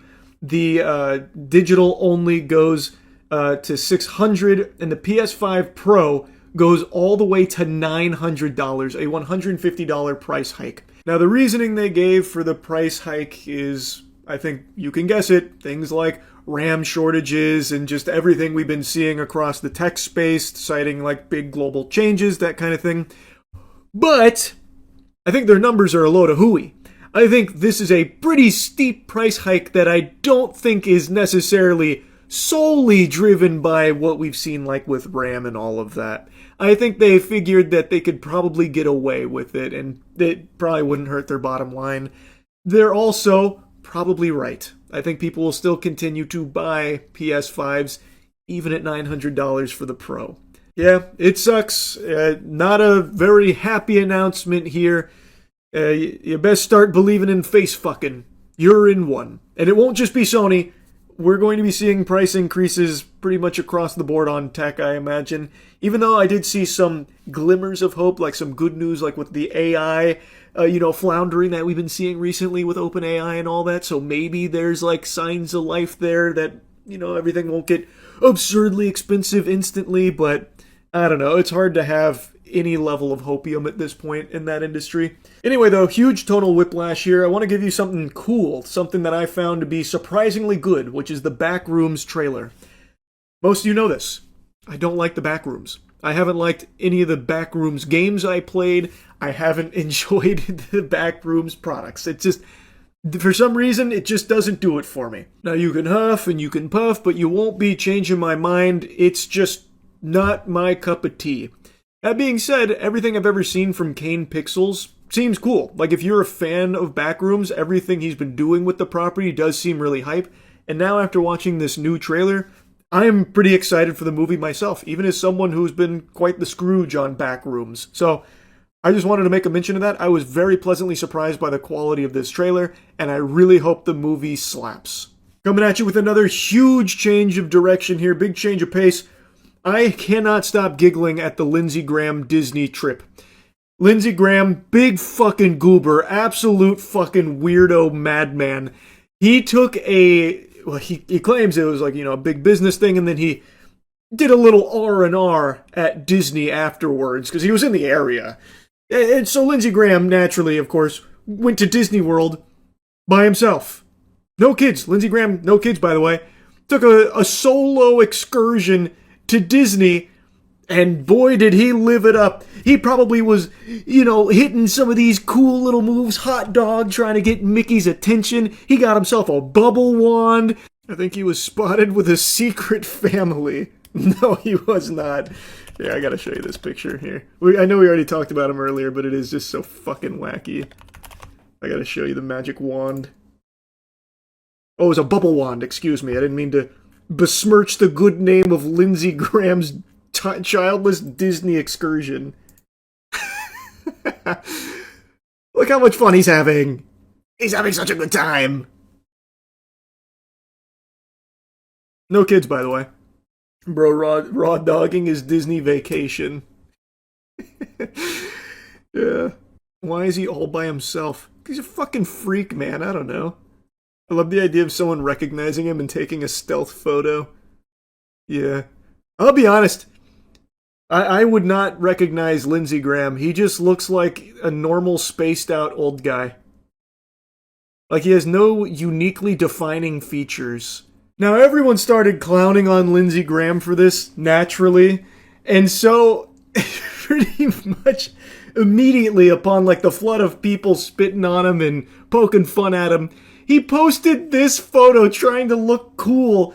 Like, look how hard I am. See, look, I'm not gay or anything. I'm bubble wand. Never heard of such a thing. The only wand I know is the wand that spits lead. Look at me shoot these clays. I think I may have laughed harder at him posting that picture than I did at the actual Disney photos of him being spotted there like fucking Sasquatch.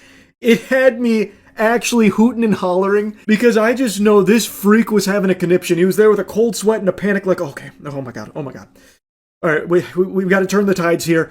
Okay, what's the coolest thing I can do right now? A kickflip. Shit, no, I'm like 90 years old. I can't get around like I used to. Geriatric. I went clay shooting once. I might have a picture. Yes. They won't call me gay when I post this. Watch this. Bang. And then he just drops that little fucking nugget there. It was beautiful, actually glorious. So yeah, I had to yap about this too here. Like I said, it's just kind of a charcuterie board of little topics I wanted to discuss here. Anyway, I'll stop blabbering. That's really about it. See ya. For the last decade, Xbox has kind of been like the James Corden of gaming consoles, where it's a joke that's just sad. It doesn't make you laugh. It just makes you feel bad because Xbox used to be such a juggernaut. And it's no secret, Xbox has been struggling harder than me trying to reach something on the top shelf of my kitchen. They just have not been able to find their footing. They haven't really been flourishing in the gaming space for quite a while. And now it's looking like they're just getting put in the dirt. It looks like they're going straight to Valhalla. Phil Spencer is leaving Xbox, and he is being replaced by a new individual who has no experience in gaming whatsoever, at least nothing that is publicly available, and is basically solely AI driven, like all in on AI, which is about as exciting as getting kicked in the scrotum. This is just a recipe for disaster, especially considering most people can identify the solution to the Xbox problem. Their woes have a very glaring, obvious solve that would probably help them a lot. Most people can pin the tail on this donkey. Can you guess it? I'll hit you with the Dora the Explorer. More games. There was a time when Microsoft shut down more studios than games they released in the first half of 2024. Microsoft has become more known for shutting down studios than they have releasing games. So the Xbox problem is no games. How do you solve that? Games. Like, there's just no reason to own an Xbox when there's nothing that's really coming to it. So now you have someone who's in this position that doesn't have any relationship with games, like, in their history. So this problem is still seemingly going to go unsolved. For all of Phil Spencer's faults and, like, the missteps with Microsoft, it's pretty inarguable that Phil Spencer at least knew games. Like, he was in the games industry for decades. And even though, of course, he made some real wacky, insano-style calls, especially with, like, fucking Redfall, Lord help us all, heavens to Betsy. Sometimes you'll still wake up with cold sweats remembering that disaster, that blunder. But even still, he at least had so much experience in the games industry, which this new leader does not. So let's kind of go through the whole thing. We'll start with Phil Spencer's departure here from Microsoft. He actually made a Twitter post about it saying, "It's rare in life to know when a chapter is closing, but after 38 years at Microsoft, that moment has arrived for me. I've made the decision to retire and begin the next chapter of my life. It's a milestone that's given me a chance to reflect on the incredible journey I've been fortunate enough to share with so many of you." Now, also, Xbox President Sarah Bond is leaving as well, so both Phil Spencer and Sarah Bond are no longer with Xbox. Well, will soon be no longer with Xbox. It's a sweet, concise message, just letting everyone know that he's sailing off into the sunset. And I think it makes a lot of sense here. He's been in this industry at this company for many decades now, many, many moons, and he wants to do something else. Totally understandable. I also imagine that the last few years at Microsoft here haven't been the most fun with everything that's been happening with Xbox. And Phil Spencer's been the face of Xbox.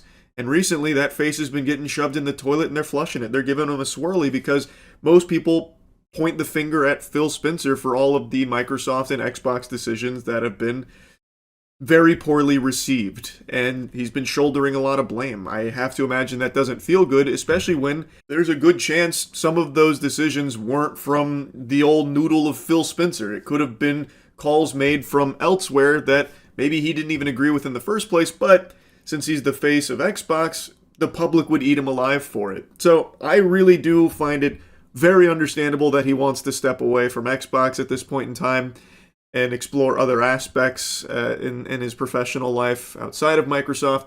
I'll quickly just dump my take in here. I also think a change in leadership at Xbox was warranted. Just look at how things have been going for Xbox for over a decade now. There's just been a huge problem with delivering games from so many of these studios that they have there, and things just haven't really been, the smoothest. So I do think there needed to be a leadership shakeup, and maybe a change in direction at the company. But I think the new captain of the kickball team here over at Xbox that they have chosen just doesn't make a whole lot of sense for a gaming console whose biggest fucking problem is not having games. Now with Phil Spencer gone, and in his place steps Asha Sharma, who is currently the president at Microsoft's Core AI product, previously with Meta and previously with Instacart. No gaming background, but it seems like a strong focus on AI in her career recently. So now she's taken the Xbox Iron Throne, which is leaving a lot of people very skeptical, because why would you hire a CEO of a gaming company who has no experience with gaming? It's a really weird fit. Now, there is a message from Asha Sharma. There is a memo that went out where she tries to kind of get ahead of like the AI stuff. So the first part of her message is talking about, how excited she is and thanking Phil and his leadership in the studios. And then she goes on to say, my first job is simple: understand what makes this work and protect it. That starts with 3 commitments. First, great games. Everything begins here. We must have great games beloved by players before we do anything. Unforgettable characters, stories that make us feel, innovate gameplay, and create excellence. And basically going on to say like how important great games are. Second, the return of Xbox. This is something Phil Spencer also said once or twice, if I remember correctly, and every time that this comes up, the return of Xbox, they make it sound like it's a fucking Jedi coming back. Yet, unfortunately, it still hasn't arrived, taken the scenic route. But she's highlighting the importance of bringing back, the former glory of Xbox, with a recommitment to core Xbox fans and players that have invested with them for over 2 decades, celebrating the roots and renewed commitment. And then third, the future of play. We are witnessing the reinvention of play. That, to me, just feels like a bunch of mumbo-jumbo buzzword nonsense. I don't think there's a reinvention of play. People still just want to play good games. I don't think there's like a huge change in how they want to play those games. It's just a desire for games, which have been severely lacking with Xbox. To meet the moment, we will invent new business models and new ways to play by leaning into what we already have. Iconic teams, characters, and worlds that people love, but we will not treat these works as static IP to milk and monetize. We will build a shared platform and tools that empower developers and players to create and share their own stories. So, there's some good and bad in there. That's great that they don't want to just take beloved IP and characters and milk them till the tits fall off. That's good news. But that last sentence about developing a shared platform and tools to empower developers and players to create and share their own stories gives me the same DNA that Roblox and Fortnite have kind of pitched about, like AI to make your own games in their game, which isn't very exciting to me. But maybe it is to a lot of other players. I'm not really sure, and I don't really think that'd be like the best direction to go. As monetization and AI evolve and influence this future, we will not chase short-term efficiency or flood our ecosystem with soulless AI slop. Okay, I mean, that sounds good, but I take it with a huge grain of salt considering it's coming from an executive who is extremely intertwined with AI. So I would be shocked if she actually does have this view of soulless AI slop being the enemy, considering her professional career for the last few years is all about AI in general. So I guess we'll wait and see there, but it'd be wonderful if the focus isn't on just farting out AI slop at Microsoft. That'd be great. Games are and always will be art crafted by humans and created with the most innovative technology provided by us. The next 25 years belong to the teams who dare to build something surprising, something no one else is willing to try, and have the patience to see it through. We've done this before, and I am here to help us do it again. I want to return to the renegade spirit that built Xbox in the first place. It will require us to relentlessly question everything, revisit processes, protect what works, and be brave enough to change what does not. Thank you for welcoming me into this journey, Asha. Now, to me, a lot of that statement feels like hollow PR speak, where it's just standard PR drivel. You know, we've got to return to the roots. It's all about the players. We can't be succumbing to the dark side of AI slop or anything like that. Which, you know, it's hard to really be super enthusiastic considering this is a leader who, for the last few years, has been all about AI and profits and, you know, profits by any means necessary. Like, it's not an amazing, like, exciting fit for a gaming company to have a leader who has no experience in their professional career with gaming. That makes it feel like this is a decision that is solely about trying to find ways to squeeze profits out of the Xbox, as opposed to trying to find ways to actually return the Xbox to its former glory. Because I imagine if you were looking for a leader to slot into Xbox for a new era of amazing games to make it a powerful console player again, you would probably look for someone that actually has a passion for games itself. Like, I don't know, but that's just my 2 cents, and perhaps I'm on Fent for thinking that. Overall, it is just kind of hard to be excited about the future of Xbox, and I guess we'll see how it goes under this new leadership here. Anyway, that's really about it. See ya.